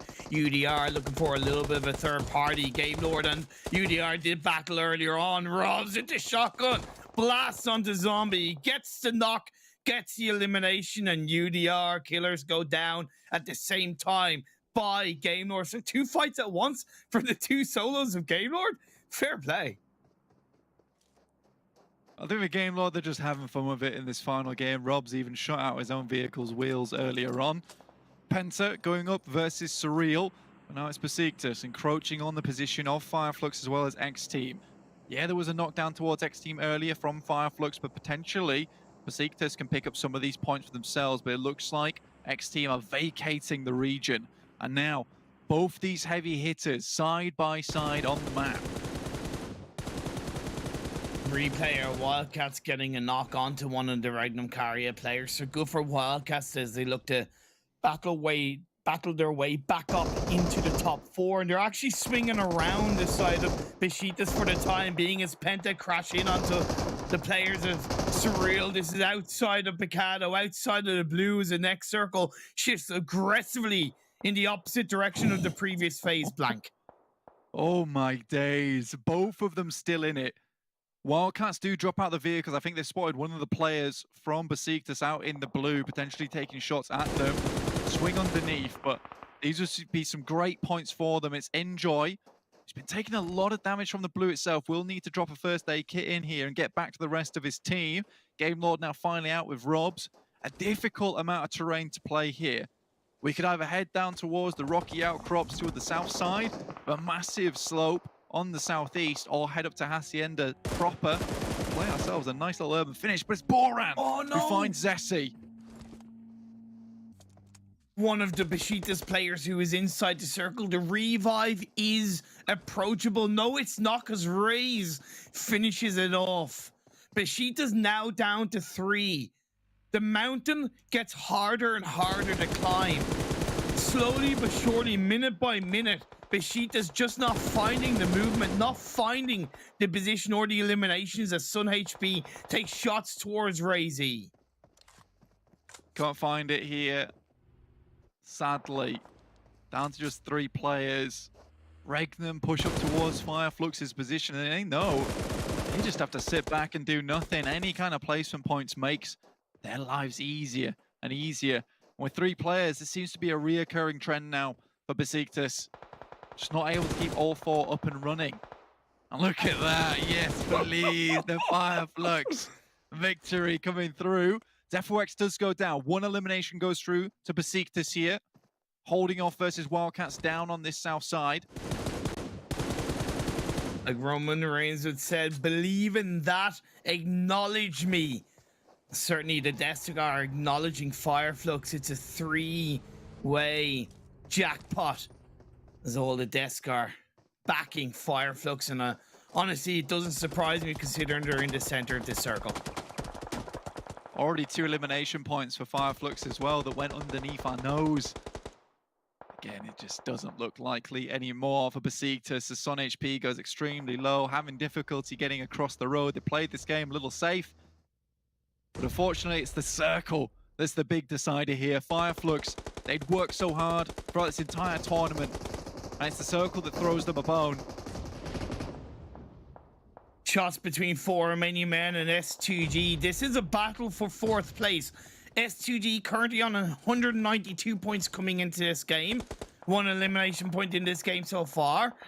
4 Romanian Men down to 3 players coming into this game with 181 points. Also 1 elimination so far.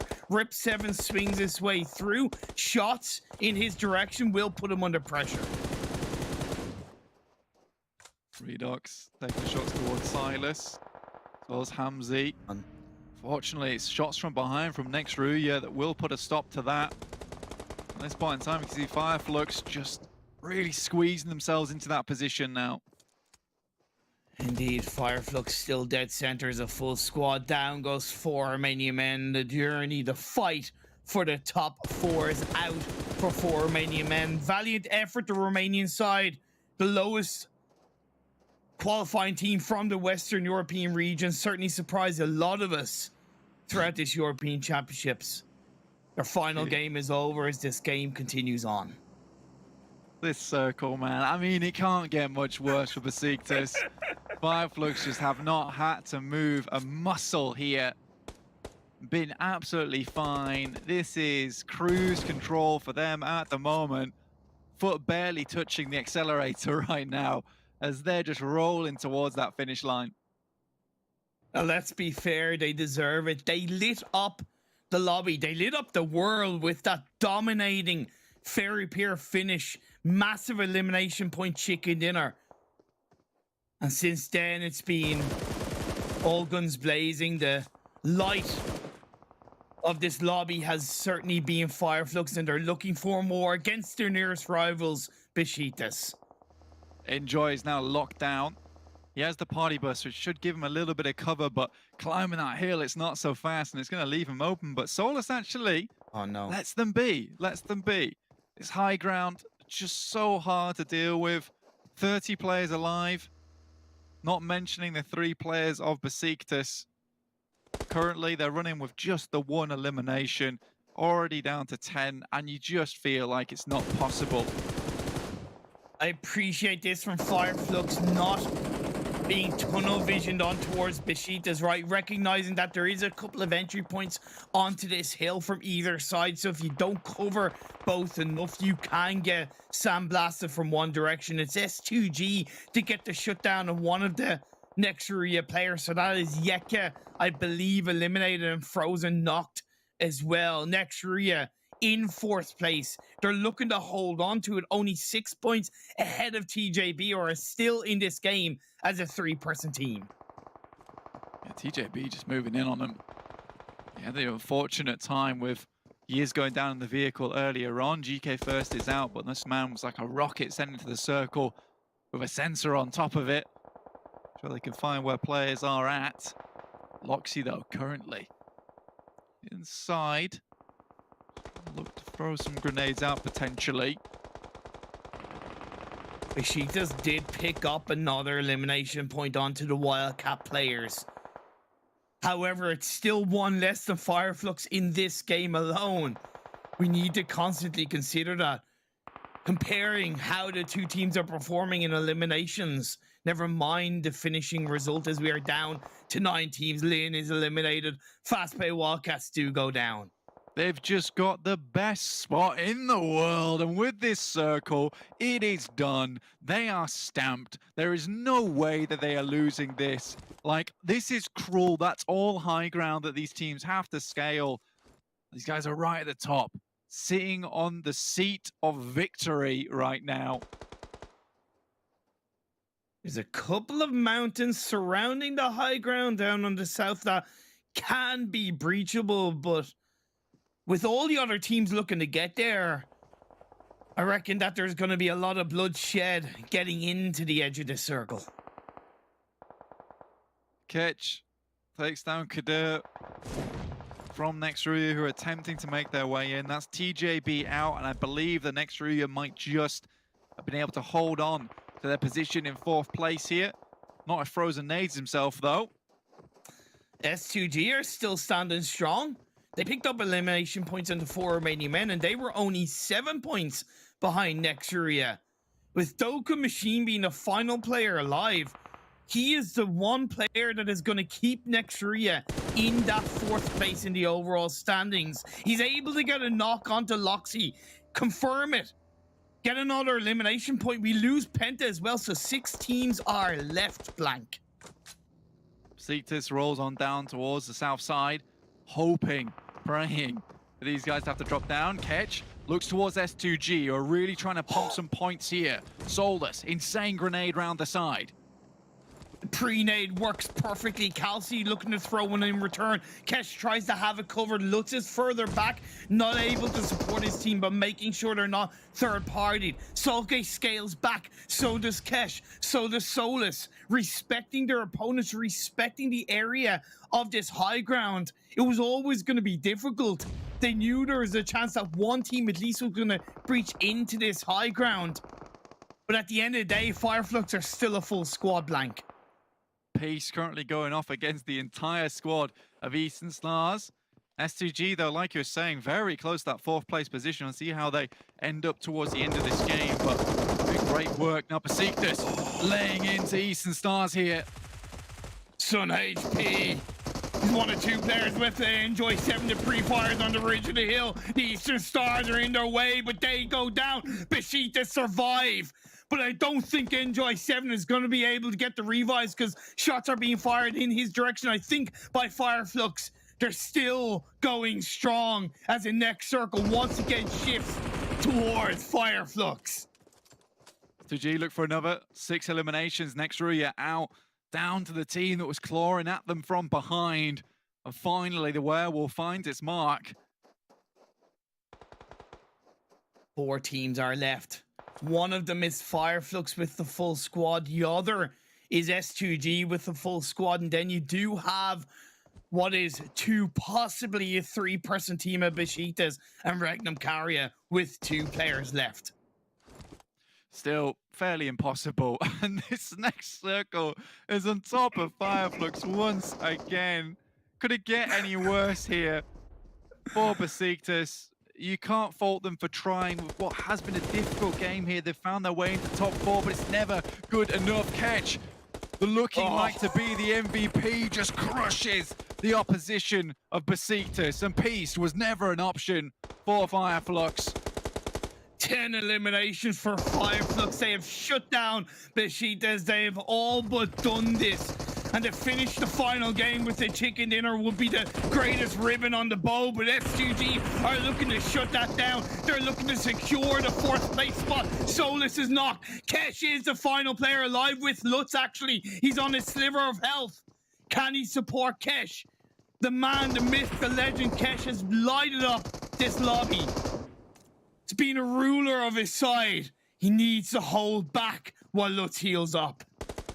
On top of their mountain, not much loot coming their way, but Kecth now biding his time, has to wait for Lutz to drop the bandages and can't really get across to him to give him any of his first aid kits here. But S2G storm the building, make it their own, and with this kind of performance, S2G, I think they've taken 4. And that's going to be Kecth. He once again gets a knock on the Hamzy, gets his second, looks for a third on the jump, a potential essentially clutch ace 1v4 against S2G. Can this player get any better? Can Fireflux get any better? He can, he gets a first aid off, he clutches up against S2G. Kecth, take a bow, son. A 1v4 in the final game, being right on the top of anyone else. Kecth, can you catch a break in this game for any other of these players? I don't think you can. This man has almost secured his position of his team of first place and also his position of MVP, and could not deserve it more.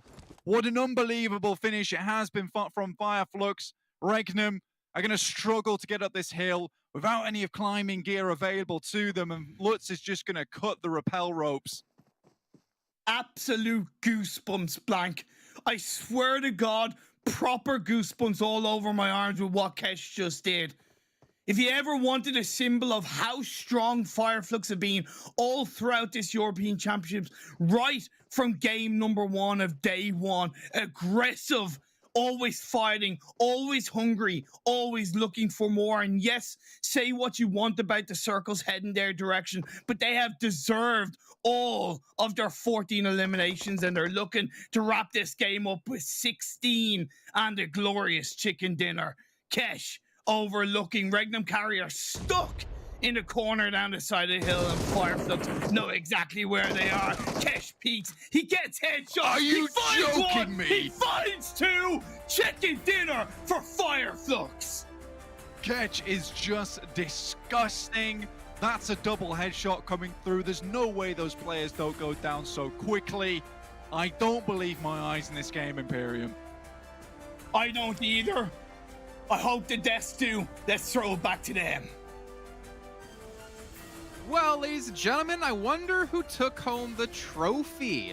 It was us 3, because y'all picked Fireflux there, but obviously them as well. We gotta talk about Fireflux. They have been unstoppable.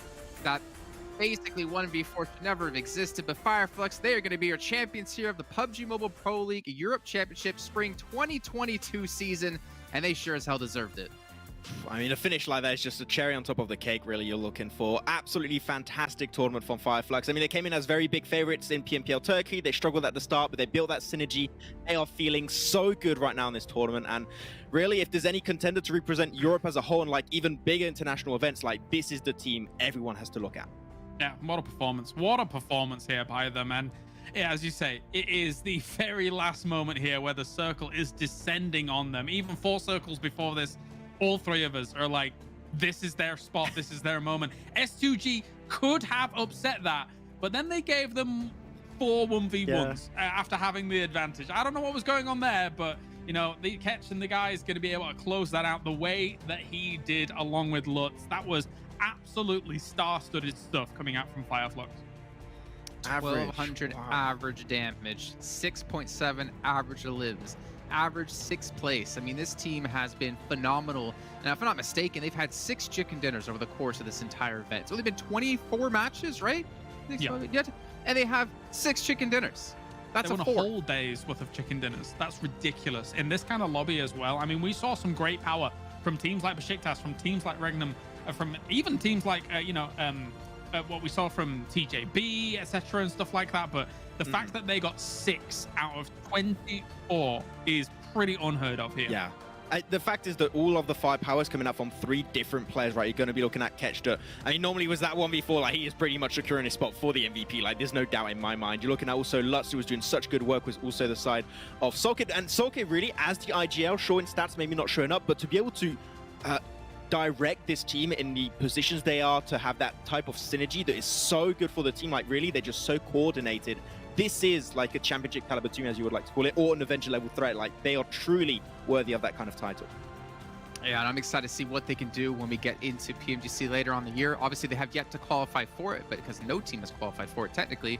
But I want to see them there, and I want to see what they can do.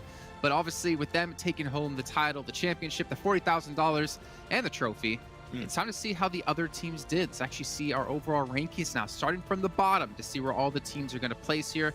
Next team coming in dead last at 16. However, they still get $3,000 for that. Yeah, and you know what? Respect to them. They were still playing the game to the best of their capabilities until the very end. If that was me, I would have just surrendered. You know, FF20, and I would have gone probably. But they still kept giving it their fair shot and then playing this tournament. So good try for their first international event. We'll see how it goes next time. But as you said, unfortunately, quite a few European teams down here, and I think especially some teams that we did not really expect. And the big one would be for me, Kalash. I'd love to know if you think the same, but like, I think you do as Game Lord, right? We expected way better things from them, and no adaptation. They're going to stay stuck, and no top 8 for them, unfortunately. No, indeed. It's a little bit of a shame, for sure. However, I think that you take your step back from this tournament. You're like, okay, this really did not work. What are we going to do going into those next tournaments? And, you know, from what we saw in Western Europe, from Game Lord, we saw glimmers of brilliance. But for this stage, it didn't shine through. So we're going to have to see it come along in another tournament in the future. Yeah, and we also need to see some higher ranked teams as well here. I mean, Easter Stars ending things out in 9th place, but what about above them? 4 Romanian Men. That's a pleasant surprise. Again, didn't expect them to necessarily be as highly placed when it comes to the European team, but they have done it. TJB as well having a nice little bit of a bounce back, and we have to wonder, well, if they just perform like this in the first couple of days, a little bit more consistently, could they have been a contender for the title? Yeah, I mean, they could have been potentially in top 4, depending on how these last few games actually went for them. So, yeah, they were first in the Western European region for a reason. There is a point I wanted to bring up earlier, right? I still think this is TJB on this type of tournaments that can still heavily improve because of Leng and Lang that have not really played against, you know, Turkish teams in the past. They don't have this international experience that GK First has, that Lin has. And I think that given time, this TJB roster could become even stronger in the next championship if they qualify. So, looking forward to that. Well, guys, any other teams you want to touch on here before we do see our top 3? I just think that, you know, for the final moments, S2G could have played that a whole lot better. Like, I mean, congratulations to them for pushing up as well as they did. But honestly, that could have quite easily been a win for them if they'd have just played it patiently, not tried to disrupt the thorn in their side that they felt like they had by just feeding one at a time into that situation. If you all push together and take the angles as a coordinated team, you take that position out quite handedly. So a little bit of a shame, but I mean, congratulations to them. 4th place is an extreme achievement. Yeah, and they started especially improving on the fact that they wanted to reach the late game as a 4-man crew. They did it a bunch. They got themselves a win. They made it happen here as a 4-man, but of course, that little bit of synergy, if they can improve on that in particular, that'd be great. But HAMCG, that was the player I was looking out for. I've been very impressed with his performance, so can't wait for future events to see how he's going to do individually.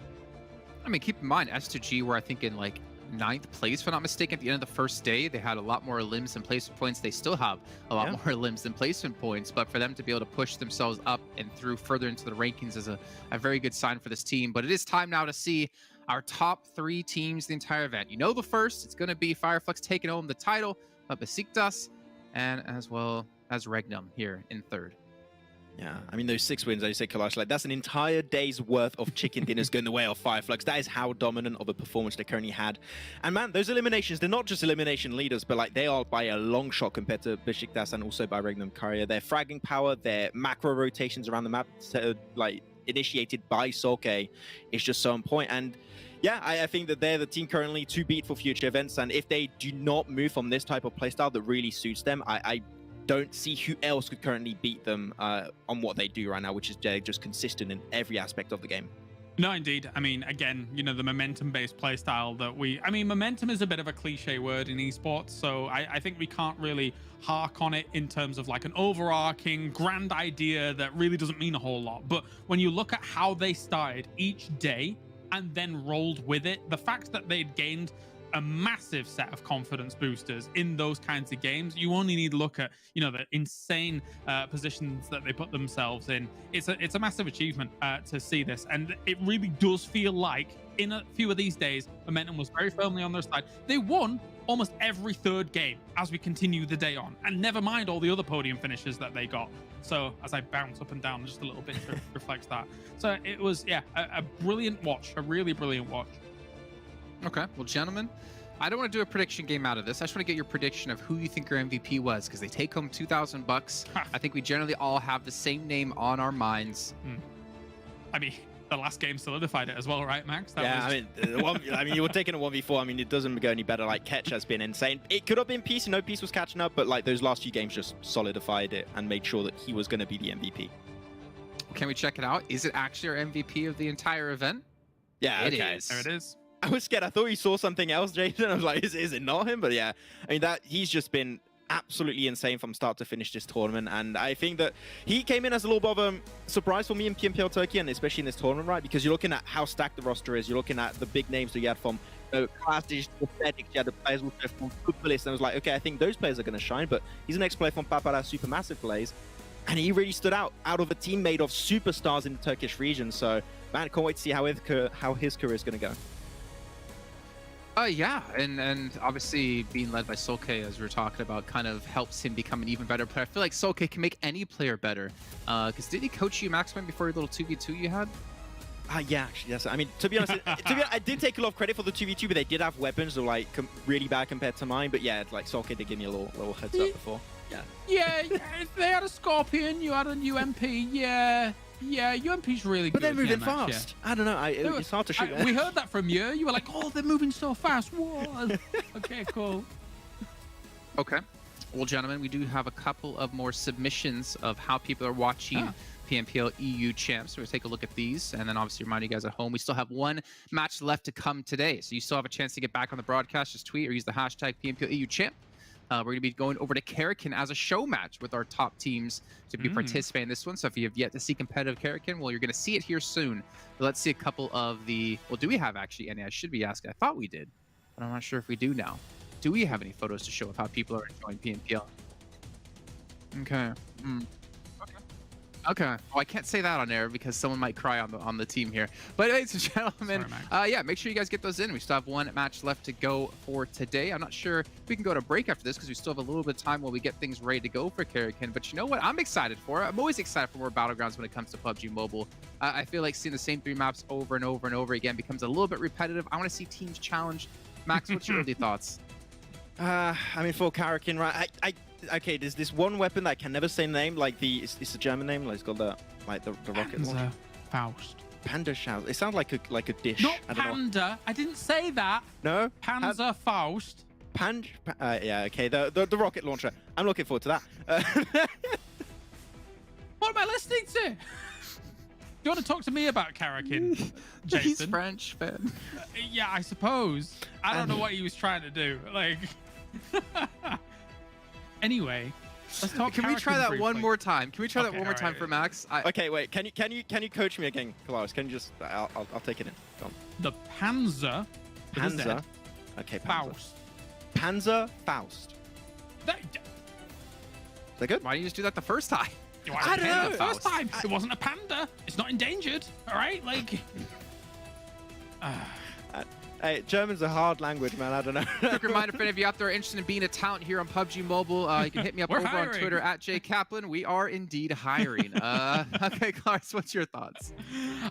Karakin's an interesting one. Very small map, 4x4 compared to a lot of the other maps. Quite small indeed. It allows you to be able to drop basically anywhere. However, you see a lot of hot drops. The reason you see a lot of hot drops is there's really not that many great landmarks to go to. You can technically trash drop. However, if you're thinking about, there's like 5 main cities, I want to say, on the edges of Karakin, if you've not played it before. So yeah, I'm expecting quite a few teams to hit the same locations, early fights, and the Panzerfaust can make those situations quite explosive, as well as, you know, some sticky bombs too if they're in there. But yeah, I mean, ultimately, really depends on that playing path, depends how hot those teams want to drop.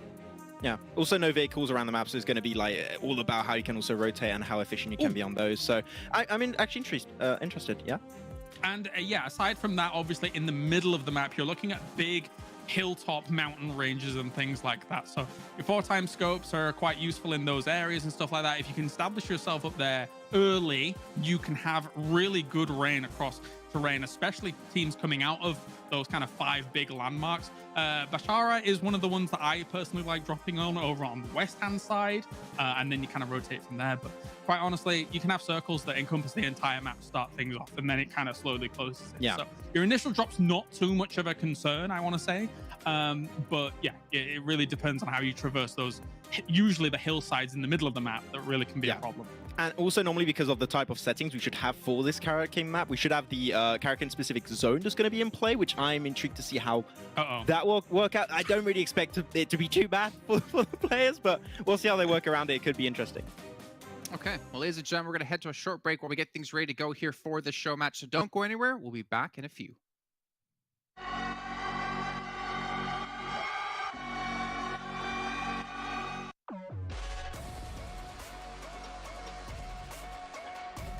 There's no doubt the Regnum Courier carries heavy firepower, but unfortunately for them, so do a dozen of other Turkish teams. This is why even after entering the main stage as the winners of the qualifier, it has been very difficult for the squad to find itself at the top of the competition. Regnum Courier had an impressive head start actually in PMPL Turkey, starting off Super Weekend 1 with 1 chicken dinner, then ending the week with 3 more chicken dinners and a 3rd place finish on the table. But as the tournament progressed, their competitors figured out more effective playstyles, whereas Regnum Courier was continuously failing to turn fights in their favor. The team did not manage to land a single chicken dinner in any of the following Super Weekends, yet still qualified due to their decent lead in Week 1 and consistent top 3 finishes in Super Weekend 3. Hoping that the team turned things around in the finals, the team secured a few top place finishes on day 1, but there were no big leap that could guarantee them a spot on the table. Day 2 happened to be the most rewarding day actually for the team of Regnum Courier, securing a 21-point game followed by 12 elimination chicken dinner later that day. But a below average day 3 performance could only secure them an 8th place finish. Luckily, the last spot to qualify for the EU Championship. For Tron, Wild, Luxy and Beast, there's a lot at stake and the boys definitely need to deliver more. With drop locations known as Rozok, Mikado and Cal, the team loves fast rotations and aggressive pushes. But in a Battle Royale, linear playstyles can only get you so far. Can they come up with something a lot more deadlier for the PMPL European Championship Spring 2022? Stay tuned to find out.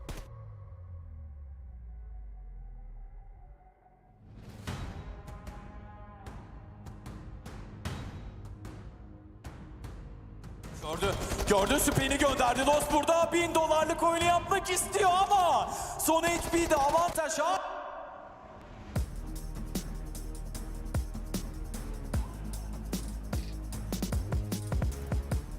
If we talk about the bigger names in contention for the European Championship title, Beşiktaş roars louder than most contenders in the lobby. No matter how well devised your strategies are, their destruction power cannot be contained. Çekmek isterler. Baksana Puka'yı nasıl arıyorlar. Puka'yı nasıl arıyorlar? Yani bu hata Beşiktaş'a bir galibiyete sebep olur mu? Bunu bilmiyorum. The only challenge the team faces is steering their immense firepower in the right direction. This explains why they had a disappointing performance in the first Super Weekend of PMPL Turkey. But once their aim was set, the team made an earth-shattering comeback in Super Weekend 2 with 5 chicken dinners in a single week, one of which came with a jaw-dropping 26 elimination points. Adding another 3 in the final week, they ended the league play chapter as the runner-ups. Skorlu bir Beşiktaş kadrosu Dark Passage'a karşı birer oyuncularını kaybediyor. Şu anda Dark yere yattı. Enjoy hayatta. 3 seviye bir kaskı var ve bu onu bir süre daha koruyacak gibi. O headshotlardan aldığı hasarı azalttı. Sürreal bu savaşın arasında başka bir bölgede elenirken Ultred hayattaki 2 oyuncudan bir tanesi Jinga yere yığıldı ve bu 20 can değer kaybedilirse Dark Passage ki ben cümle... The finals are not much different for the team either. They showed that even during an inconsistent period of time, all they need is one single match to shake the tables. And a pair of whopping 18 elimination chicken dinners was more than enough to guarantee them a top 3 finish in PMPL Turkey. Çalışı yaptı. Beast'e düşürmeyi başardı. Wild çok sakin. Wild'a bakar mısın? Bakar mısın? Bakar mısın? Beast yana kadar geldi burada. Wild'ı düşürmeyi başardı. Beşiktaş galibiyete gidiyor derken. The star players of the team left everyone else biting the dust when it came to individual feats. SonHP, the IGL, became the MVP performer of the finals, whereas Peace, the main fragger, bagged both the MVP and frag leader title with a total of 164 eliminations of the tournament. Enjoy and Zessy weren't behind either, supporting these gunners thoroughly as they wreaked havoc on the battlefields of Turkey. Even in the face of champions from Western Europe, Beşiktaş is not a team that will back down from any messy fights. How big can they go in the PMPL European Championship Spring 2022? Stay tuned to find out.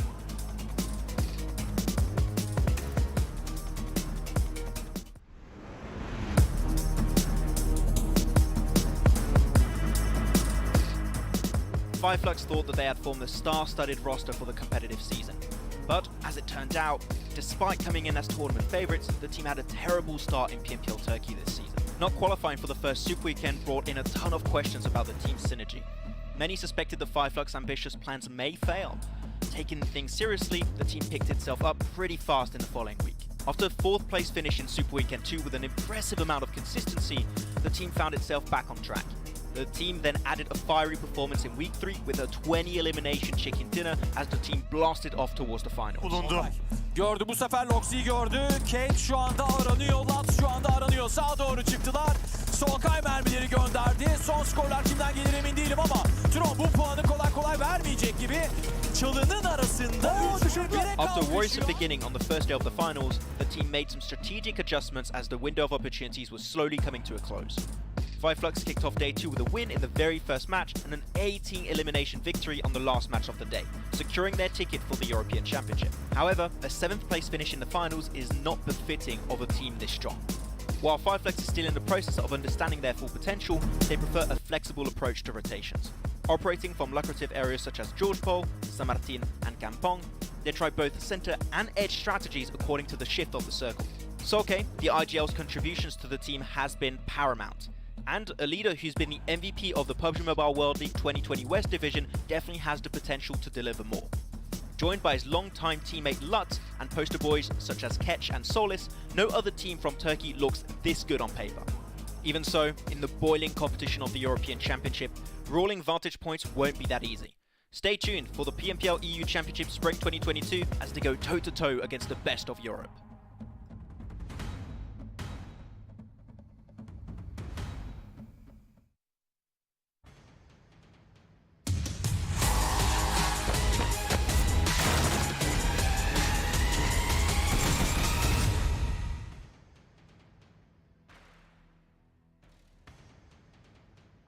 Right, we're back.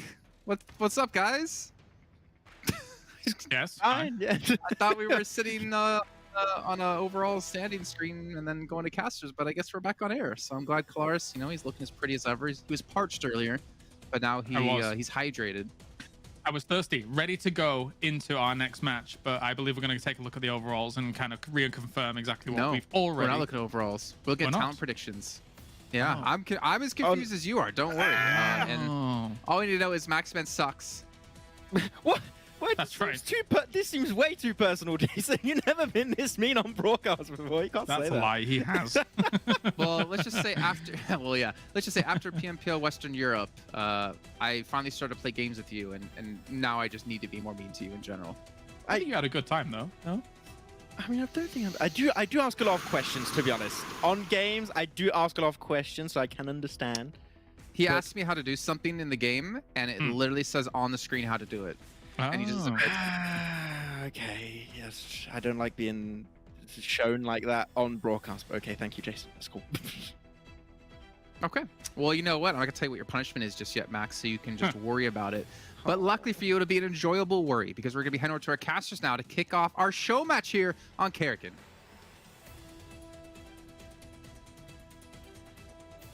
Muted.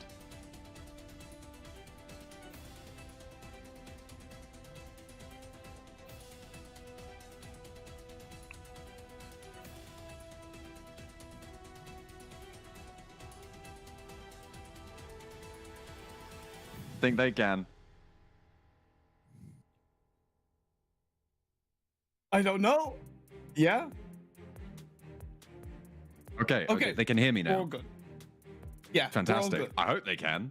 We're going to be getting into Karrakin if we, I don't know, are we? Who knows at this point? But after a belter of a tournament from Flux, we're going to be getting ready for a little bit of a chill out. Top 12 teams are going to be taking part in this Karrakin, Black. That they are, for a very fun little Karrakin match that we're going to get straight into, which I'm very excited about. Obviously, I hope you've all at home played a bit of Karrakin, had some fun with the Panzerfaust, which is good fun to say the least. There's some destructibles. Panda? Who? Panzer? Panzer? Oh, sorry, I was just copying Max. Sorry. Oh dear. Straight into it. Zooming down, right onto the map. Cargo ship off in the distance there. See if anyone drops on that. I'd love to see that, to be honest with you. But like you're saying, boys, 12 teams. Okay, nice. So obviously Kraken is a new venture for PUBG Mobile competitive. It's been featured across PUBG Mobile for the past couple of months. It's a really interesting map in the turns that it has tunnels that you're able to traverse. The use of the Panzerfaust and sticky nades are also very important in getting through those tunnels, getting in and out. But of course, the biggest feature is the massive cities that teams are going to be locking into. And John, action's already unfolding. Absolutely. Everybody seems to be piling in to the city. Actually, on both coasts as well. We're on board with Xray, who are currently sat in the western city. Bachelor of that. Kuda winning out the trade on the 1v1, and Boran finding one for the fastPay Wildcats. Everybody is going hell for leather right now. I don't think this is going to calm down anytime soon, boys. It's absolutely all to the wall action. And Surreal going to be looking to actually push straight on through this side of the city, doing pretty well. Boran now the only player left standing. Up inside the building, posting up, finding one frag, over onto Surreal, and looking for more, guys. And look, before this game finishes very, very quickly, we need to really awesomely shout out our concurrent. I hope we hit it 80k concurrent, and you'll get yourself some nice rewards. Crimson Swordsman set, as well as some PMPL activity crates, as well as the free permanent t-shirt. Quickly back to the game, already down to apparently 9 or 11 teams over at the top, and 24 players. Jesus! Me, it's all action. It's not going to stop. Seems to be keeping on going, you know. Why not? Flux, our tournament champions. They're sat there, 3 apiece. Honestly, I wouldn't be surprised, guys, if they just win this game, because they seem to be winning everything, right? And this map is similar to Miramar. They dominated the final game. They'll be looking to dominate here. It's very different, though, inside the cities, because there are lots of covers. Of course, the side of Regnum over in on 2 eliminations, John, and seems like they're looking for the final players of Surreal. Yeah, 4 teams are down, and seems like more soon to follow. Regnum Kaya up top, Xray trying to take that fight. 4 Romanian Men, by the way, playing this really seriously and went for a split drop across the island. Fortunately, they're paying the price for being super serious here in the show match, and they're dying. Blank, what do you think about that? I think that's really great. I think they've still got 2 players out in the open, though. They're going for the chicken dinner right now. Pan over the top side, flings it, just like we were flung into an action-packed match there. Regnum, Kaya off on the side, entire building. It's gone, as are Regnum, Kaya. What is happening here? I'm not sure, but it's 4 Romanian Men's Rana trying to stay alive here with Xray's Kecth still going at it. Pushing through, down the wall, Rana. Giving the old do-si-do, but it's not going to be enough. The feet not fancy there, but it is due to shut things down, and proceedings will halt right there, Imperium. Although I think there's more to come. For Romanian Men now down to a duo. Surreal still up as a full squad. Eastern Stars, the might of Romania, up as a duo. So we're down to 6 teams. All of them, as far as I know, are on land. Kecth is the final player from Flux up. And I'm wondering, Blank, are you on like 2x speed? You know when you're on YouTube videos and you want to skip a bit and you go to like, because man, that was such fast talking. Such fast talking. I'm impressed, dude. He's been drinking his monster, you know? He's ready. He's pepped up. He's pepped up for the show match. Exactly. The jacket is off right now, so I am ready to go. I'm feeling some nice breeze coming in through the window. Redox manages to grab Surreal as they try and breeze on past him, but goodness me, what happened there? Jetgill able to get the best of him. Jetgill beat him in a less than fair fight going Jetgill's way, and you know what? That's not good. For Romanian Men shouldn't have died there. Not great. Eastern Stars, 2 players alive. Very close to actually catch from the final remaining player from Flux on the north side. One thing I do shot from. It's just like what's going on. One thing I do love about Kraken is that it has the MP5K. Sorry he missed it in PUBG Mobile because it is only in Vikendi, the other map. So with Vikendi obviously not in PUBG Mobile competitive anymore, it's nice to see it being shot and featured inside this Kraken game. These tryhards with smokes. Disgraceful behaviour, honestly. Dishonourable. Eastern Stars with 6 eliminations. Surreal, though. A surreal ending to them. With 7 eliminations, actually. Kind of crazy they were able to stay on top. Yeah, there's a little John, bit in there. did you see Kecth has absolutely nothing on him? Like, no bag, no armor, no vest. Pacifist run, mate. That's what you want. Octavian caught up in a less than passive engagement. ATHIS as well on the inside of the dome there. Hamzy wants to take the fight. UMP around the door frame. Kecth is going to know all about this and can slither on out of the way. But Hamzy takes the 2v1 against the Eastern Stars. S2G still going. Let's go. The reptile of Karakin. He does look like a snake in that outfit, doesn't he? Exactly. Where is his chameleon powers, though? That's what we really need here. We need him to shift his way into overdrive and make that outfit yellow so he can truly blend in. Is it a lizard? Is it a snake? No. It's MVP, man. This guy just earned $2,000 for being the MVP of the tournament. And you know what? I guess this is a great way to celebrate. You know what, though? I wouldn't be surprised if he still gets a 1v4 but nothing on him. Just his fists. Just his fists. Do you think whoever's left against him is going to go for an honorable duel with him, Blank? Oh, you know what? I would hope so. I would hope so that they'd both get their fisticuffs out, walk 5 paces away from one another, 1 jump punch away from one another, and then immediately turn and crack back at one. And I think that's what we really need. We need like a boxing duel, 2 gentlemen. That'd be good, wouldn't it? I'd do the pay-per-view for that. PUBG Mobile boxing, when? I'd like it. Get them a ring. Get them a PUBG Mobile ring, and I think that's how we need to settle disputes between players from now on. And casters. I'd like to see Jason there with Max, and I think Max would tear him to pieces. Is that your prediction? Yeah. You get a couple of points for that. Maybe you get punishment if you get it wrong. Ooh. No, I'd get loads of points for that. That's fair. Max is fast, you know? Get between his legs. Max is scrappy. Okay, yeah, Blank, what was that? Okay, right, fine. Game Lord take it down. 3 teams remain. Barry. And now I just have an image in my head. Then we're down to 3 teams. S2G. Soulless is knocked, and Hamzy is the only player up for his team as they go up against Surreal. There is a lot of this island left in, and my worry is that these 2 teams fight, one of them wins, and then Kecth is just like vibing in a corner for the next 15 minutes. The fun part for me is the fact that, you know, this map is so small, and the blue hasn't even yet to commence to come in. So, yeah, it's good, isn't it? It's good. 1 player from S2G remaining. It's going to be Surreal versus Kecth by the looks of it. We get a couple of replays. Look at this. Oh, the Panzer! Here comes the Panzer Faust. Did it get an elimination? I don't think it did, but it Certainly went off with a bang there. Took down some of the wall. A little off target. Sometimes just can't get on target. Is Archon swinging on the side? That's a lot of bullets. Yep. That's a lot of bullets. Not a lot of results from it. Kecth. Oh, he's found some loot. Do you think he knows what to do? This is a crucial part of gameplay, is picking up loot. And Kecth trying to figure out the controls right now.